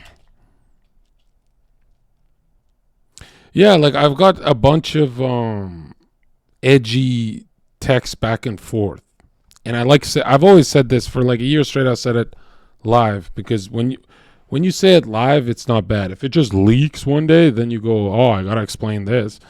But when you say it live, people go, oh, this is what he was talking about, just in case it ever got painted in one direction. To CPS, apparently that's not enough. I did the bravest thing I think I ever done in my life. which was hell. 4 years of absolute hell, going through an investigation without anyone knowing. And basically, No, that's my problem is like people who are around me, I'm like a catalyst. They get so toxic. So if I date someone, within month 1, even if I'm not being extreme, they start bringing out slurs, rape talk, and they start to become hyper edgy because they go, oh, I can make Zherka giggle if I'm really edgy. And, you know, my dumbass rewards behavior like that, right? I'm so fucked up that, like, if a bitch fucking smacks me, right, and I dodge, I giggle. I don't say, hey, what are you fucking doing? I kind of giggle. I have a really fucked up... I have a really fucked up mind where it's like I reward bad behavior, and it's like, that's not healthy, dude. Don't do that, right? Like, in my head, it's Dragon Ball. to do it alone was all a waste. What do you guys think? Guilty, not guilty from Vice documentary? Did this change your mind?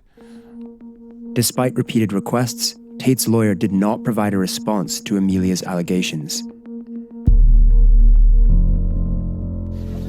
The Romanian investigation into Andrew Tate and his brother finally led to an arrest on the texts are damning. I'd say the voice clip is more, but the texts are not that damning. Right? Because have you ever...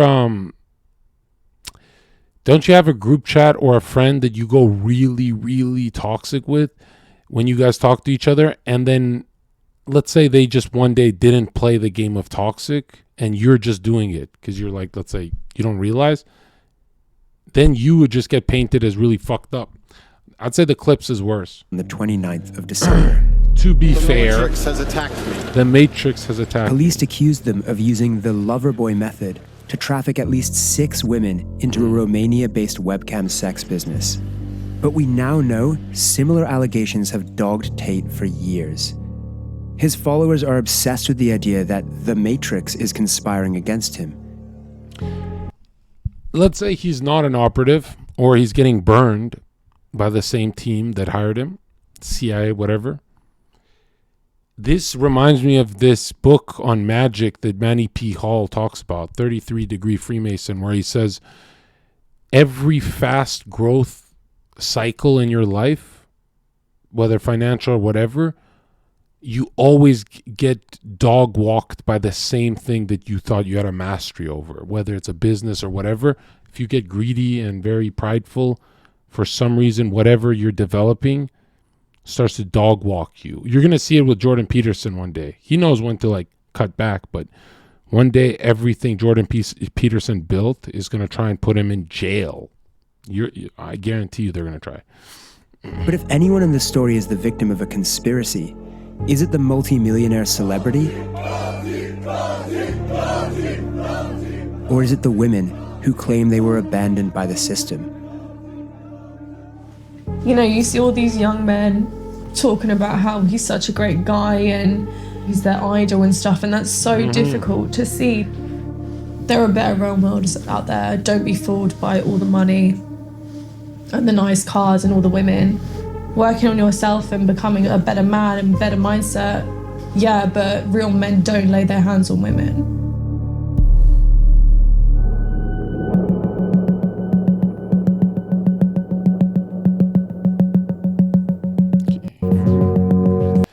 All right.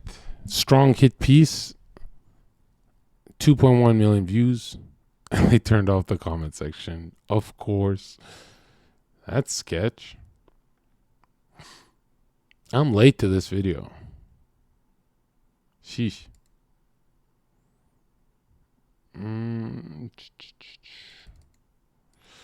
Let's see. What did Ethan Decline said Andrew Tate's getting 15 years. I don't know why he said that. So, okay, let's talk about this one. You ready for this one? I don't even know. Ethan looks like a fucking germ. So, look. Okay, let's talk about this one. You ready for this one? I don't even know. Okay. I know what you did. Next? No, I'm just kidding. It's not about that. Andrew Tate, I want to talk to you about. Yes. Yeah, so.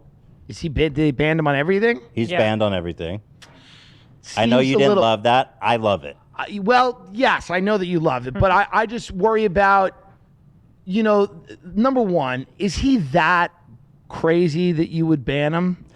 Yes. Yes. Actually, I have clips because I wanted to persuade you. Okay. You don't need to agree with me. For sure. In my opinion. I'm always reluctant to ban anyone. Right. Because who is a good male role model? Definitely Donald Trump for me. I look past the bad marriages because that's relatable for me. I could see myself fucking up like that, but I really think Donald Trump is like my masculine guy because I wish all of you could have 1 year in streaming as a right winger, especially on Twitch, and go through what I went through, and you'll see how bogged down you get, no matter how badass you are. Trump had that with mainstream media, which is way more insane. Because that's like continuous doxing from day one. And he kind of fought throughout the whole thing. So when I think of the most masculine soul I've ever seen, not Trump when he started the campaign, 2016, that was cute.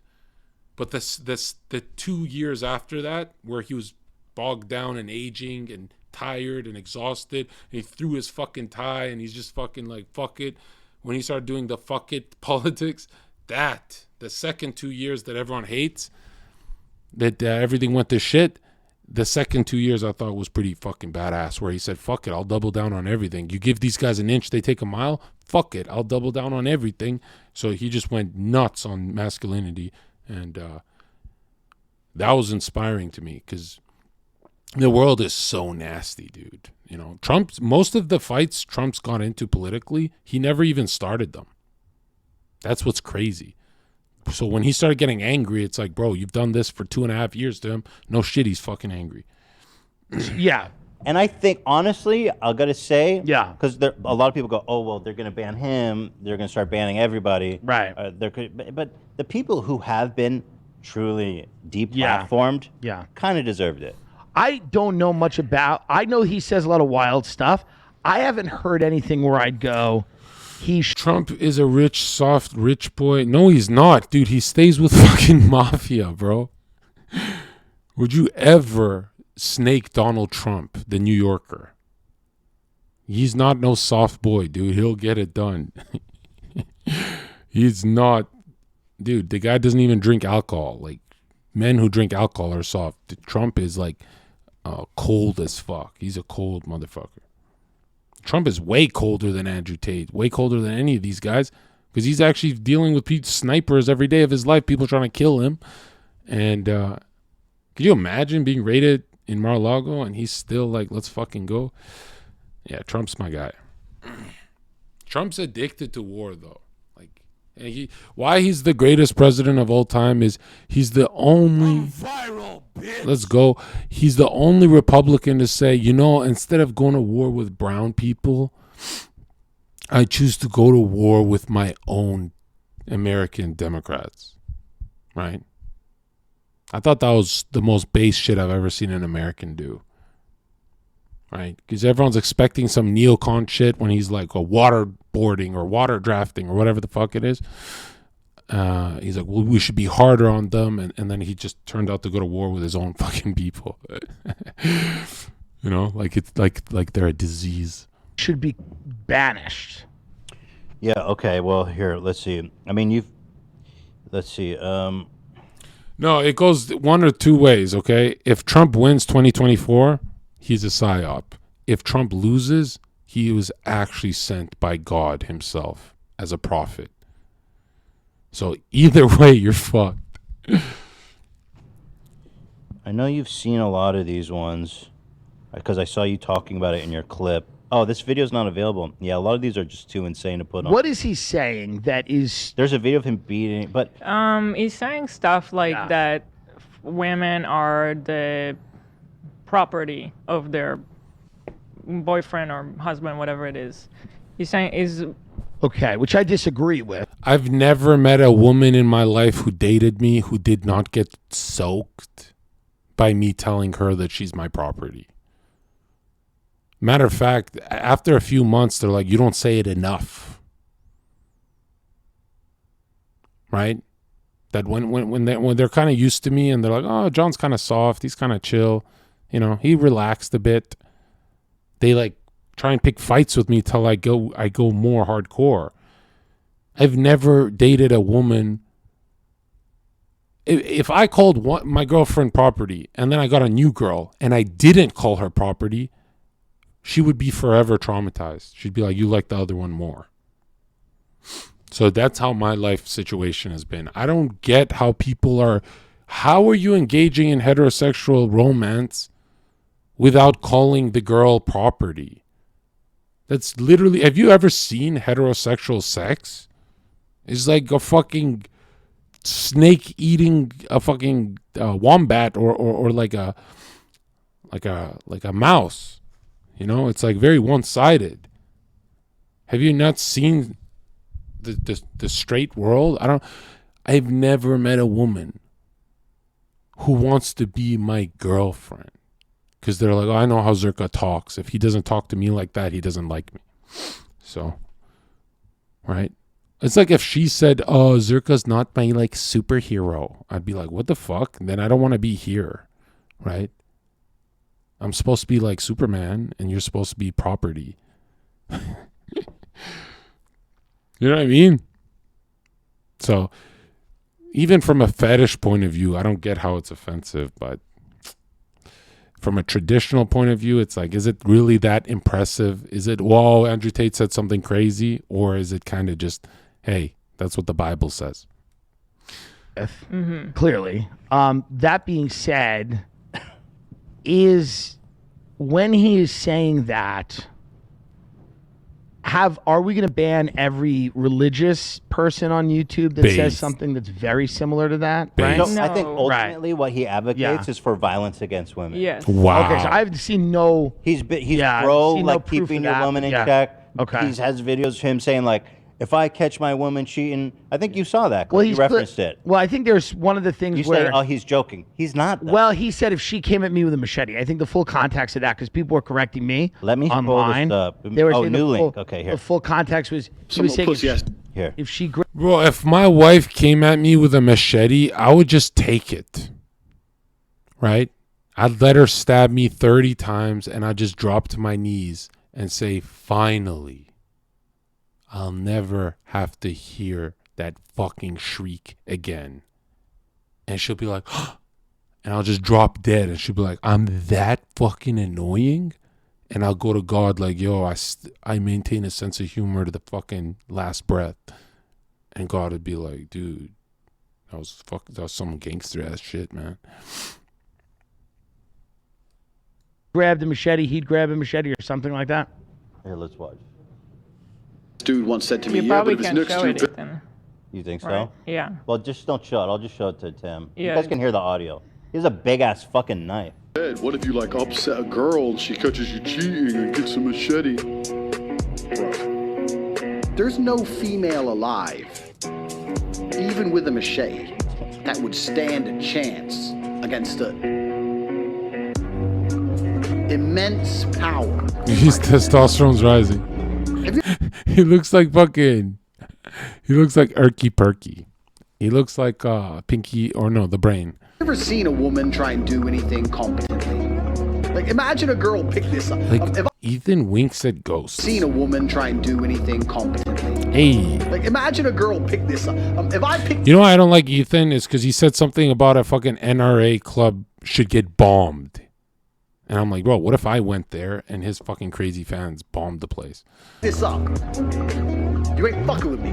And I'm a left-hander. I'd still like jab. I'd fucking swing low. Take your fucking knee out. You ain't gonna see it coming. I mean, it feels more though to me like a guy who's being a troll than a guy who's saying kill a This was woman the with debate, a machete. okay? But and again, I'm not saying he should be like a senator. Right. Right. Go ahead. if you take into context also that he's done sex trafficking, does it change your opinion? Well, listen, 100%. If he's doing sex trafficking, well, He then is. that's He is. Yeah. Well, I mean, listen, if that that needs to be handled by authorities. I mean, It that's is. beyond the scope of YouTube. Yeah, no, Yeah, of course. And yeah, I mean, that's the not- embassy got You know, reported. yeah. No, so what do you think? I'm going to be like, well, that's not a big No, deal. but like yeah. even if you think that maybe Yeah. that video was just trolling, Yeah. like knowing the full scope of who the guy if is, kind of puts he's it in. doing that, Here's right? my take, it's, right? It's 100% not. It's a he needs That's a to legal be- issue. It's not a Ye- sensitive oh, issue. yeah. So here's my take. Yeah. Oh, yeah. I think in the totality of his work and the influence it's having, yeah, he is recruiting men and encouraging violence and control of women. Now, here's where I see it. Right. I think a lot of people see it differently. Right. Yeah. So we're talking about censorship. We're talking about freedom of speech. Yeah. Everybody believes in censorship. It's just a matter of where you draw the Sure, line. sure. Do you think, for example, ISIS should be able to have a TikTok channel? Yeah. What are they doing? Is it? They're just fun? talking about Is cool If they're ra- dancing, then yes. They're radicalizing people. They're talking about like infidels, and we need to stone infidels. problem, and right? You If need I'm- to come to you. You know, if you don't join us, Sure. you're going to go to hell. But you might have. Yeah, but we can DM ISIS and be like, hey, guys, relax. And they'd be like, oh, shit, you know, I got DM'd by an e-girl. And they'd like relax a bit. And maybe you can, you can find common ground with anyone when you have God in your heart. Right? Should send Ethan. I'm joking. To delete a lot more channels than ISIS if you were going to apply a very broad definition. But that doesn't happen. Well, let's But I mean, here's the thing: there's a lot of clerics, Islamic clerics, that are in the UK that say very similar things to that. Are they on TikTok? Probably. I mean, you could easily pull up 10 incredibly offensive. Let me just. Yeah, I don't think they should be allowed to do that. Yeah. Because it's hate speech, right? Well, it depends on what they're saying. I think it's the hate speech thing gets very blurry, right? Yeah. Because like if you criticize certain people in a war, for example, right? For example, they allowed the social media companies allowed people to say things about Russian people. Not only Putin, they were able to say hateful things about Russian people during the onset of the Russia-Ukraine war. They were kind of allowing some more of that stuff, right? So I think it's really that these. You're saying you couldn't support Russia? No, you could say anything you wanted to about Russia. You could say kill all Russia. You could say all that stuff. I think a lot of these standards are unevenly applied because it's very difficult to apply standards evenly. Wait, how is it? I'm confused about what were people being censored about in the Ukraine? No, they weren't. They weren't. For example, you're saying if there's hate speech, and you go, what constitutes that? Because it's. I think what constitutes that is calling for violence or violence against You told your people to bomb a place. That's calling for violence.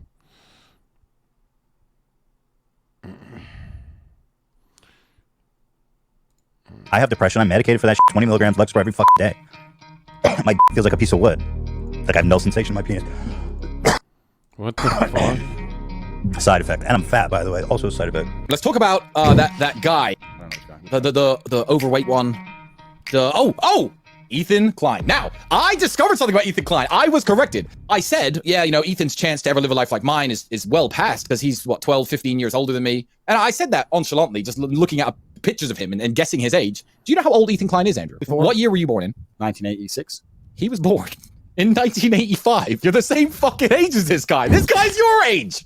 Being Ethan Klein is like a worst nightmare. You're fat. You're depressed. You're in your mid-30s. How is he so? He looks so terrible. I didn't know this. I've had 87 pro fights. How the fuck does he look this bad? He must have tried. I've been stabbed and I look better than this man. It's a fucking. He looks awful. Wait, let me put him up again. Let me, Mr. Producer. Guys, close your eyes. Close your eyes. You don't want to see this. What the fuck, bro? What the fuck are you doing? Sorry, Twitch. Someone fucking warned me. It's fake. Fucking idiots. By the way, anyone who finds that funny, right? Anyone who does that with their buddies where they show them naked pictures of men, that's gay, bro. That's gay. That's gay as fuck. And like Andrew Tate and Tristan, the fact that they click that and no, I don't have to delete the VOD because I took it off right away. It's just Yeah, anyone who finds that funny, it's like, bro, you're still looking at a man's ass. Well, it was blurred out, but you know what I'm saying.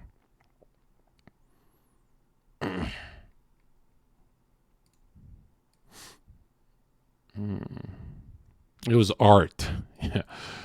Let's see where H3. Fuck H2. He said Andrew Tate's going away for 15 years. I was like, what? I think that was that today? He debates Bradley Martin. Look at this. And they just hit the ban hammer. It's happened multiple times. Money with my own advocacy. 50 million, I'll say whatever you want. Million a year. That I believe. I think. Actually, like articles about how like sissy hypno porn should be banned. Wouldn't you probably would assassinate yourself, bro? No. There's no such thing. There's no such thing as a free lunch. There's no such thing as $100 million with no strings attached. Okay. It's not happening. Is Bradley on the line? What's going on there? He is not in the Zoom waiting room yet. Did he stand us up? I'm gonna text him right now. Yeah, tell him, yo, bro, this is live. We're waiting for you, man. Okay. Don't. Did Ethan get unplugged from the Matrix? What the fuck is going on? He's like out of the pod. Right? Where the fucking sentinel comes like and they flush him down. Hey, say don't stand us up. Sarita, you're missing out on. You know how that feels. Don't do that. Don't you, Sarita? Don't you find this man, Ethan, to be the peak of masculinity? I know. Should I call him? Yeah, but just tell him he's live before you put it on the. Yeah. Oh, he said he's calling now. Okay, good. Oh, so Lord. my goal here is that me? We know he's kind of susceptible to the Andrew Tate. Fuck. I saw a video that I don't have access to the link you guys posted, by the way. That's slow. Oh. I saw a video on Monday that like blew my mind, and you've probably seen it. Oh yeah, you did. It was the lawyer reacting to that like leaked Hustler University video. Yeah. And you know, this video is extremely hard to find. The only place I found it, and we've looked everywhere, is this lawyer. It's not a bad set. I watched it. Bradley's in the waiting room. No, I know you've. Yeah, I know you've watched it, but I can't find the video anywhere. Oh, because it's I think his team probably copy strikes those because they are paywalled content technically. Right. Yeah. Right. If you re-upload it, yeah. There he is. You guys see me? Yeah, I can see you, bro. What's up? Yo, first off, I gotta say, I love the new haircut, bro. Thank you, man. Are you talking? Not you. Yeah, is he talking to me or is he talking to you? I'm sorry. Thank you, bro. Okay. Thanks, bro. Appreciate that. No. What are you guys doing? What's going on right now? All right, Bradley. I want to try. I need to get your opinion on something. I know you're open-minded. Clenbuterol. How quickly can we get Ethan on it? No, definitely don't do it. Not Clen? No, Clen is such a bad thing. You don't want to do it. Yeah, no oral steroids. Clen is the horse bronchitis medication. Yeah, it's just too acute. Like, it's just too much too fast. I wouldn't do that. Are you driving right now, Bradley? No, I would never drive and be on the phone. This is primal as fuck, dude. You're like looking down. You're not even looking at the road, bro. Look at this shit. Oh, Jesus. No, I'm gonna pull over. I'm literally about to pull up to the gym right now. All right. He's Congrats on the new bro. gym. It doesn't matter. You could just fucking drive over people. You wouldn't even know about it. Yeah, okay? you wouldn't feel it. Yeah. You just walk out like unbreakable. Yeah, LA infrastructure, baby. What? People are for sure mad at me right now that I'm driving on this call. I know. I already know. Just don't. It's okay. I'm pulling in. But go ahead. Bradley, you're alpha. You're alpha. Don't concern yourself with what fucking sheep think. Okay, you're lying. All right. Here's what I want to first of all say, lots of love in our fans for you for what you did on that podcast. You tried to bring the truth to them. Did you see us appreciating that? Yeah, I did. I saw them talking about it. And honestly, man, like it's just I don't know. It's like when you bring up anything that's opposing, obviously everyone's like, yo, what the fuck? Or we didn't really go into it. I mean, I don't even know enough about the whole thing to really go into it. But I just remember having that conversation with you. Then I did some research, and the word for word likeness on the website was what I was looking up. That Loverboy. Yeah. So well, here, I want to show you a video. Okay. Are we gonna get him to watch the video? We can show him a video, right, Dan? Yeah. It's gonna show up on your phone. Can you show him a video? Can we wait until he's parked? No, I want you. Hey, no, I'm gonna park right now. I gotta tell you guys, your guys' setup is so legit. Yeah. Like I know I said it a few times, but I'm like really impressed, man. Yeah, Anyways, thanks, bro. The more you talk about it, the better I feel about it. I love that. No, dude, honestly, like you make me feel like I'm just getting started, and I really have some work to do. Bradley, just put the phone in your lap and just look straight down at the video. Yeah, perfect. Yeah, you ready? I'm gonna roll over. Oh, I feel like I'm your dick, bro. Yeah. I'm gonna fucking park. Okay. Yeah, and congrats on the gym. Sorry that Steve will do it. Betrayed you once again. What happened? He didn't show up? He didn't show up, man. That kind of hurt my feelings. I'm not gonna lie. I was upset. Actually upset. Because like all jokes and shit aside, it did make me feel the type of way for sure. And did you guys work it out?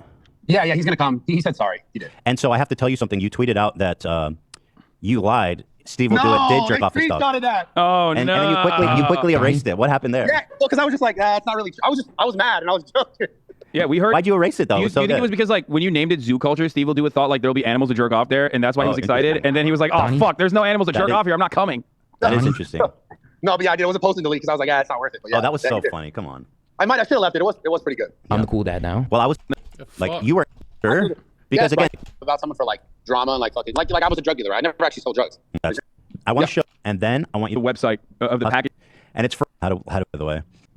So okay, I've seen this video, and it's you know what I mean. The website video. The back news like, you ready, dude? You're always working. I have to do some traveling, and you can't come. I want to bring you with me. Traveling's a great one because the thing about this business is mobile. If you can find a good Airbnb with good internet, you can run it somewhere else. Can you hear it? Okay. Do you have earbuds? It's kind of fun. Yeah, let me put earphones on. Yeah. As beautiful as your ear is to stare at, bro. Yeah. Please work, dude. Yeah. This video rules, man. Yeah, I think you're gonna love it. All right, you ready? Hold on. Okay. Yeah, it's worth the I wait. don't know if these are. I get the only pair that has no power, bro. No, it's all good. It's all good. Yeah, tell me when you're ready. I'll just chat with Hassan. All right. Hey, Hassan. Are you excited? Do you think this is gonna be? Oh shit, dick vision again. I love this angle. He doesn't think we're watching, but we. I love Brad. He's a good guy. Yeah, I actually like this. This is candid. This is cool. Bro, you and I have to go to his gym. I'd love to. One Sunday, we're just straight up going to his gym. It sounds dope. His new gym. And we're working out there. Yo, Ethan. Here we go. Traveling's a great one because the thing about this business is mobile. If you can find a good Airbnb with good internet, you can run it somewhere else. So it's a good little caveat to throw in. You're always working. Why don't you work for me so we spend more time together? Work for you doing what? So I have a webcam business. Oh, I don't want to do that. So okay, I know you don't want to do that, but listen, come and let's have a meeting. Let's just talk about it. If you don't want to do it, don't do it. Fine. Let me explain it to you properly. In fact, I'll bring one of the girls who works for me. Your bottom bitch, the new girl, you go out for fucking a nice dinner. Your bottom bitch is the one who does the selling. You don't do the selling. The girl has to hear from a girl. And this is why your bottom bitch is trained. So I said it's so important to have a good first girl. Tax is also another important element for controlling your woman. You're not going to pay anybody tax because you're getting paid in Bitcoin.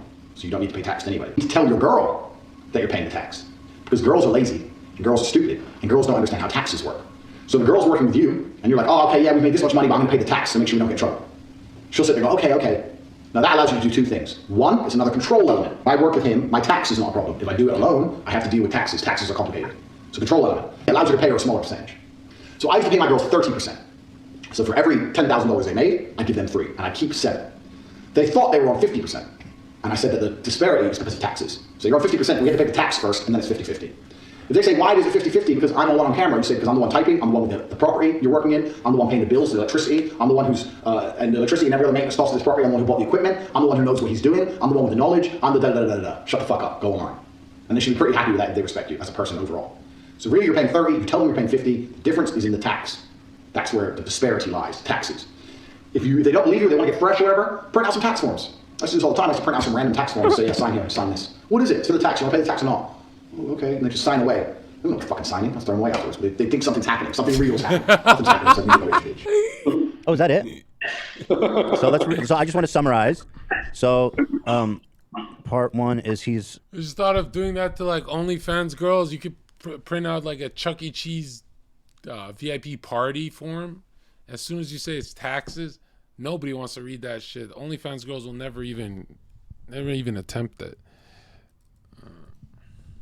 The part 1 is the most like the most serious one, which is like I've said this before, but like he did do the same thing, like low budget Jeffrey Epstein thing, basically, where Jeffrey Epstein had Ghislaine Maxwell, and he would use Ghislaine Maxwell to like coerce the women into sex trafficking.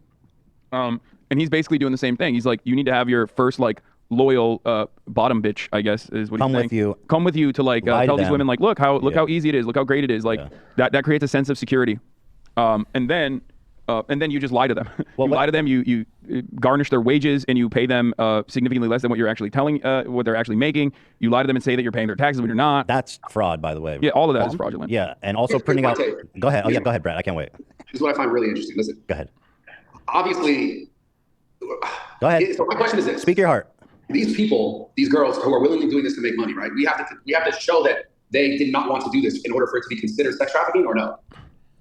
Because at some point, when there's a girl who's like, I have no money, this guy has a plan. Yes, he's obviously based on this clip. He's a very shrewd business person, which I would consider most of the people that I've ever done business with are. So do you think? Well, hold on. Let me ask you this: do you think being a shrewd business person is stealing 20% from your employee and lying to them and then printing out fraudulent tax forms? Well, technically, he's just doing capitalism.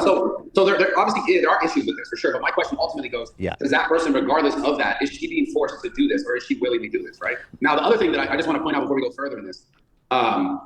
And this has nothing really to do with the actual stitch against Andrew Tate, the trafficking stuff, the accusations, but the fact that we're also talking about another person who has been like, I don't know if they're relinquished of these issues, or this Maxwell chick, if she's just walking around on Earth chilling. But like, I hope the thing that gets me about all this is that Andrew Tate's such a big figure and such a massive character that like it's really fun to make content and all this stuff around him because it gets viral and people get views. But how come we don't have the same energy towards people we know that are on some fucking list somewhere that we never get to know about? Who? Why don't we go towards that? Who? Why do we clickbait every fucking title about? Wait. Who are you talking about?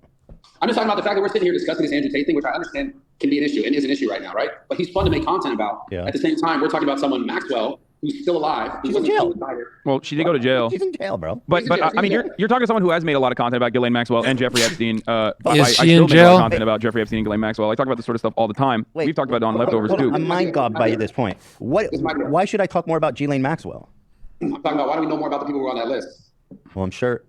The clients of Jeffrey Epstein and Ghislaine Maxwell, unfortunately, are probably never going to be unsealed. That's just their. But that's my thing, right? That's the thing. Look, I understand. No, I get that. That might be real, but it's like we're making all this content around Tate because it's viral, right? We're not making content around that kind of stuff because of the shit, truthfully, that I believe Tate has been. No, that's not true. That's not true. I'm telling you, I make plenty of content about Ghislaine Maxwell. I made plenty of content about Ghislaine Maxwell as well. Not just that; it's the rest of the world. The rest of the world doesn't give a fuck about it. Let me explain. From my perspective, you first of all, you can care about two things at once, right? 100%. Okay. So we acknowledge that. So and then at the same time, Andrew Tate's influence is as big as people talk about him. Okay, so that in my opinion explains why people talk about him so much, because there's so many people that still support him. And to go back to the video, here's him saying now outwardly getting someone's consent. There's like, if you look at like what Jeffrey Epstein was charged for, you could make the same argument. Like the girls came by their own free will. They said, hey, come do a massage. We're going to pay you money. And then he ended up being like, hey, you got to jerk me off now. They could have left. They didn't force them to stay. It's coercion, right? It's false pretense. So if Andrew Tate is innocent, then so is Jeffrey Epstein. You understand that point? Like, because I'm pretty familiar with the crimes of Epstein and what went down in these massages. He sent Ghislaine to recruit girls. He used other girls to recruit girls. They come in, they start giving him a massage, and then he'd flip over and take his dick out and like horrify them and see if they jerk him off. Like legit, that was his MO. And so you could what? Yeah, so you could easily say, well, they could have left. They could have left. I mean, a lot of them were underage, so that's a different point. But you could say they could have left. Okay, now listen, I'll respond to that. I understand what you're saying, but now we're talking about a woman who's making a lot of money versus making no money, not just jerking someone off on a massage. What? Now we're talking about from what I understand, Tate is talking about is getting a woman. Yes, he's making a lot of money off her and leveraging her. She's also making a lot of money. You're relating that to someone jerking someone off. I don't know how much money she's making. No. 30%. So here's the other side of that. A lot of what will, I believe, come out from this investigation is what is similar to what happened with Nexium. I don't know if I'm saying it correctly. Yeah, Nexium. Which is which was also built around a cult of personality, who is now an imprisoned racketeer and sex offender, Keith Raniere. Now, that guy also did like motivational videos or like motivational seminars, and then he basically built a sex cult on top of that on the side, and he would do the same thing. He had like a bottom bitch, and then he would go and like find other women and like bring them in. He even had some famous celebrities involved in his cult as well. And it is identical, where you get these women to basically leave everything behind, sometimes come to a different area, different location, like Romania, right? You take them out of Moldova, you take them out of like the United States, take them out of the UK, and you fly them in. They become so now they're dependent on you. they're entirely dependent on you. Yeah. And because you're controlling all of their wages and you are demonstrating that you are lying to them about what kind of wages they have, you also put them in a debt trap. You're like, oh, well, here is how much the webcam is and all this other shit is that I'm paying for. So you have to like basically pay me back for the room and board, the lodging services. This was all uncovered in the original press release from the investigation. And it's pretty basic stuff, pretty common stuff. Like one, you coerce them originally not to do sex work, but specifically as like a girlfriend, right? To move them. Then you move them and you separate them from their friends and family, and they're entirely dependent on you. In certain instances, he even branded them with tattoos. That was another thing. Like he literally did the exact same thing that Nexium and the sex cult did as well. Nexium also branded their members as well, like the victims. And you break them down and make them entirely dependent on you, while simultaneously saying like, I'm your meal ticket. You don't know anything. You're in a new country. I'm your shelter. I'm your food. I'm your meal ticket. Your entire life belongs to me. So now shut the fuck up and do my bidding. And his bidding happens to be webcamming. Even if it wasn't webcamming, it would still be like illegal. Also, even if it wasn't sex work, it would still be illegal. Also, he's violent. You've seen the video of him beating the shit out of that woman, right? He tells people that was like role play. Yeah, I've seen it, but I thought, didn't I see the same girl come out and say like, oh, this was no. There were multiple. No, there was one girl. So I think he's like half into BDSM as well. I originally talked about that as well, but one of the victims said, "I'm not a victim. This is BDSM. Like I'm into it, right?" But there were others who never came out in a similar light. There were multiple different people that he had beaten on camera. I want to make a point because like now, every girl I've ever met in my life, within a couple months, if not off the bat, are into that rough stuff, and I never do it. You know, unless they're my girlfriend, I'll never, ever, ever trust them. And people are like, oh, no, don't you get tempted when it's like getting spicy and shit? And I'm like, not really. I can't get tempted if I know they're not in my life. If I know I'm not going to see them in a few months, or they're just going to be walking the earth and not, we're not going to be talking anymore. No, I can't get into it if they're going to be a stranger who can say anything about that. I think that would be stupid. Would you ever wait till marriage for a girl? Wait for what? I'm not a virgin. What do you mean? What do you mean by that? Oh, like she tells me you can't.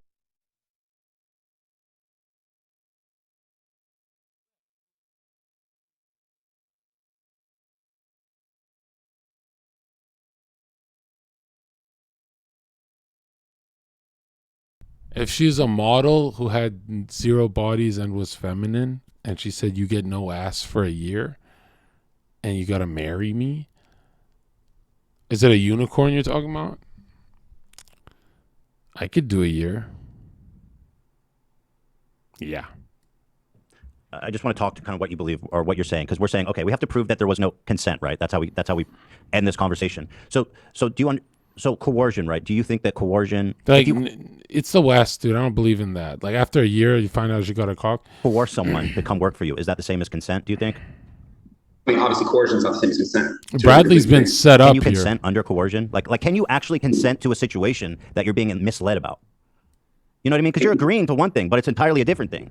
Like Andrew Tate in some of these reports, these girls, he was saying, come over, let's get married, I want to be with you. Then they'd get there, and he'd get them into cam work and fucking forget about them. And you know what I mean? Like, he never had the intention of being in a relationship with them. That's the lover boy thing. So can you consent to something that you don't that you're being misled about?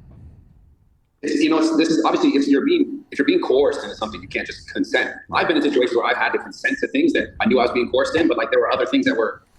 It's funny because that Manny P. Hall book about magic, he says, if you're doing something where you're getting something out of someone and they don't know they've been tricked, you're going to pay for that.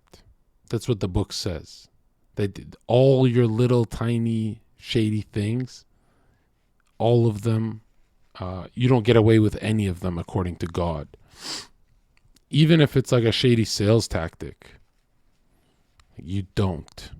Especially in the conscious in a conscious mind where you go, oh, look at that, I'm fucking taking a bigger percentage from this person and blah blah blah. How could you live with yourself? I mean, you do it every day. Everyone in this chat does it. Like, everyone here is used to sinning every day hard. Even the based guys. Like, hundreds of years ago, sinning wasn't this extreme. Like, we sin. Dude, we sign contracts that we know are sinful. We fuck people over and call it business. And apparently in the laws of nature and God, you pay for all that eventually. Forcing me to have to consent to them because of timing or because of, like, for example, I mean, I can't get too much detail. This would put me in legal trouble with like other shit. But yeah, I've been in situations where I had to consent, even though there was coercion, because I also needed it to work out the way that I needed it to work out. I can't find a hyper successful person, Dana White or whatever. I can't find any of them and say they have peace of mind. And in that book, that Masonic book, it talks about the more successful you are, the less peace of mind, where you're always fucking bitches, but always lonely and depressed and da-da. And I used to think that's cope. I'm like, no, that's cope. But that guy, Jon Zherka, said the most success he's ever had was like he was about to kill himself. The most success I've ever had, where I just wanted to, fix my finances and shit, that was the loneliest COVID of my fucking life, dude. And think about Trump. He's like always worried about lawsuits and people trying to kill him and put him in jail. That's a billionaire. So I'm like really looking for a really successful person who just builds wooden ships in a fucking jar or some shit. Like, I want to find a successful person who has peace of mind. I wonder if that exists, I think of Khabib, but he's so into his passion that he probably shoulda, woulda, coulda with my career. He probably does that. So I don't know if he even has peace of mind. Yeah. So Yeah, there can be Not other all there can be other yeah. components like there can be other components where like you're not giving enthusiastic consent. So ultimately, what ends up being an important piece of this puzzle is like having enough victims come out and offer personal testimony. There will always be, like in the Nexium sex cult situation, people who still say, no, he did not groom me. I wanted to do this. I love him, and I got branded by him, and it's a show of loyalty. Now, that literally still remains for Keith Raniere. These people went to the Brooklyn, or I don't know where he's actually being held, but like they went to his prison, and they have been still actively. They've been actively defending him. Some of the victims that were groomed into being in a sex cult still actively defend Keith Raniere. It will happen with Andrew Tate as well. About Keith Raniere or any of that. This is just another. I'm just using a parallel here of like grooming, sexual abuse, and like having a sex cult because it's like nearly I think identical. Epstein's the best because it's so similar to what they're doing. It really is. Yeah. But like I guess so. Not all coercion is illegal. Let's go back to that, right? Because we all coerce people and are coerced in our lives, right? Well, persuasion. Persuasion. Yeah. I mean, you could call it persuasion, right? And that happens to all of us. It's not always illegal. But just imagine, you meet the girl of your dreams. She's rich. She's awesome. She loves you. She wants to marry you.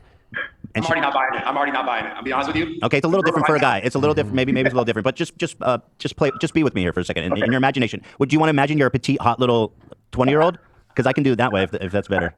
Okay, you be yourself. You be Bradley. You be Bradley. Okay, so there's the girl of your dreams. She says, also, let's pretend you have no prospects. You're like young. You don't have a job. You're kind of lost. You don't have a lot going on. And so this girl, she goes, I've got a super exciting life. I've got all this money. I'm in love with you. Actually, I want to marry you.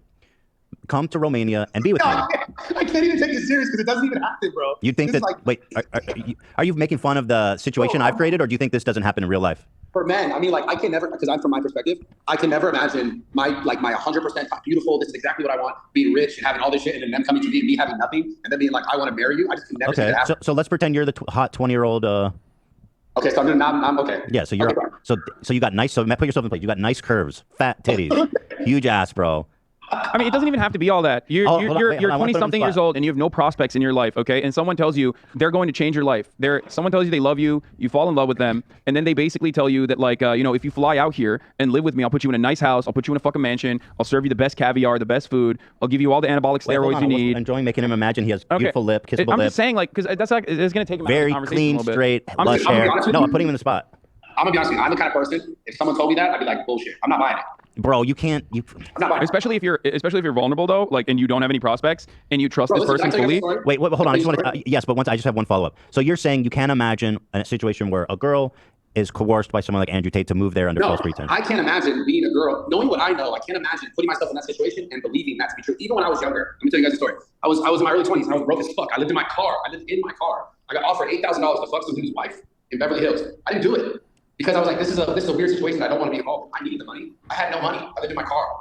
And I didn't do it because I was like, this didn't feel right. What I'm saying is, no matter what, my mind would never have worked out where I go, I'm just going to get into the situation. Yeah, I know, but I'm asking you to use your imagination for a minute. But a lot of these, well, by the way, part of the reason why you didn't want to do that is you wouldn't fall for wait, hold on. This is a great, no, this is a great analogy. This is actually awesome. So part of that was because you thought it was weird, right? Part of that is because you thought it was unethical, but there was also a security issue there, right? Like you felt a little vulnerable because like you don't know what the fuck this guy's going to do. He might like chop you up, drug you, right? Yeah. I've been in weird situations like that as well, where like this is important.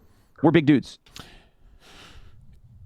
Imagine you're fucking his wife, and he grabs a knife, and you go, "Oh fuck, this guy's deranged." Or imagine you're fucking his wife, and he grabs his cock, and then you go, "All of a sudden, I miss the knife."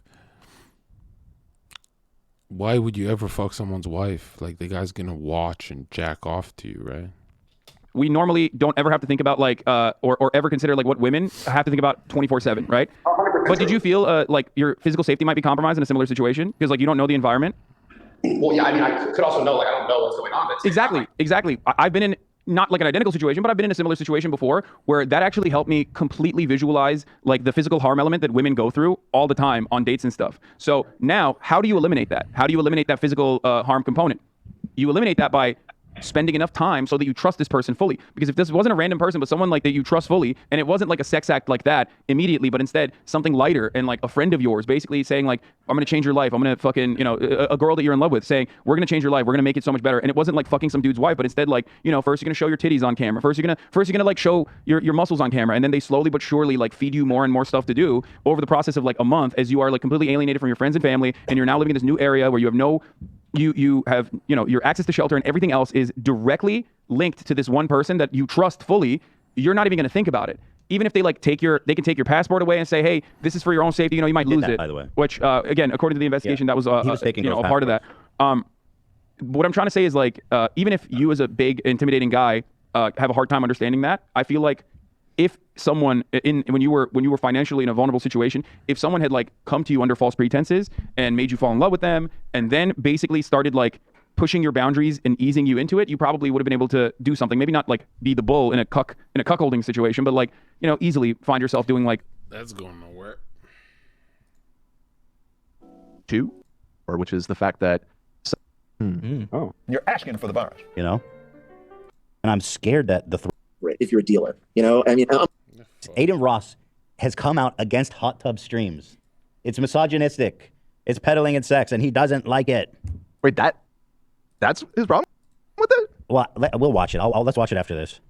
But then how did he get it back? Did he have to pay them off or something? I don't think he knows what's going on. I asked him if he wants to call in. Please. Oh, you have to be serious. Jimmy, if you're watching, by the way, Jimmy's working in someone's mouth and he's got. Then he said, wait, oh, no wonder they hang out. He looks so normal. And he was at the restaurant with them. Because it's promoting poison, you know what I'm saying, in the brain, and it's making people addicted to it's feeding their. Dude, donate all the money you made from gambling before you fucking open your mouth on anything like this. It's debatable, right? Actually, I totally disagree that it's poison. I mean, some hardcore porn stuff is poison for sure, but I don't think doing and consuming, whatever, right? We can debate that, but you got to return every dollar you made from promoting gambling. And something about this house tells me you did not. Pussy. Their addiction to jerking off, which is a serious problem we have. Okay, now you've gone too far, bro. Now I'm personally feeling attacked. Dude, so this is part of the alpha movement about, I guess, semen retention or something, or it's super weird thing about. The gayest thing in the world is being attracted to women for these. Right. They believe gay. that jerking off is immoral. No wonder they're out. It's not semen retention to say your side of politics is covered in cum. Raw, tired, red, beating meat all day. It's not semen retention to say if you stop jacking off, you still jack off. So stop it. It's not semen retention to say everyone's doing it too much. Look at you guys. Look at him. And in Masonic literature, they say that's the astral fire, the orgasm, that you're not supposed to release it. But they're R-wording everybody. Cognitive dissonance going on. I can't even keep up. If anything, you guys need to be jerking off more. Right. Look at the demon. Why would you say that? I'm pro jerking off. Yeah, please. How many times you jerk off today? 3? Double it. Those are rookie numbers, together, dude. Man. If you jack off, you get waves of fatigue throughout the day. And remember, in life, you always have enough time for your dreams. What you don't have is focus.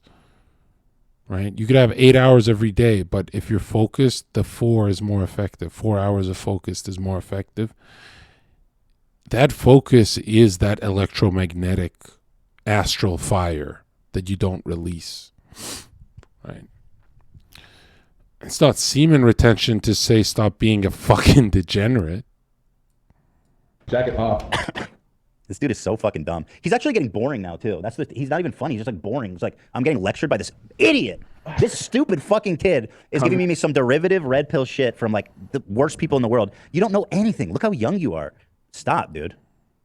I'm 21. Fuck you. It's not old enough to give life advice. He's actually 22 now, so. Oh, 22? Okay. Yeah, he's old. He fell off. All right, he can tell me not to jerk off. You know what's weird about me? Girls always liked me a lot more than everyone else in the room because I would never look at their tits. Not because I'm cool, I don't need to. I'm just not tempted. I wouldn't look because it opens pathways in my mind. And there's nothing more cuck than looking at tits that you can't touch. So I would always avert. If I watch UFC, the ring girls come in, avert my eyes. I always avert my eyes. And then when she goes, hey, I want to fuck you, Zherka, and I can touch her tits, then I'll always look at her tits if they're mine. But there's something it's like when two girls kiss at a bar and the boys go, high five, bro, the girls are kissing. I go, wow, that's the gayest shit that could happen. Right? It's not like these girls are fucking you. Like, I would never high five for blue balls. That shit is so cringe. So, I hate that. It's poison. People addicted to it's feeding their addiction to jerking off, which is a serious problem we have. How is that a serious problem? not a Please serious explain. problem. By the way, jerking off for men actually prevents cancer. Swear to God. It cleans the prostate. It lowers your chance of prostate cancer. Google that. Swear to God. Jerking off lowers Somebody in the chat just said it too. It's real. The only cure, if you really want to stop looking at girls' tits, when I was on podcasts, we'd fill up my podcast with tits. I mean, people with tits. And I'd just stare at my own video capture device. So I think you have to be so fucking good looking that you distract yourself. Because I remember months after I finished podcasting, I'd be like, that girl is kind of cute. Maybe I'll hit her up. Was she cute? I don't remember. I have to go Google her and blah, blah, blah. And I'm like, how do I not know how they look like if they're always on my podcast? And then I realized, oh, I don't look at them because I'm not the type of guy who's like going to torture myself, exciting myself like a fucking dog. What? But in person, I'll straight up look like this, right? Like if they're sitting next to me, I'll just look at their tits like this. And they'll be like, what the fuck? Like if I'm on a date or whatever. But I'll never do it if we're like going out as friends and, you know, that stuff's like, why am I exciting my pee-pee? That's just weird. I mean, think about it. If your shit is just sitting there, it's going to, you know, if there's any toxins, your body's going to absorb it. If you're clearing it out all the time, you're getting the, you know, the fresh. Not scientifically accurate. That's what's happening. But the toxins, just clearing out. I'm the seeing toxins. different things. I'm seeing one article says jerking off cuts prostate cancer risk by 33%. Yeah. Yeah. No, it's real. I swear to No, God. I know it's real. It was just your. Dude, y'all gonna be dropping dead of prostate cancer. Beat off more. Jack it off. I really want him to tell me how jerking off is wrong. How about, how's it right? What are you getting from that? He jacks off like a fucking fiend.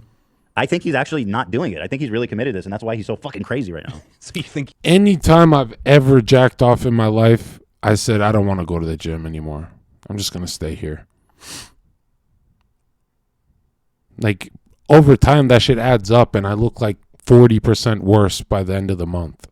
he's really invested? Dude, he made a video apologizing because he jerked off once.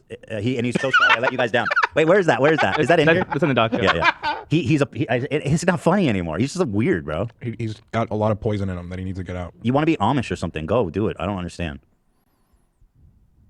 It's feeding their addiction to jerking off, which is a serious problem we have. It's not. You know, I'm going to flat out say it. I don't care who agrees, who doesn't agree, but it's just a fact in my opinion. I'm going to flat out. No, you don't think how that statement is contradictory? Awesome quote. It's just a fact in my opinion. Can you cut that, Zach? Yes. Somebody needs to talk to this child. He's like a grown baby with his bottle and shit. Get over there, dude. I need to Drive talk on to over. this child. Bring him when you go over Fucking there. pull up. When you go over there, bring a big ass bottle of lotion. You know, just be like, here, Aiden. This is your ticket out of it. Just go pull your pud. Go beat in the your knee. bathroom right now. just go do it, man. Just fucking get that poison out of you. This is so weird, dude. He's like somehow gone full circle. He's not in a cult or part of, well, maybe he is, but usually people get all caught up with the Bible or the Torah or Quran or whatever religion that says jerking off is bad. This guy's just doing it to fucking. Well, it flows down from there. It still is that same mindset. Is, you know, he's downstream of it, and it's not directly religious for him. What is the argument against jerking off? Genuinely. Jesus is watching. Jesus is watching. It's a sin. Yeah. So, but what's his argument? I don't think he thinks Jesus is watching. Andrew is watching. Andrew is watching, bro. Save that nut for me. Maybe that's why. I'm saving it for when Andrew gets out. Little weirdo. Yeah, maybe we're being like, maybe we can be generous and say like what he really means is like being addicted to porn specifically. He was very specific. It was very specific. Yeah, but we know that he's not. If you're not addicted to porn, but you live in the year 2023, you are still a porn addict.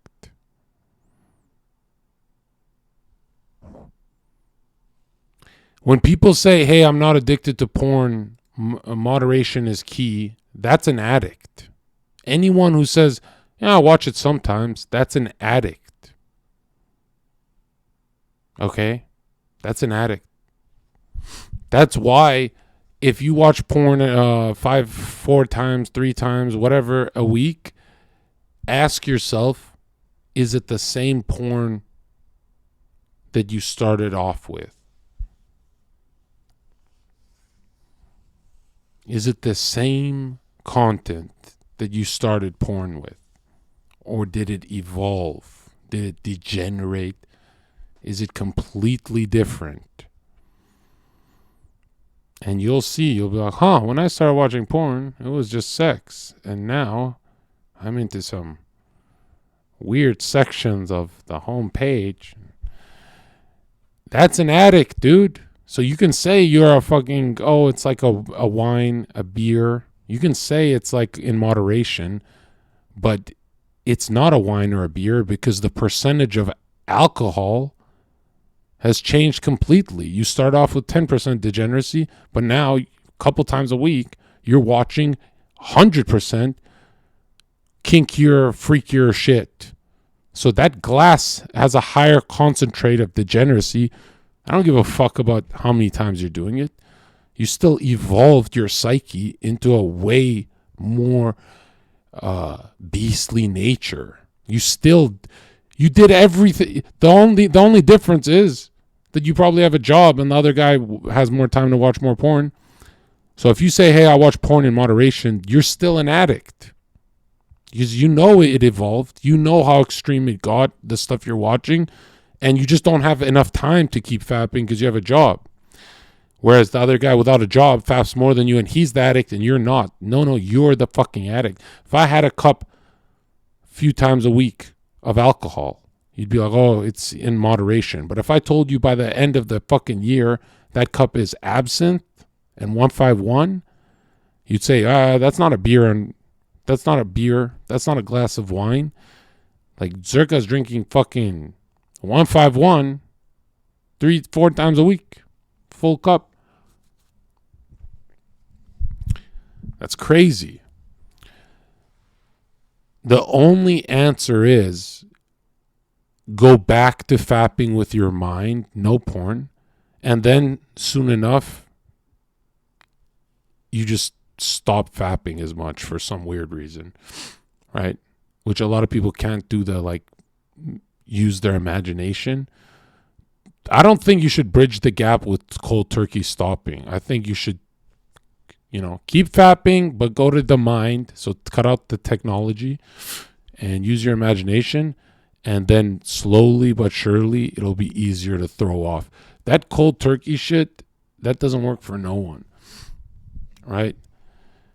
It's like that, like I can cold turkey stop smoking cigarettes, but studies show that no one can do what I do. So they need nicotine gum.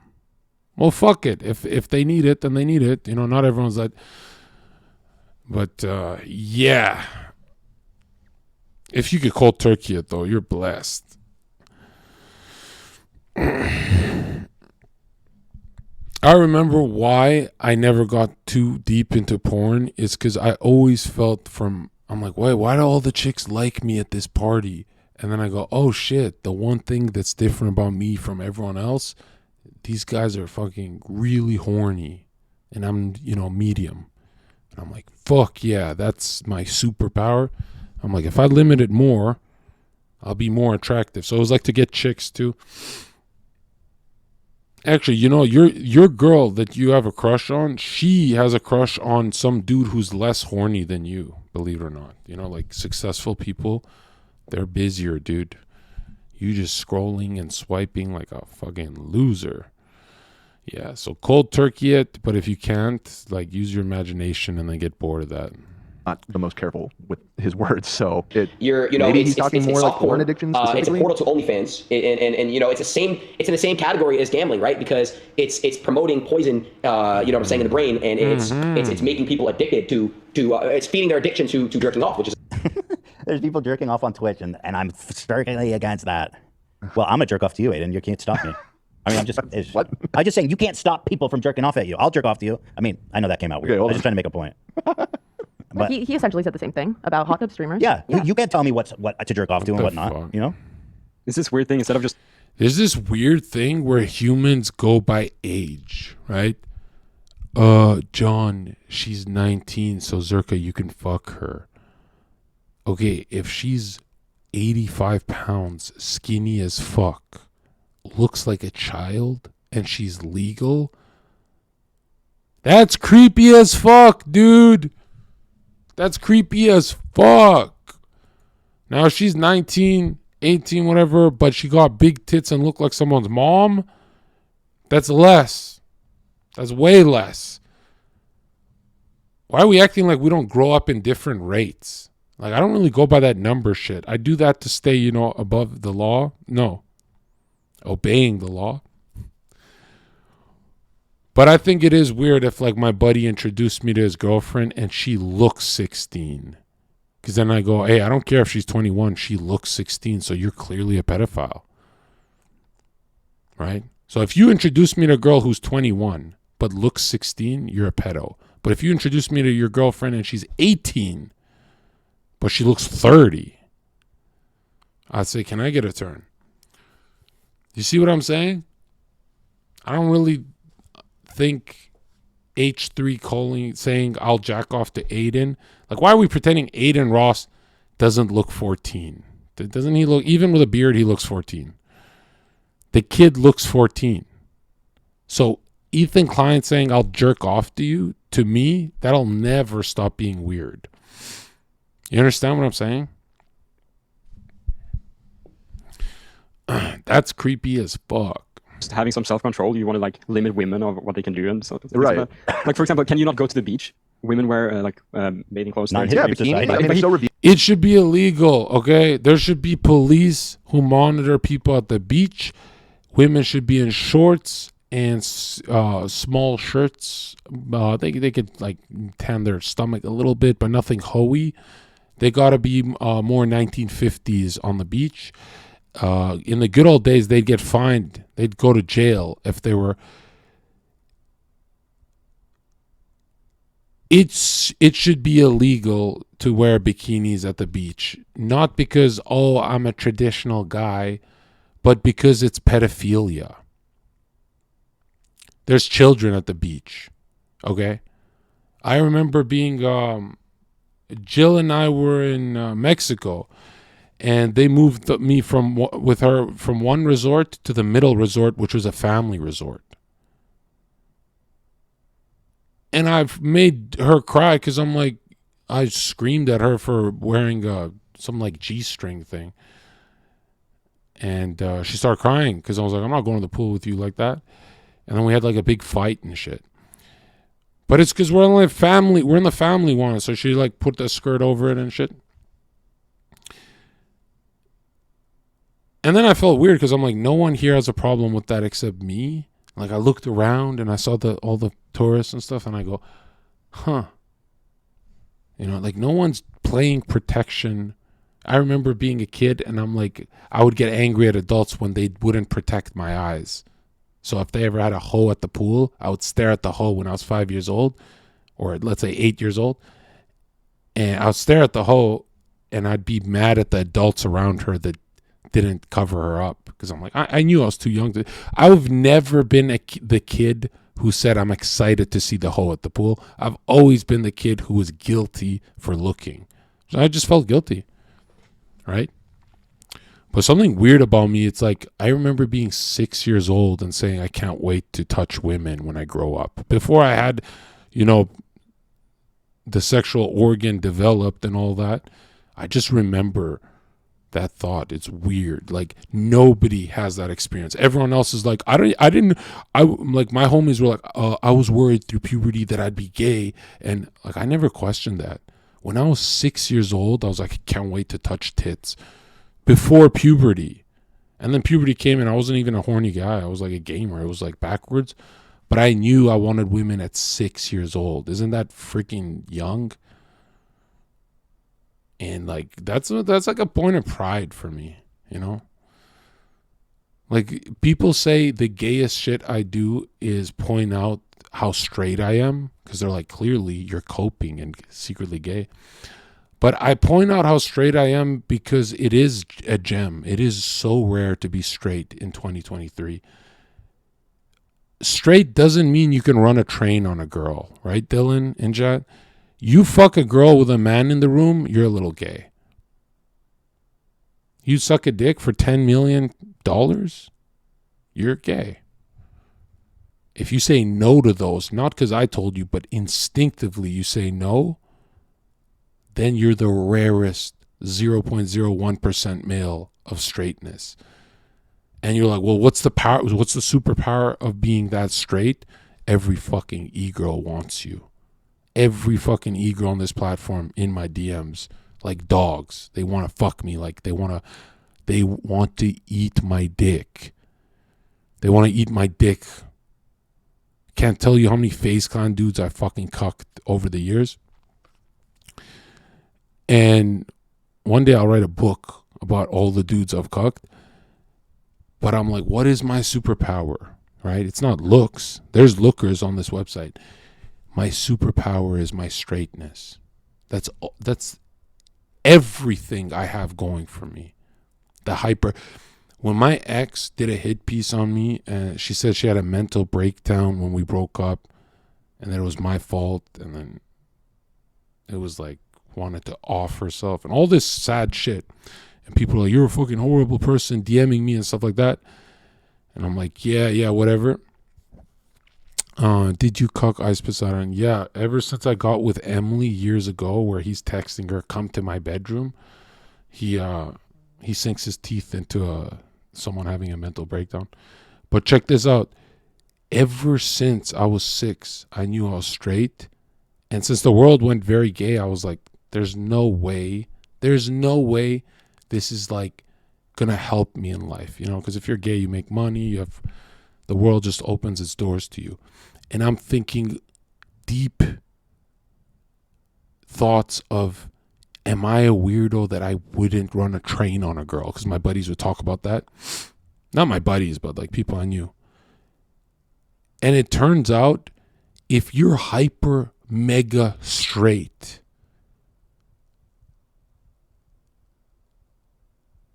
you're a magnet to chicks, dude. You don't even have to have money. You don't even have to have game or riz or whatever. If you are hyper straight, you are magnetic to women.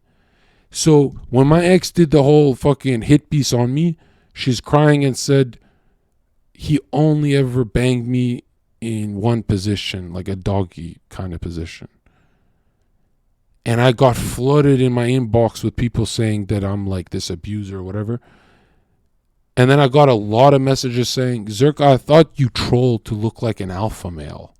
Do you only actually fuck in one position?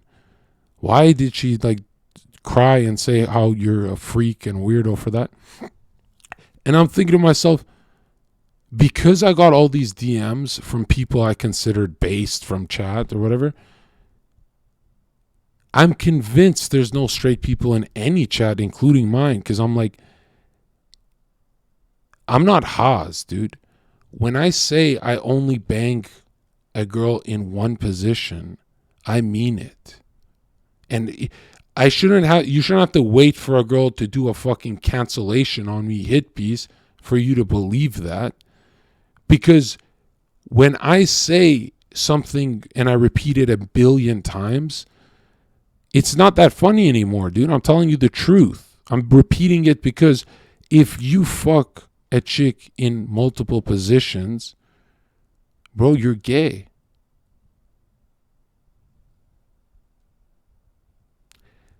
If you don't like hitting it from the back, you're not straight. That's a straight guy thing. Okay? If you do missionary, if you let her ride you, if you do any of that, I'm not trolling. And I'm talking about relationships too. I'm talking about the extreme stuff, not hookups. Even hookups though. If you bang in multiple positions, you're both playing the lunar, the woman, the feminine. The straightest men you'll meet hit it from the back every fucking time. If you need to look in her eyes or whatever, you twist her face and shit, whatever. And she should be that flexible, or else she's not hot. She should be that. You can do that, right? You should be able to pretzel her up. And people are like, dude, a year of being with one partner and you only smashed in one position?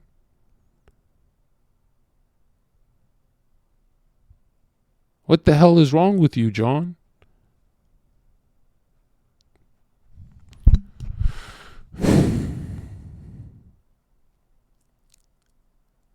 What the hell is wrong with you guys? You're in my chat. I'm not in yours.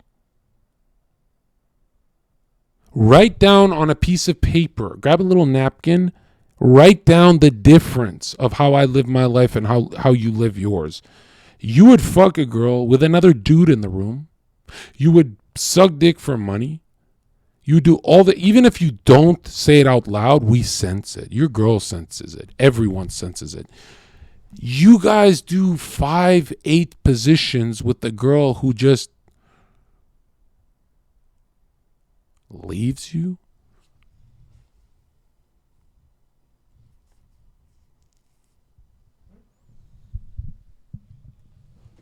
You understand what I'm saying? I'm not saying I'm perfect. I'm saying when you click on my stream and go, what is it about Zherka that I can't find him in other creators? I might not subscribe to him. I might not like what he's saying, but I've definitely never seen a guy like that. What is it about Zherka? Why is he, like there's something about him that like Andrew Tate will fuck a bitch with his buddy, but Zherka wouldn't. What is it? It's because I'm straight, dude. There's no one on the internet who's actually straight. I'm so straight they try and call me vanilla for it. They say, oh, you're vanilla, you're the... I'm that fucking straight. You understand what I'm saying?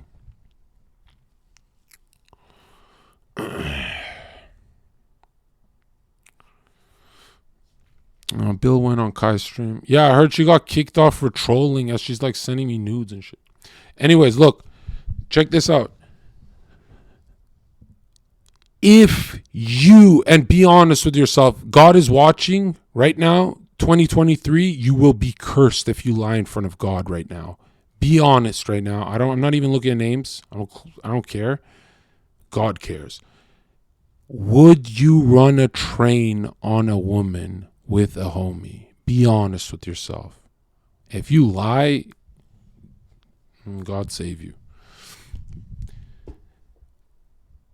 There's a lot of no's, but one in the chat if you think there's a lot of cap there too. Because I think I'm the only streamer who doesn't ride the wave with chat. Like I actually call you guys out because you need to remember this. They will gaslight you so hard and convince you being straight is the norm, but they're not talking about true straightness.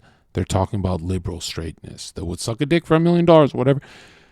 One in the chat, no one's ever said this. I said this last year. They laughed, then they copied me on fucking TikTok. One in the chat, if there's nothing more rare than a straight male. Do you meet straight men? Why does everyone pretend that's the default loadout? It's not.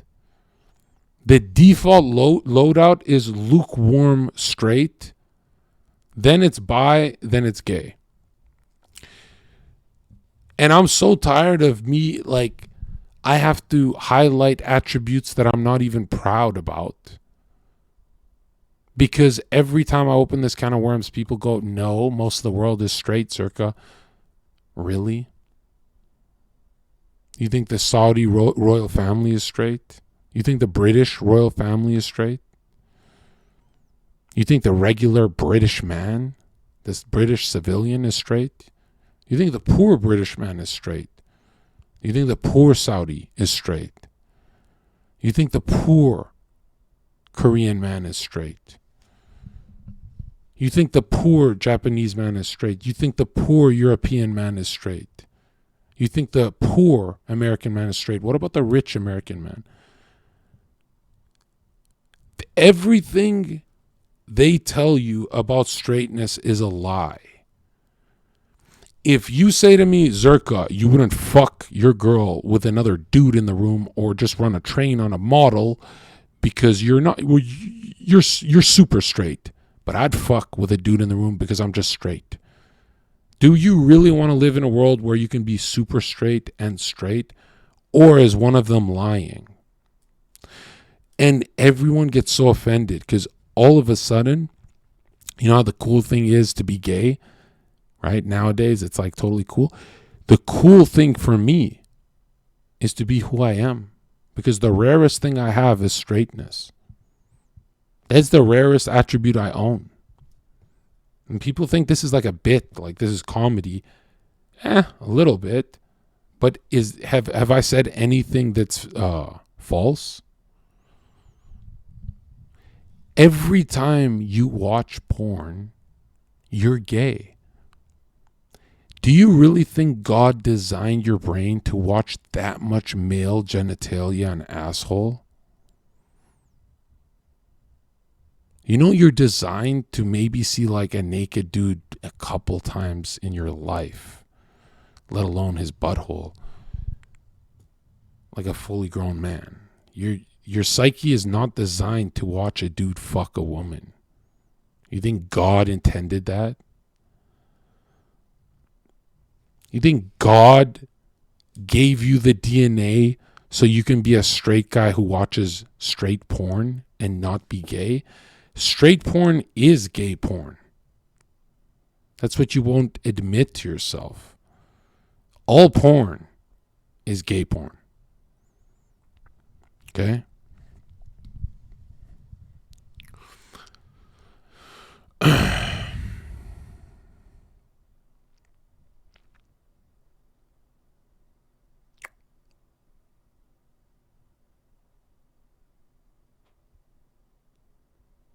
I'm proud to be straight.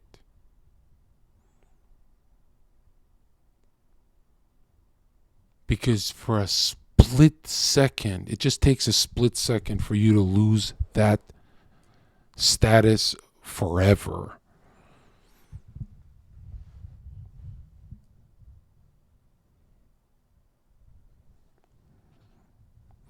Zherka acting like he doesn't watch porn. Yeah, remember when I was getting canceled after the first TwitchCon? Because someone leaked that two models are fighting over for who they get to, which one of them gets me in the hot tub. And I was wearing a jacket and shit. And I was like, guys, I'm not even coming in. And I left the party. And then the moderators there who fucking leaked this story, Dean So Cool, that they're all like, that was the most badass shit I've ever seen. Those girls are hot. You should have fucked them, Zherka, blah, blah, blah. And I'm like, dude, if I can say no to real life human beings, e-girls, pretty sure I can say no to porn, you fucking retard. Because let me tell you something, okay?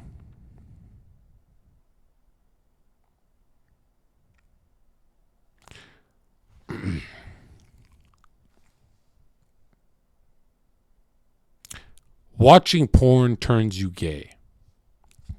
There, I said it. I didn't make that up, but studies show it definitely primes you. You know, no, it primes you for it. Okay? If you, like, who in this chat, and, like, don't lie, who's watching... Oh, here.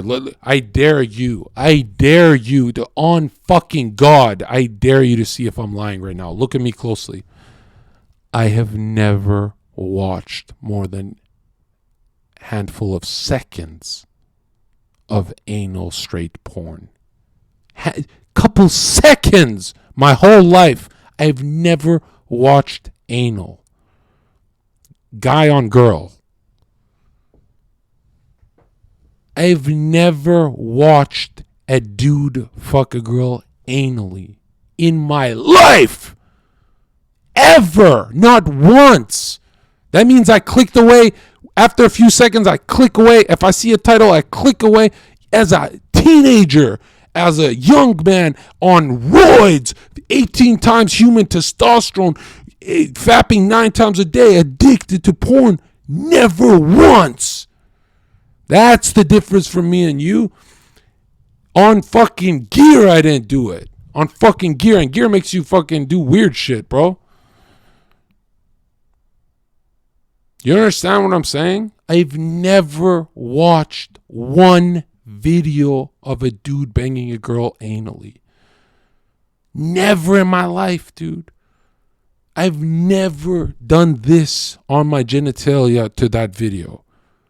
Never, not once, 28 years on earth.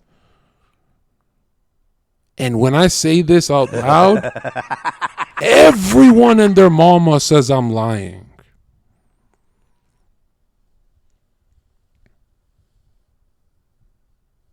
And I think eventually, if I did watch that stuff, I think I could get into it. I think, you know what I mean? I think you can desensitize and shit to anything. The hottest chick on earth could have been on those websites. And if it had the title of anal, I never saw shit.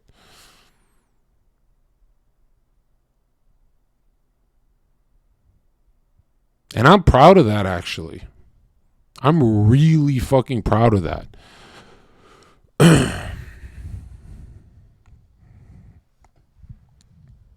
I'm serious.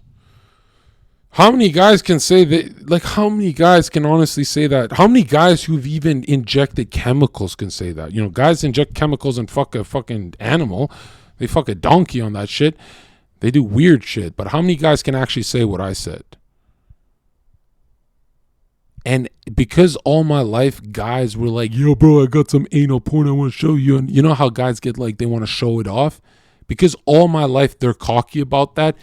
I am cocky that I've never watched it. And if you feel shamed, if you feel ashamed, like, oh, I'm not as based, you're not. And you can never come back. You can't repent. You can't do fuck all. You'll never have my status. Ever in your life, you can never take it back. That's the difference. You can't do fuck all. You can't stop watching it today. You can't quit porn because you already watched it. There's nothing you can do to achieve my level of sainthood, bitch. You can't do fuck all. So you spend your whole life guilt tripping me that I don't watch that stuff. Finally, I am on this side of the internet, not that side of the internet. I'm on this. I'm on the fucking winning side of the internet. I get to tell you guys the difference is, bro, you spend your whole life watching anal. That's the difference. Now my life is talking about it on a microphone. You understand what I'm saying? If you watch a girl get banged anally, you're being primed for something. And if I have to go into it, then like you should understand what I'm saying. Like, I'm just going to wink at you and it's going to be hermetic, okay? This is a sealed knowledge for you. You're being primed for something if you like anal. That's the truth. Ask anyone who's jumped ship, switched teams. Ask them what they used to watch. And how did you know this when you were a teenager? I didn't, bro. I just went off my DNA. I went off my DNA. My DNA said not that video. Ever. Not that genre ever. I went off my fucking DNA, bro. I didn't read it in scripture. I didn't have a scroll. My DNA, dude. My fucking God consciousness. My link to God. You understand what I'm saying?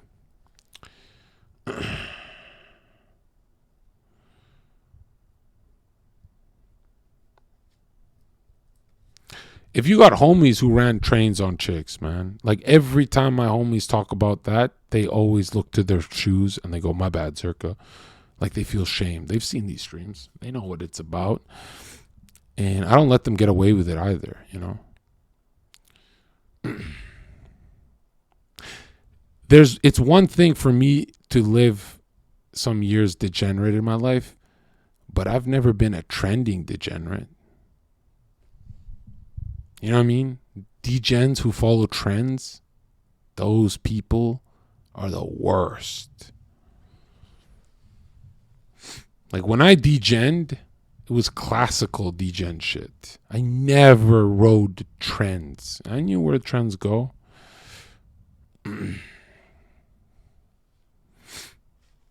Anyways, so the one thing that I'm most surprised at is that at 28 years old, I can't find one person I know, like IRL, that has never watched anal. I will never meet that man. That means I'll never meet a man I respect.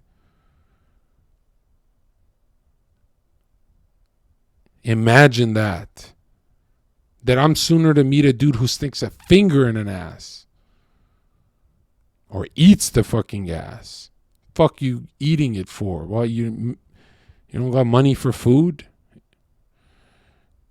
I will never in my life shake hands with a dude who's never watched anal. For the rest of my life, because it's a Zoomer wave growing up. I don't think they're going to make it with all that, they're kind of fucked.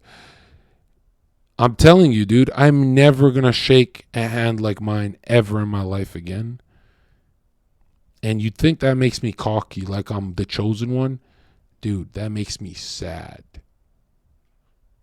Because, man, like we all fall for programming, but a lot of the big stuff I ditched. I never fell for the big stuff.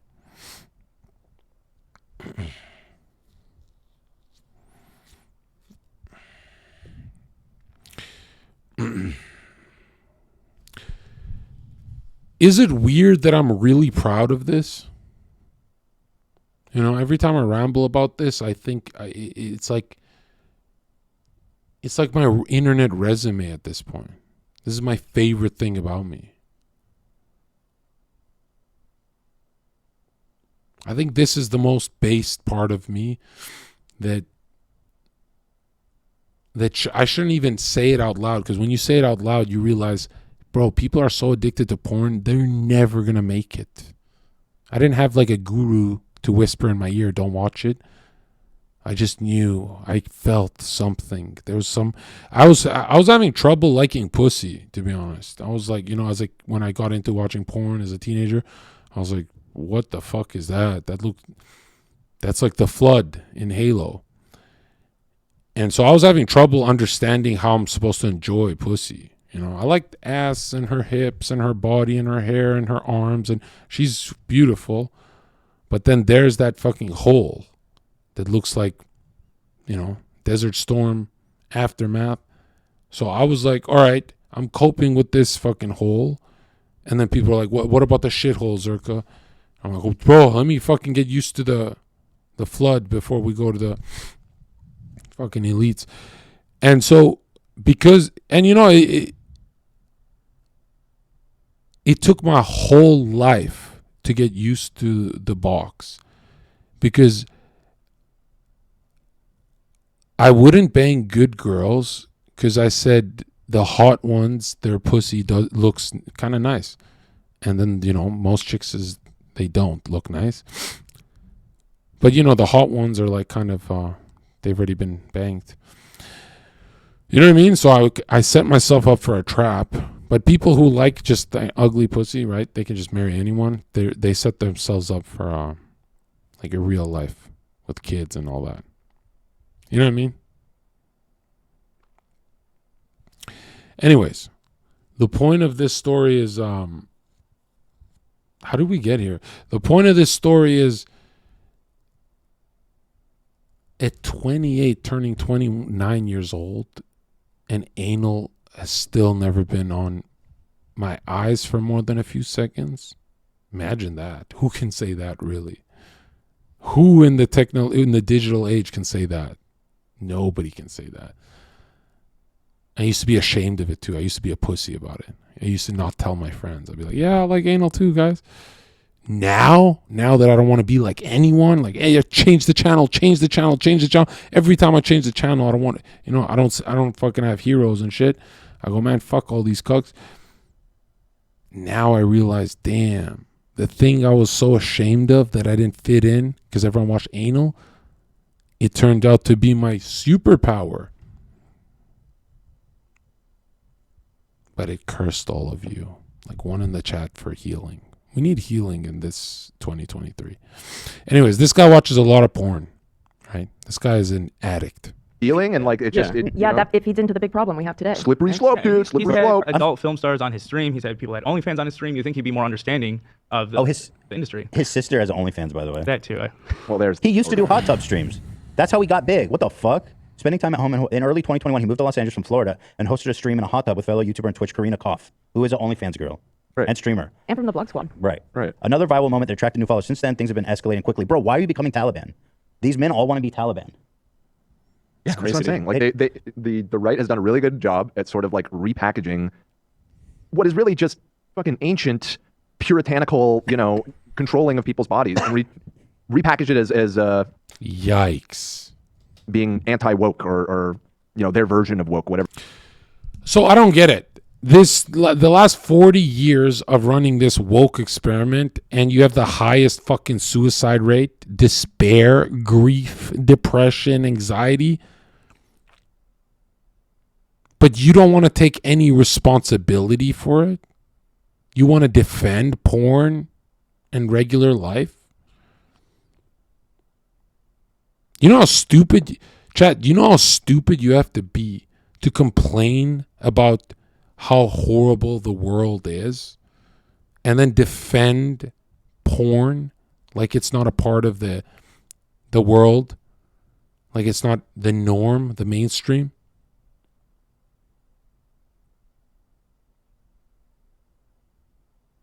It's so weird. It's like, he said it's ancient. Bro, not liking porn is an ancient thing to this fucking coward. This is my most hated topic. Whatever you want to define that as, red pill. So Do not come. Do not. Like, It's red pill to not be covered in fucking nut, never going to the gym and being a loser. That's red pill. Don't have sex. Don't drink. Women should be. No, don't have sex because you're going to fuck up anyway and have it. That's why we say don't have sex, you idiot. If it's really don't have sex and they actually all stopped having sex, you'd be like, oh shit, look at that. We have so much fucking power, bro. We don't have to limit this. What a fucking idiot. You say to the youth, don't have sex because they're going to fucking do it anyway. You're trying to minimize it. You're not trying to say like, hey, wear protection. Yeah, everyone have abortions. Dress conservatively and belong to you. I mean, these are not novel concepts. This is going backwards in time. Regression, perhaps you've heard. Yeah, go more forward into the historic suicide high. What is it? The suicide rate is the highest it's ever been for men. It's like, what the fuck are you talking about, dude? And you know what's funny? Every stream they talk about anxiety, depression, suicide. And now they're pretending like porn has no effect on it. And it's really, you know what's funny though? It's really not the porn. It's how addictive sin is, right? Like it will evolve. When you sin, a portal opens and a tiny demon comes out that just grows every time you sin more and more and more. If you say no to sinning, you still sin. That's why you have to say no to it. Even if you say, I don't want to do this anymore, you will still fuck up. That's why it's really good to be extreme. Heard of it. So here's Aiden Ross. Yeah. I mean, technically, porn addiction and shit like that is real, but instead of limiting women, you should go to like a therapist instead of like fixing the world or instead of fixing yourself. That's a you. Chat, an ounce of prevention is bigger than 100 pounds of therapy. An ounce of prevention is bigger than 100 pounds of therapy. When you're getting warnings, you're getting the right warnings, dude. In life, prevention is key. Cleaning up the mess afterwards, that's hard. Problem. Yeah, it's like so fucking dumb. He's so. Of course, there's porn addiction. You know what I mean? Like, and that is a problem, right? He's not. First of all, he's not. I have to take him at what he's saying. I know he's not that articulate, and that's putting it mildly. He's not. He's barely literate. You seem like you turned back to 10 years ago. What happened? It's a DSLR camera. Or I shaved. I don't know. I had this mustache. I had Ethan's fucking mustache. He's just said people are jerking off, and that's the issue. By the way, here's his sister who has an OnlyFans. No, that's not his sister. That's she's a streamer. She's a fan of the show, actually, Liliana. Oh, shout out Liliana. Yeah, she does hot tub streams, and she responded with this on Twitter. Aiden, having people DM to be on stream while saying shit like this is hysterical. Dude, you made so much money funneling people to gamble. Just shut the fuck up. Dude. But people really watch Aiden for this shit? This is boring as fuck. Pussy. But here he is apologizing because he jerked off. It's awesome.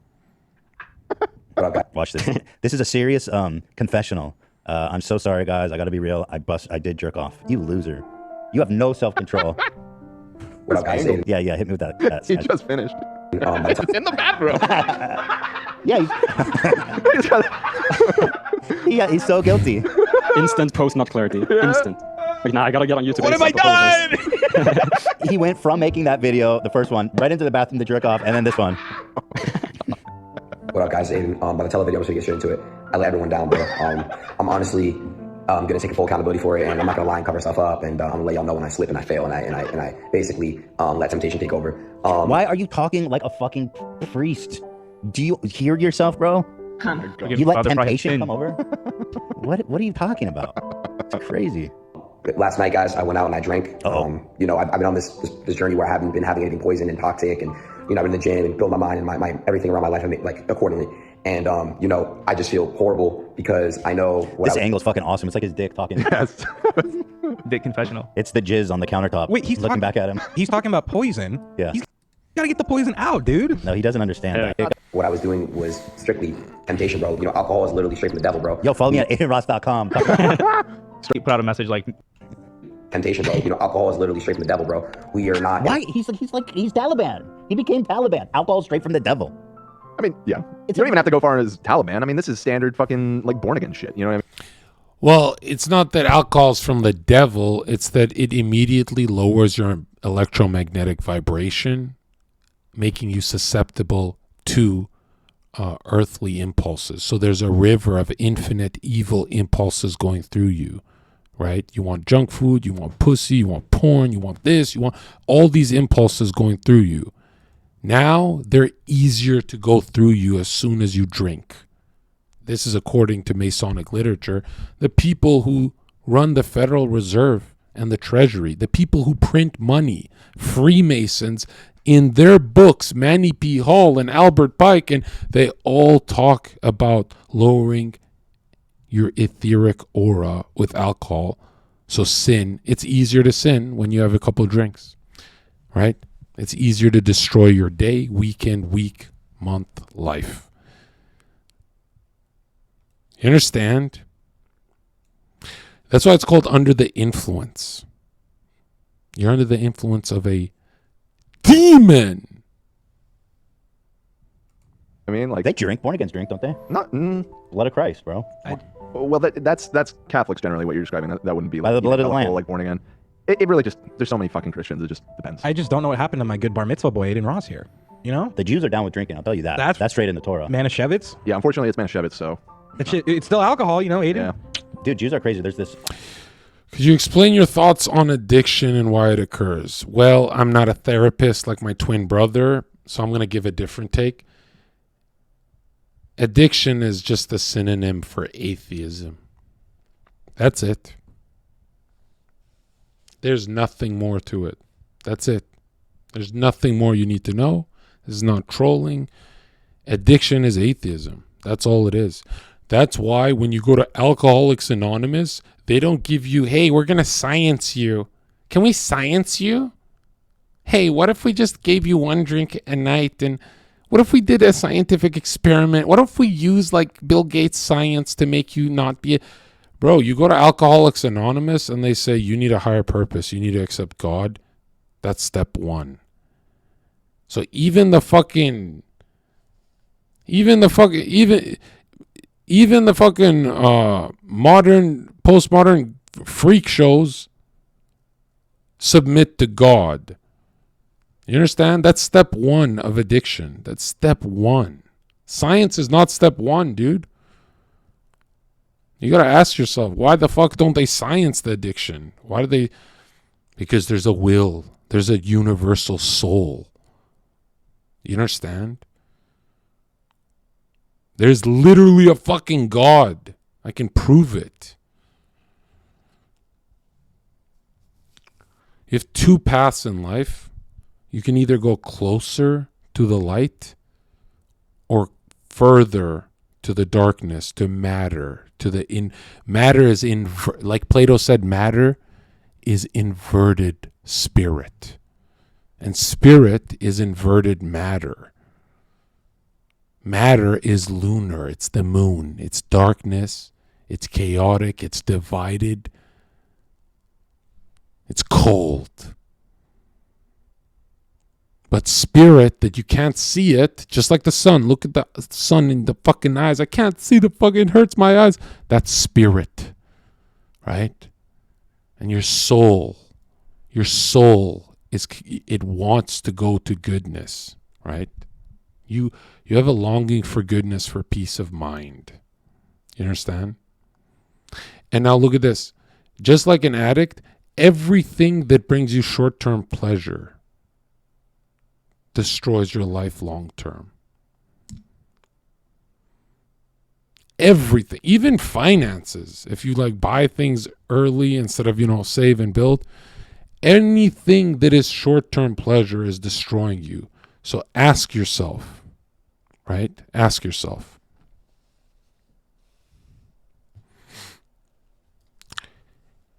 Is walking with God a short-term pleasure? Or is it a journey? No, the short-term pleasure is atheism, nihilism, fucking hookers, and being away from God. Walking with righteousness, walking with that energy is the long game, right? Like waiting for marriage is the long game. But, then you're happier and all that shit. Instead of fucking hoes.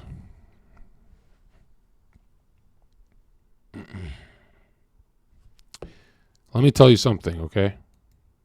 This is atheism. This is a man who's never pondered intellectual design because he doesn't feel intellectual or designed. He feels like a random ditto, like a Pokemon of just splatter, matter, and he just feels like primordial soup and atheism. That's what he feels like. He feels like he came from a monkey, that he evolved from an ape.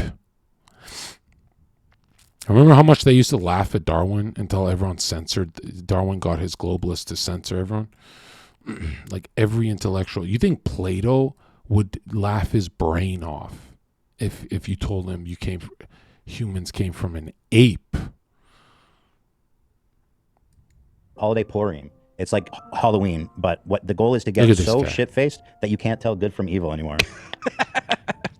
So, and you're Jewish, man. Who are you? Yeah, he's not being a good Jew right now. Conscious space. You're not supposed to. You can't even drive normally when you have alcohol. That's deep. That's good. That's actually fucking deep. Huh. That's actually a good point. It's evil because you can't drive. I never thought about it like that. Yeah. Here's a good point. I hope he's not speaking from experience, though. Yeah, I was going to say, maybe he drove home drunk. I kind of got that feeling. Is NyQuil evil, or is that okay? Because if the measure is if you can drive on it. It makes you drive different. No, it says on the label, don't operate heavy machinery. Straight from the devil. Yeah. Okay. I'm drunk. I'm just trying to parse out. We got this new wisdom from Prophet Aiden here. Yeah. New rules. We say Cav disagrees. That's true. He's not down with what Aiden's saying right now. What else makes it hard to drive? Drive angry. That shit cracks me up every time. This is super interesting.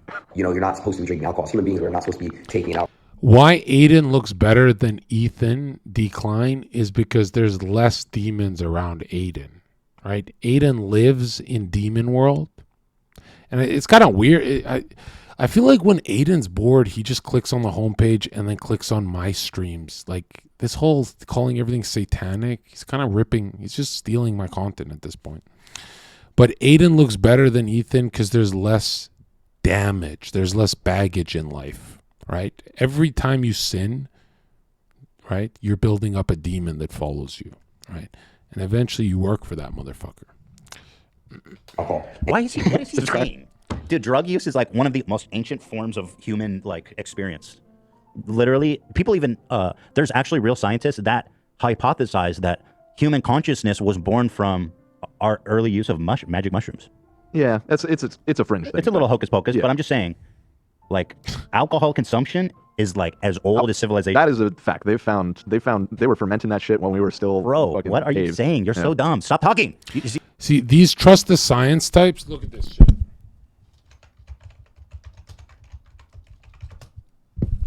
Look at the Kabbalion principles, right? I can't spell that. So there's mentalism, right? Earth, air, fire, and water. So you'll have a mental plane. So all your thoughts are in the air. Then you'll have a fire plane, which is your motion and emotion. Your astral fire, that is your orgasm. Then you'll have your water plane or water body, which is your reproductive and growth, semen and stuff. Then your physical and earthly plane. That is mentalism. Then there's correspondence, vibration, polarity, rhythm, cause and effect, right? This is found thousands of years ago, right? And then the last one is the principle of gender, that everything has a male and female to it. So this is a good book. I recommend it, by Walker Atkinson. And this book was written, well, really these principles are ancient, but they still hold up today. The mainstream has you believing that this dude knows more than Plato.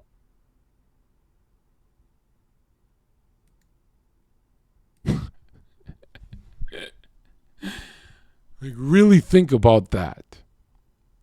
Plato, who proved a world of forms. Plato, the dude who said, what is a chair? A chair has 4 legs. What about a bar stool? What about a sofa? Is that a chair? Oh, it seems like they all adhere to the concept of a chair, but we can't describe a chair, but it's in all of our minds of a perfect chair. So clearly there's a world of forms before God. Before you go to God, there's a world of perfect forms. And then, Jung talks about perfect archetypes. Archetype of courage and all that stuff. So these are geniuses throughout history, but everyone thinks this dude who says gender doesn't exist is the guy who is backed up by science. Trust the science. Heart attack. Trust the science. Myocarditis. Trust the science. Get your 10th booster today and trust the science. Dude, these guys tell you gender doesn't exist. And the right wing is like, well, let's debate about it. What the fuck is there to debate? You serious? So when this guy tries to science your ass, you know you're being duped, right? Ethan is a dude who can't even listen to Plato because he'd call him sexist. Ethan doesn't know who Plato is. He doesn't know who Arthur Schopenhauer is. Doesn't know who Nietzsche is. Doesn't know who Manny P. Hall is. Doesn't know who Albert Pike is. He just doesn't know anything. He doesn't know Foucault. He doesn't know anything. He thinks Kyle Kalinske is smart. And if you're an adult and you're not into philosophy, you're like a little child, dude. You're not curious? You don't know what you're saying. Stop it. Some wart lady shit. He's on his wart lady era. Hopping into wart lady summer. Got warts on his brain. Summer. We are not in a conscious space. You're not supposed to. You can't even drive normally when you have alcohol. You're not supposed to be drinking alcohol. Human beings are not supposed to be taking alcohol. Can you look up what's the earliest known alcohol evidence? Here we go. The Google is my God energy. Yeah, no. All the way back, man. Too much wine. Even monkeys drink alcohol. They found some monkeys that drink fermented like grapes and shit.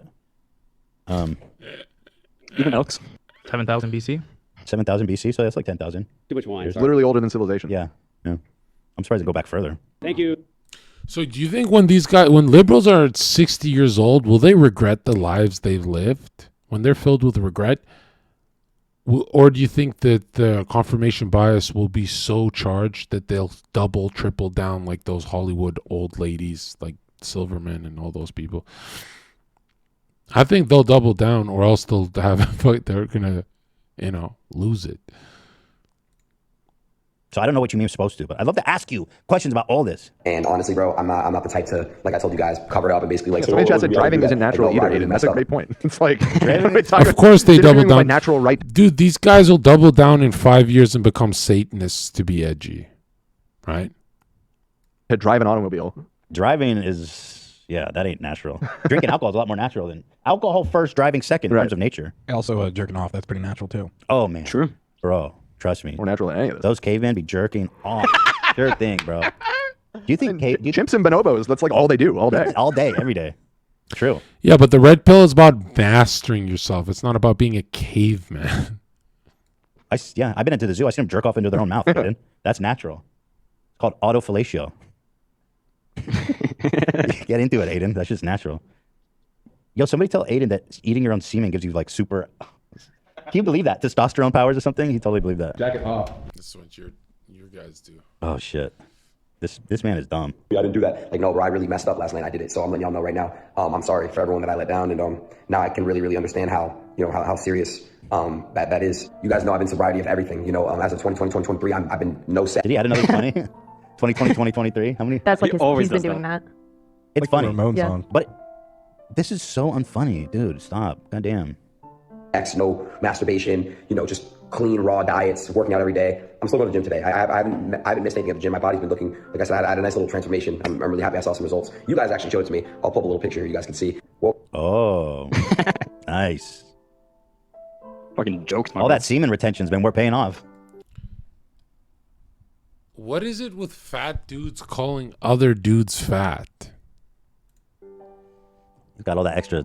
Woke up with a raging headache and just horrible thoughts and literally just. The one time I give it to women where they have a reason to hate men is like you'll see the 300-pound fat ass man call his wife fat.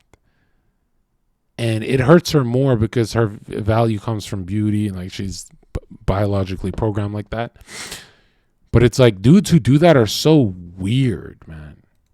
Just gloominess and sadness, bro. I was just so sad. And I was texting people that I wouldn't have texted when I was. It's like in high school when there's one fat kid and then the obese kid, and the fat kid, you think you want to feel bad for him, but when he's next to the obese kid, he's fucking dunking on him, flexing. He's. I was basically texting girls. No. And I shouldn't be texting girls because I was texting them because I was horny. Aiden, do you think that this is like a confessional at church or something? Like, why are you telling us this? Do 20 Hail Marys. Do 20 Nancy Reagans and 22 flip diddy flops. What's Hail Mary even mean? Does it just mean hey, It's hello a prayer. to Mary? It's like a prayer that you memorize and say a bunch for magic words. Hail Mary, do a spin. Say Beetlejuice 3 times. That's exactly it, yeah. Because I'm so celibate, I'm over 20 days celibate now, so I'm ultra horny. This is like where it's getting super duper hard. That's ironic, right? Awesome, dude. Okay, the jokes are back. Wow, I'm genuinely curious, like, if anybody's enjoying this content of his old fans. But no, for real though, like I thank God I didn't nut, but it's just crazy. The temptation is really trying to take over. But I promise you guys, I'm. Oh, he didn't nut? He just said, "Thank God I didn't nut." Oh, it doesn't count. Yeah, I don't think that counts, right? It doesn't count. So what? He just touched it a little. He just Yeah, touched I it a guess little. so. Plumbing. And he feels bad about that. Oh my God! Don't feel bad about that. Yeah, you're good. You're still accomplishing your goal. Yeah. I don't think it I got counts. scared. I thought he was going to hell for a second. Yeah, you're good, brother. I just hope he wasn't driving when he was doing it. Good point. Definitely not safe to drive and jerk off at the same time. No, it'll affect the way you drive. Yeah. Be better, and I'm gonna make sure I give myself a full cleanse. I'm gonna go to the gym, sit in that sauna for at least 20 minutes today, and just sweat everything out, and just still. Someone's gonna walk into that sauna and see him beating off. Maybe that's why he invited you over. You think he wants me to milk his prostate? I mean, Tate's not around. Maybe he's lonely. Wants someone to come for him. You know what? I'm just in my dress right now. We'll see what happens. Look, Ethan, I invited you out here today because you're the oldest person I know, and I need someone to cosplay as my dad. He was edging himself. True. Anywhere I go from here is going to be inappropriate, so I'm not even going to do it. I'm going to stop myself now. 2020, 2023. Fuck you. Still be on my grind, still be on my shit, and I hope you guys can forgive me and I forgive you that this won't happen again. I love you guys. I'm gonna stay true to myself. I'm always gonna stay true to you guys. And yeah. Yeah, bro. We don't need to update that you touched your dick a little bit. Not that important of an update. You didn't even nut. As long as the semen stays in the ball sack, you're good. Yeah. That's what I think too. And if there's a little pre-cum, you can just sound it back in. Chat said, "Edging your pupils enlarge in the dark, like a lot more light in." Right, Dan? That is Austin, and he killed one of his own guys so that he could be put back in the Matrix. Yo, I'm scared of this guy, bro. And you remember how Neil met him and he was eating? Yo, this is literally scary, bro. You should be mistaken. He goes, "You never heard such facts before." He goes, "You know what? I realized about the Matrix. This steak tastes good, and I just don't care anymore. That's Andrew Tate, bro. You want to be played like one of those idiots, or you want to take my hand? I'm Morpheus. I know. How am I being played though by the advice he gave me to basically make my life better? And I'm Bro, it's the steak. It's just the steak analogy. Work with me. already happy and I'm more consistent than I've ever been on streaming. I'm better in my life than I've ever been. I don't understand why people really like, hey, dog, I'm happy. I work out now. I go on walks now. I do things for me. Like I literally changed my entire life. Wait, Those things are all great. Hold on. This comment here from Dane says, as someone with Tourette's, it gets harder and harder to excuse someone for being ignorant on it. It used to not bother me, but it's slowly starting to. In my opinion, we can't let it bother us, dude. People don't know. It's not a really common thing. And yeah, weren't you guys like completely wrong about the vaccine? It's just going to be hard if you're walking around getting angry because everyone doesn't know about your. It's a somewhat obscure condition. Let's be real. And I know it just doesn't bother me, and I don't think anyone should be mad at Aiden. I really want to say that. To the extent that people know what Tourette's even is, they only know about like the verbal. Yeah, exactly. People don't even know about understand. the other stuff. Right, totally. Yeah. So don't. Can we read Manny P. Hall? Here, I got something for you. You want that? I got something for you. Hold on.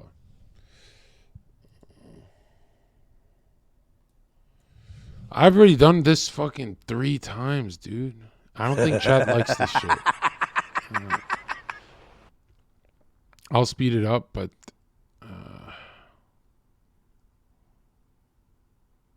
this one's Initiates of the Flame. Initiates of the Flame by Manly P. Hall. Read by Adam Hannon. So that's Luciferian. Originally published in 1922 by the Philosophical Research Society. I will be reading the updated 3rd edition, released in 1934. Here, hold on. As a general disclaimer, the views and opinions expressed in this book. Let me see if I got the black magic one I can't find. No!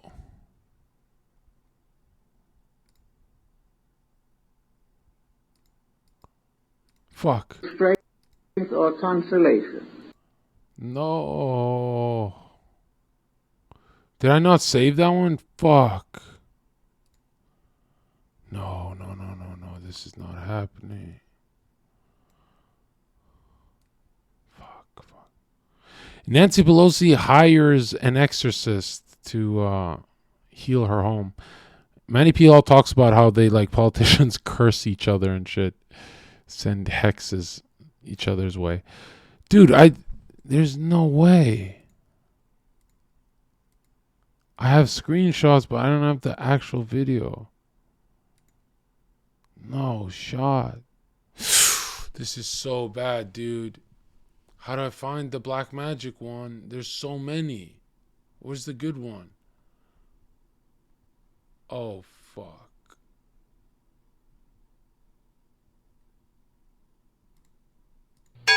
Oh, shit. This one's Creation Myths of Babylon. I'm saving that. That's great.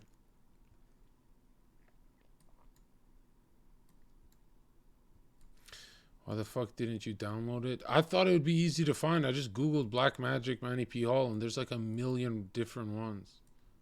I had the best one, too. The clearest audio and all that. Fuck.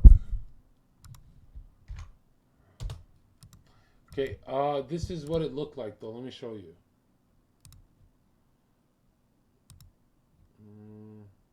Right here. This one. Can someone find me this? A treatise on esoteric ethics. Yeah, that's what it is.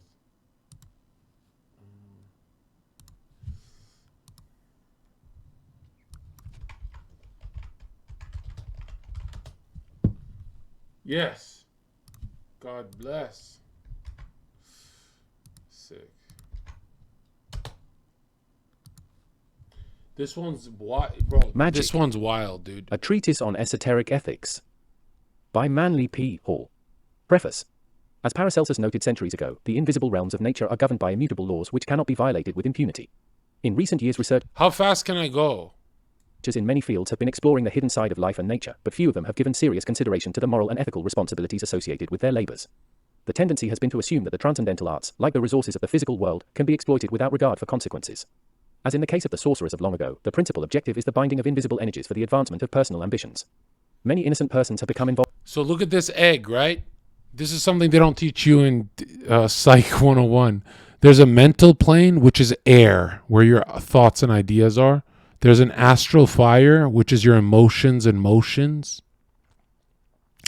There's your root, physical, earth, and the etheric. Which one's liquid? Etheric should be liquid about reproductive system. Involved in magical practices and disciplines which are detrimental to character and dangerous to physical health. The abuse of powers and forces as yet but partly understood must result in both psychical and psychological tragedy. In this little essay, I have attempted to present in concise form a code of rules which, if faithfully followed, will protect both the individual and society. We are fully aware that the materialistic approach on any level of esoteric knowledge is contrary to the universal plan. We must all accept the burdens that come from the exploration of natural mysteries and dedicate our findings to the glory of God and the well-being of all humanity. Part 1. Children of the False Darkness. 1. For ages, man has labored under a misunderstanding. He has called the perversion of occult power black magic. This is an improper use of the word black, for black does not mean evil. Black is the basic not color of all things, it is the source of all being, and represents the body of the absolute intelligence. All consciousness and light are born out of the chaotic blackness, and cosmic night, with its dark layer, is the father-mother of creation. Black darkness must forever shroud the workings of the infinite, and no matter how much light there is in the human soul, it is forever surrounded with the dark, seething substances of chaos. All manifestation is a concretion of dark and unmeasured possibility. 2. The children of the dark birth who labor in the blackness of this substance, molding it into myriads of unseen and Spoiler alert, he's going to give you two options. You either join Satan or Lucifer. Solar or lunar. And the Lucifer is the good guy one.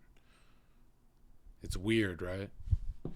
That's polarity, that's duality. Unmeasured forms are not evil. They are the sons of Satan, the Black Father, who, like the very darkness of chaos itself, must in time swallow all of his creations and, in so doing, bring them back to life again from the death that men call creation. We are all born out of this dark abyss and have no right to call it evil. It is the parent of gods and men, forever wrapped in the unexplorable robes of its own mystery. Out of this blackness, nature's unfathomed treasure house, man must exhume the stone of his own soul in the same way that the miner removes the diamond from its sheath of black carbon. 3. The dark lords of Saturn are the builders of the first dawn, the morning of blackness, and from the friction of their strivings were born the first flaming sparks of dawning consciousness. They were the mind-born and other Brahmins of our chain of globes, being delivered from the brain and mouth of Brahma.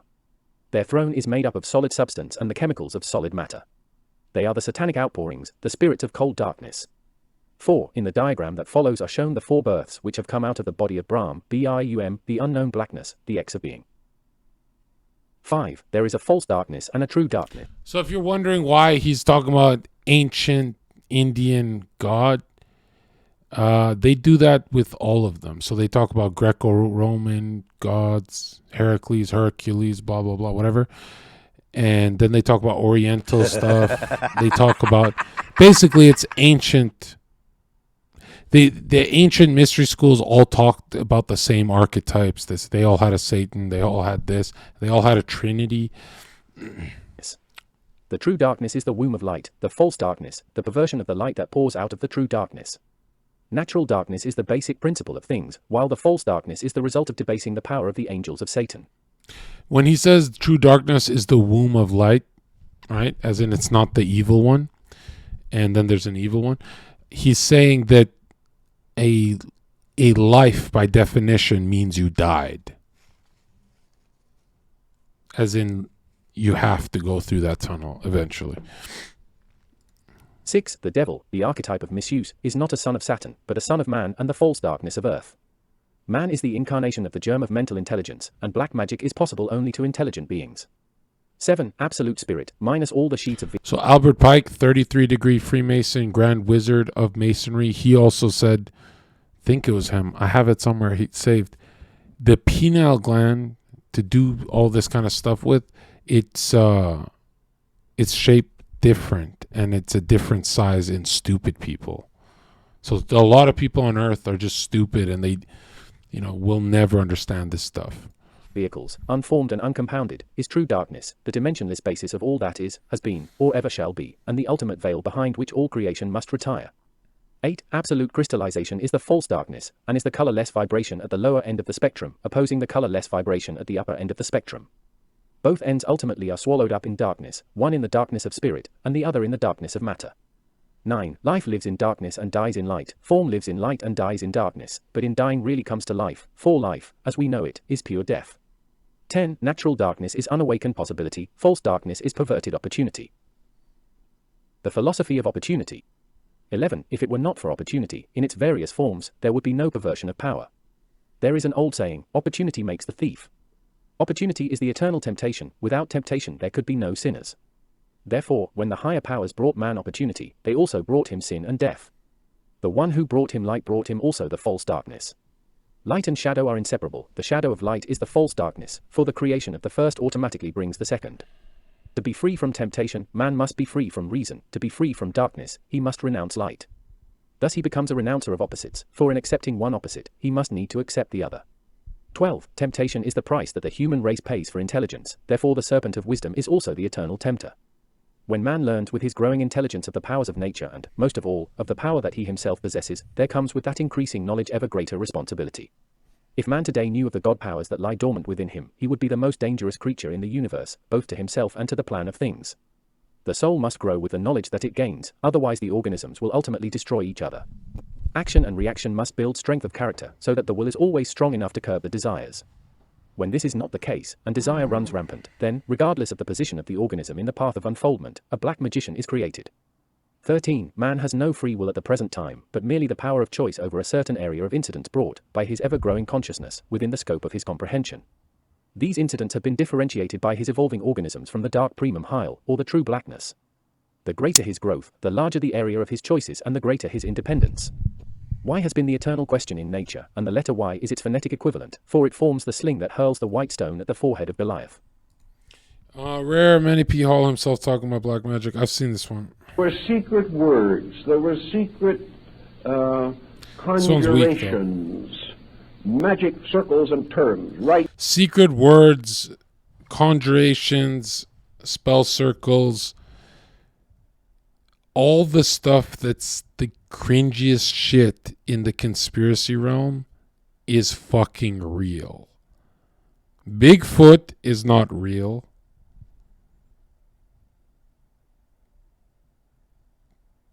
Nothing in conspiracy world is real. Everything is magic, alchemy. To be performed. And if the magician was able to perform these correctly, he could command the spirit. And if he could command the spirit, then the spirit had to obey him. And the spirit felt really, as several of the old accounts say. One or two of the spirits do, like Asmodeus in one of the early books, says to the conjurer who has called him out of the misty deep for some nefarious undertaking, "Why have you disturbed me? I have no reason to be here. I don't care anything about you. I don't want to hurt anybody. Why have you bothered me? Why have you said these words of power that now force me to obey?" Hold on. Asmodeus is, I have it right here. I forget which demon this is when you conjure him up. It's a fucking ancient name. Which one is that?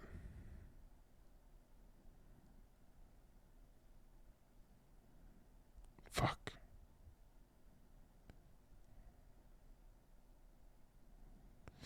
Mammon is greed. Leviathan was envy. Lucifer is pride. I don't remember. Fuck. Whatever. You, because you have the magic talismans, the magic symbols.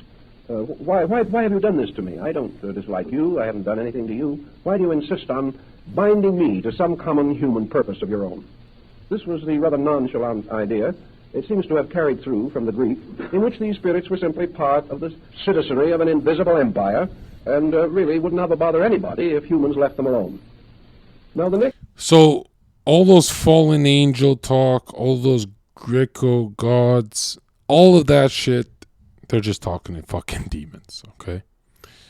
Apparently you can like use the archetype of the wandering stars to your benefit, but if you call it, that energy consumes you, right? If you call into Saturn. Next phase of the situation takes on a little different coloring. As a result of the binding of spirits by these conjurations and these magical formulas, it came to be believed that human beings could hurt each other. This was a very late development in the idea of demonology, that human beings should want to use evil forces to afflict each other. This was not part of the original concept at all. Ghosts might haunt those who hurt them in life, but not innocent people. And in most countries, the ghost is a kind of a wavering symbol floating in the atmosphere in graveyards at night or something, but not inclined to do anything more than be there, although its presence might frighten some superstitious person out of his wits. But it was not really any particular idea.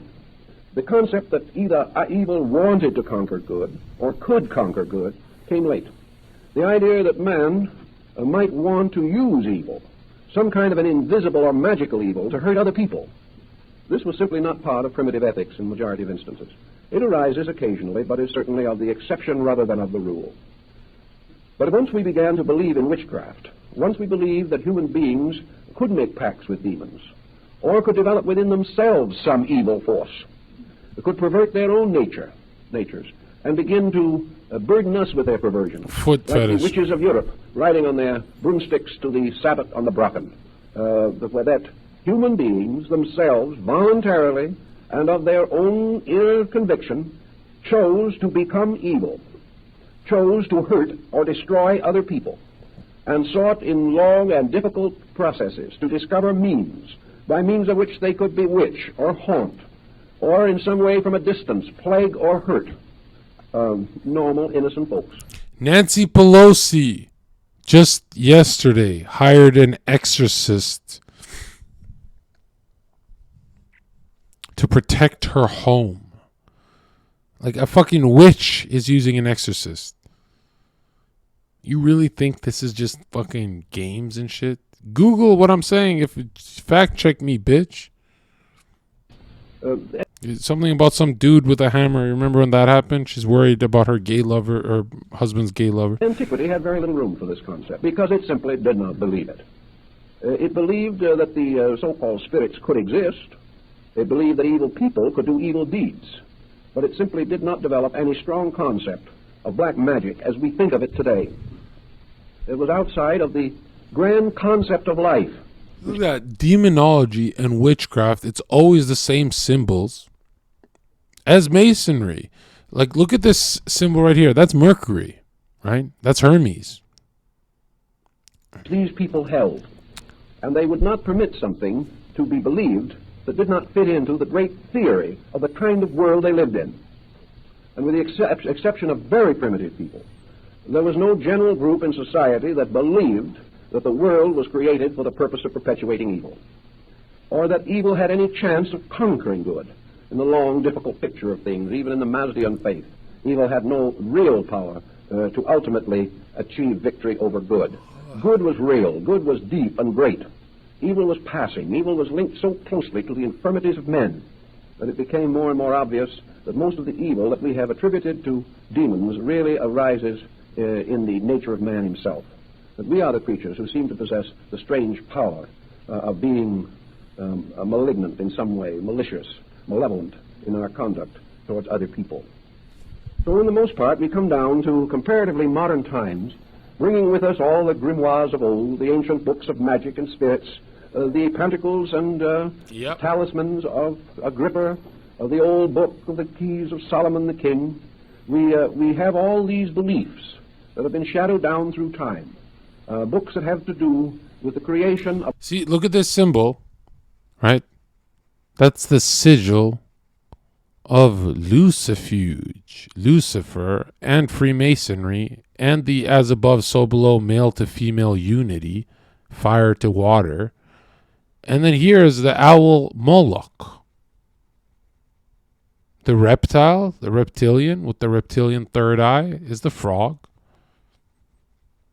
And the rabbit, with the goat of Mendes. Remember, you're either a goat or a sheep. You're either a sheep following goodness and God, or you're your own savior. You're the goat. Of an empire of sorcery. A sorcery in which all of the common good of life is threatened, and the universe is placed at the disposal of the sorcerer. If he can become wise enough, if he can become strong enough, if he can become skillful enough, there seems to be no limit to what he can do to ordinary, well-intentioned, God-fearing people. This concept has lingered on, however, in an extraordinary way. And unless we begin to think it through somewhere, we have to face it more frequently than perhaps we like to really imagine. even in our most sober moments. This upside down pentagram, or just, you know, the Eastern Star falling is what it is. It's actually not the most used for magic. The regular star is. We are afraid that somewhere around us, somewhere in space, are powers of evil. That these powers of evil, operating upon us from the invisible, or coming into focus here through persons of evil nature, that these forces can do us great harm. We have also come gradually to... Hold on, I got a treat for you guys. Let me show you something. What's this? 5G came out 2019.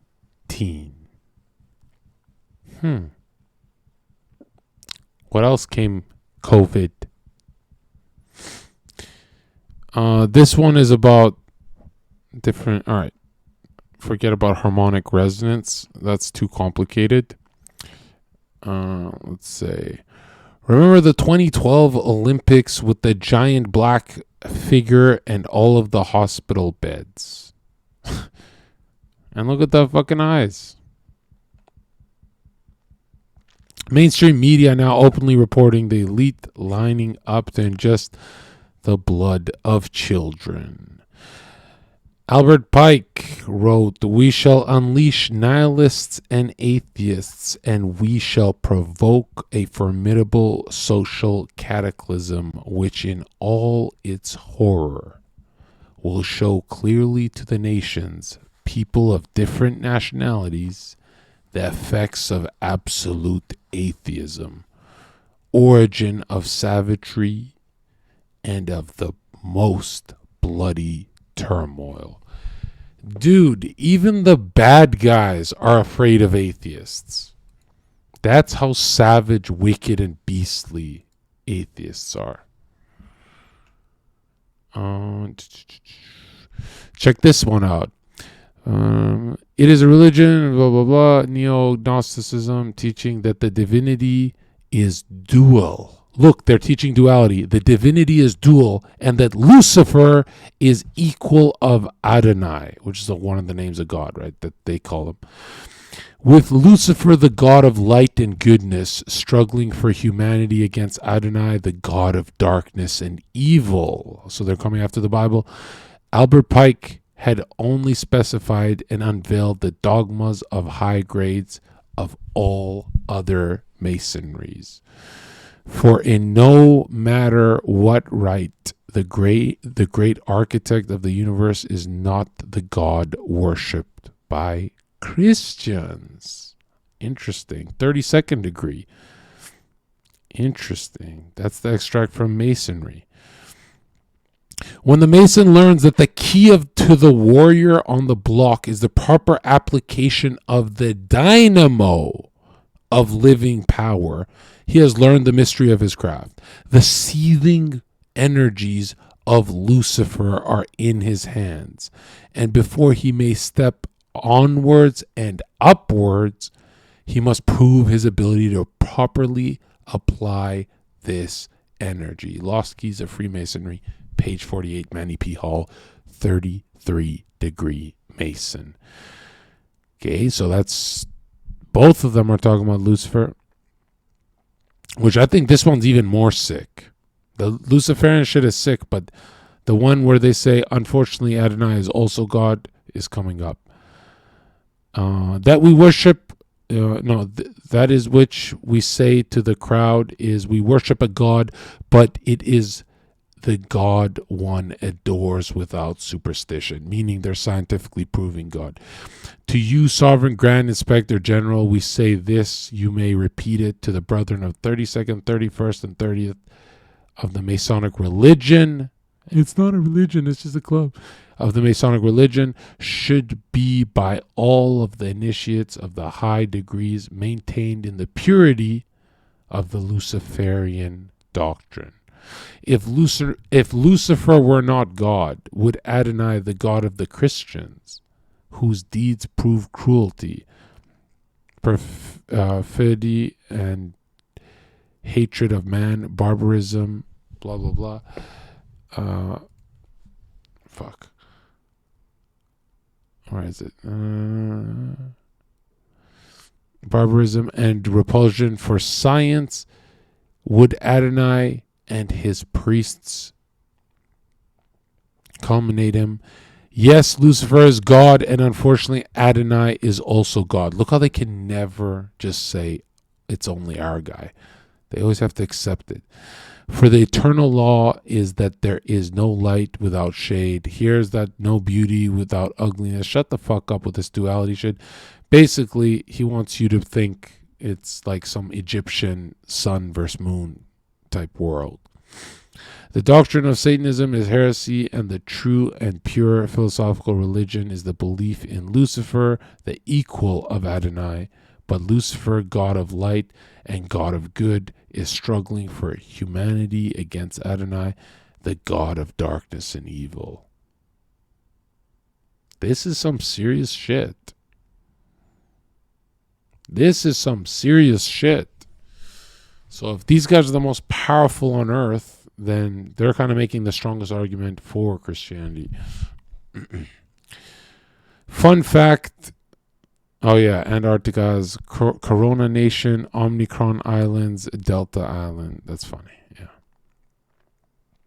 World Cup Stadium was designed by Albert Hitler's whatever. This is atheism meme. This one. We saw this one. This is interesting, but a little too far-fetched for me. Baal worship.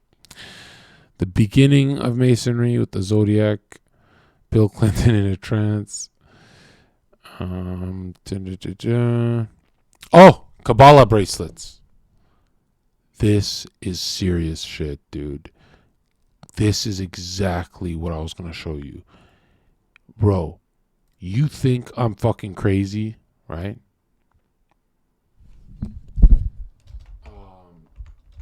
Elmi, bro. Elmi got this one.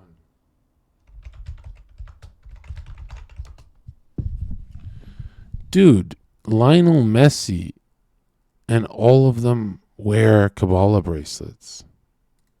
It's kind of wild.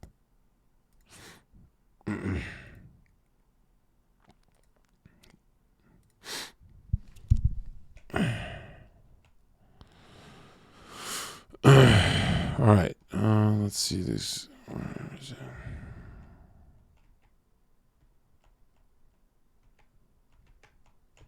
Ah, look at this one.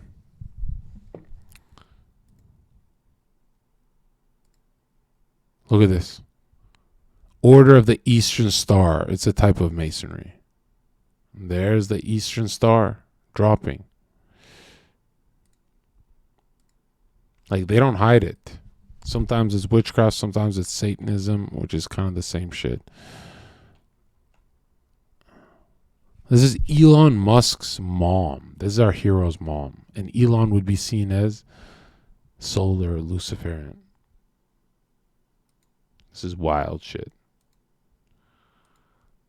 This is Elon Musk's mother. Transhumanist.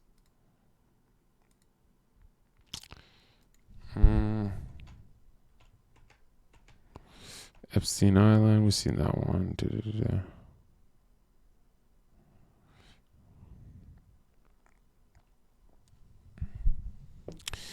Now check this.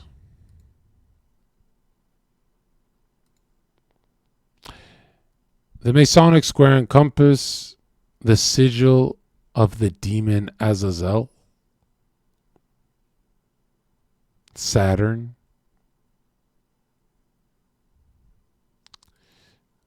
coincidence, maybe. Ghislaine Maxwell. Here's Greta.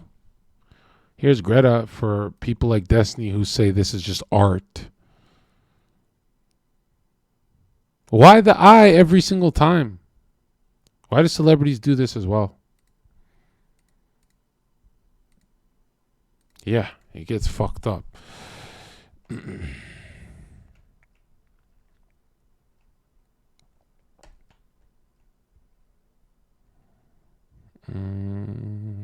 This is a little too advanced. Oh, this is the real red pill. Forget what Andrew Tate talks about. Look at this. Anyone who tells you I'm a schizo, show them this. Every single police station, the head sheriff is a Mason. Every single state. And no one will talk about that. This fucking idiot in chat said, I don't get it. How the fuck do you not get it, you fucking retard? There's a square and compass and generative principle in the middle. Or the seventh divine letter, G. Grand architect. You fucking retard.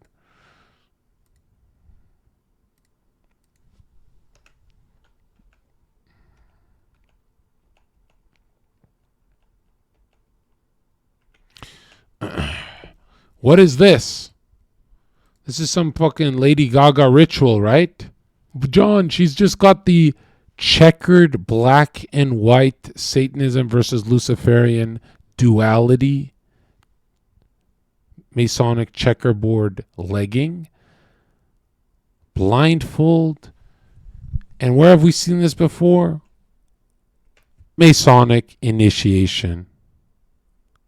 Identical to Masonic initiation, and witchcraft initiation is the same shit.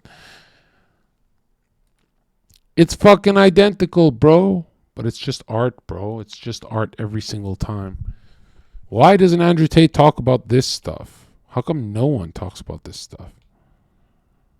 Right? Then there's fucking Justin Bieber, who leaves fans confused after he posts 13 pictures of random babies with the caption yummy on Instagram.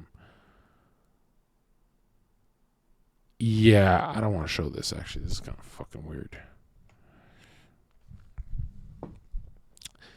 Then the World Cup ended in the Masonic number 33. 33. And there they are wearing their witchcraft bracelets. Their good luck charms. All of them. Messi wears it around his foot. There's another one right here. Huh. That is weird.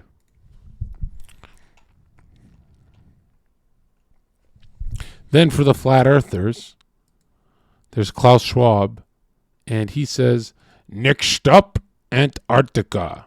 Eat the bug. And people are like, there's nothing in Antarctica, bro. Zherka, you're just coping. I'm like, dude, I'm just not retarded like you, okay? I just see too much. I see too much evil. Then we see who the fuck started the United Nations. Lucius Trust is the Lucifer Company. Look at the sigil. And look at the pyramid.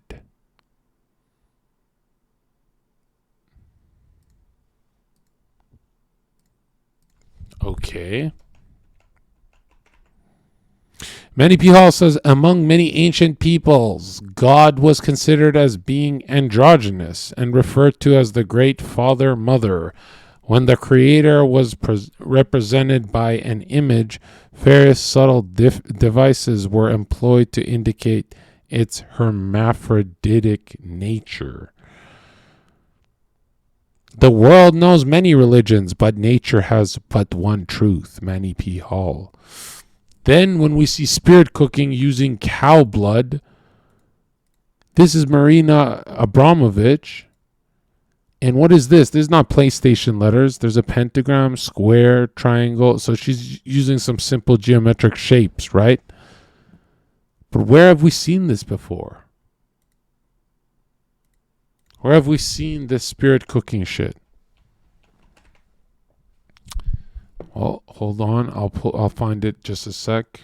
Until then, maybe I'm coping, or is Super Mario standing on a solar-powered Luciferian symbol? Appreciate that, Prime. Is Super Mario standing in a Masonic lodge? Or am I coping?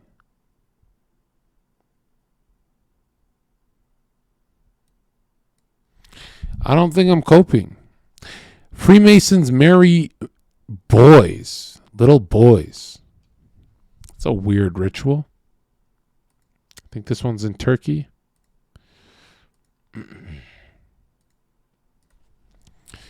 Yeah, well, that's how they get their superpowers, I guess.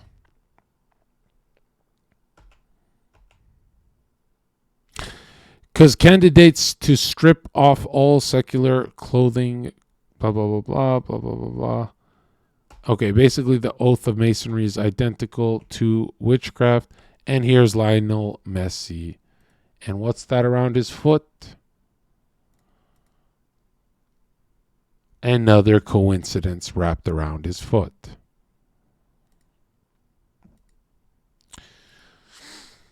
Zherka, you just see too much. You're crazy. Mainstream media now openly reporting on the elites lining up to ingest the blood of children. That is on number 3 news. Mainstream news.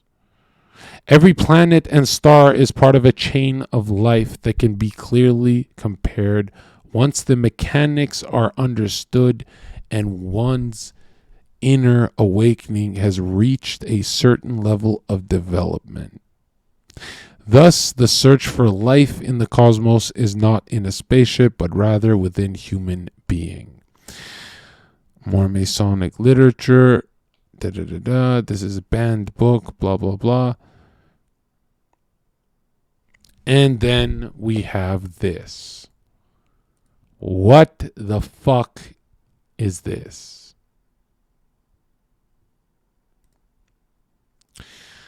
Another coincidence. Oprah with the Philosopher's Stone. Interesting.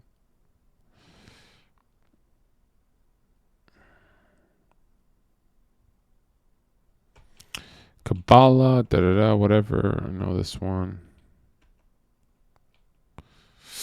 Blavatsky, H.P. Blavatsky says, and now it stands proven that Satan, or the red fiery dragon, the lord of phosphorus, and Lucifer, or light bearer, is in us. It is our mind. So, like, what is their obsession? What is their obsession with the Bible, and fusing it with old religions and focusing on just inverting it? What is their obsession? This is witchcraft, bitch. She's famous as fuck for theosophy and all that kind of stuff. The mysteries taught that during the higher degrees of initiation, the gods themselves took part in the instruction of candidates, or at least were present, which was in itself benediction. Then we see the sigil of Lucifer, right? The sun, the solar power. And there's the heliocentric model. That's the third eye. Interesting.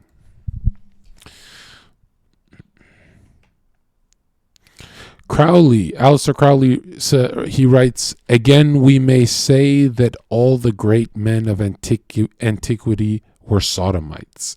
Socrates, Caesar, Alexander, Marshall, Catullus, Virgil, Achilles, Napoleon, Friedrich, the great Goethe, Shakespeare, Francis Bacon, an unbroken line of English monarchs, Mohammed, Benvenuto Cellini.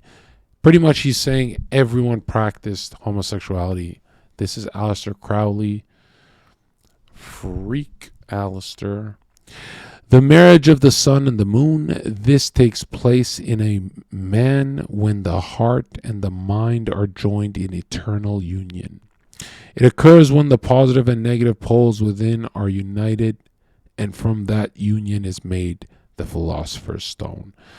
What the fuck is this? From these outpouring streamers of forces derived to popular belief that angels have wings, so falling stars.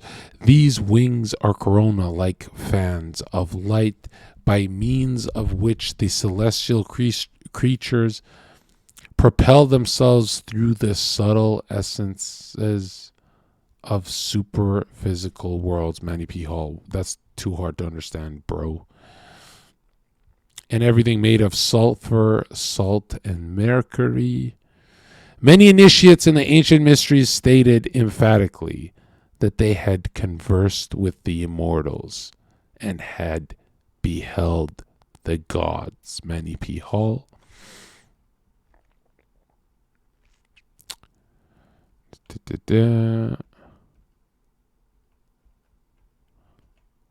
Then we have Will Smith, and he's getting married to the devil in front of an Epstein Island altar. Why? That's just weird. But it's another coincidence, according to Destiny. Just like Will Smith's emotional slap of that small man, he's doing the hidden hand.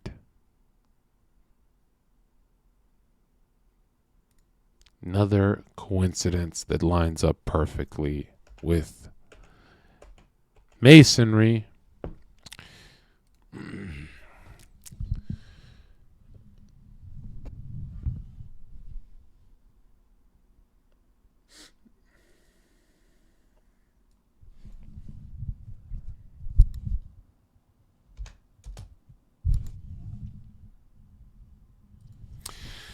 Basically, if you don't subscribe, you're going to burn in hell. I've read so many books for a year straight to bring you this knowledge. The least you can do is subscribe. Don't be disgusting.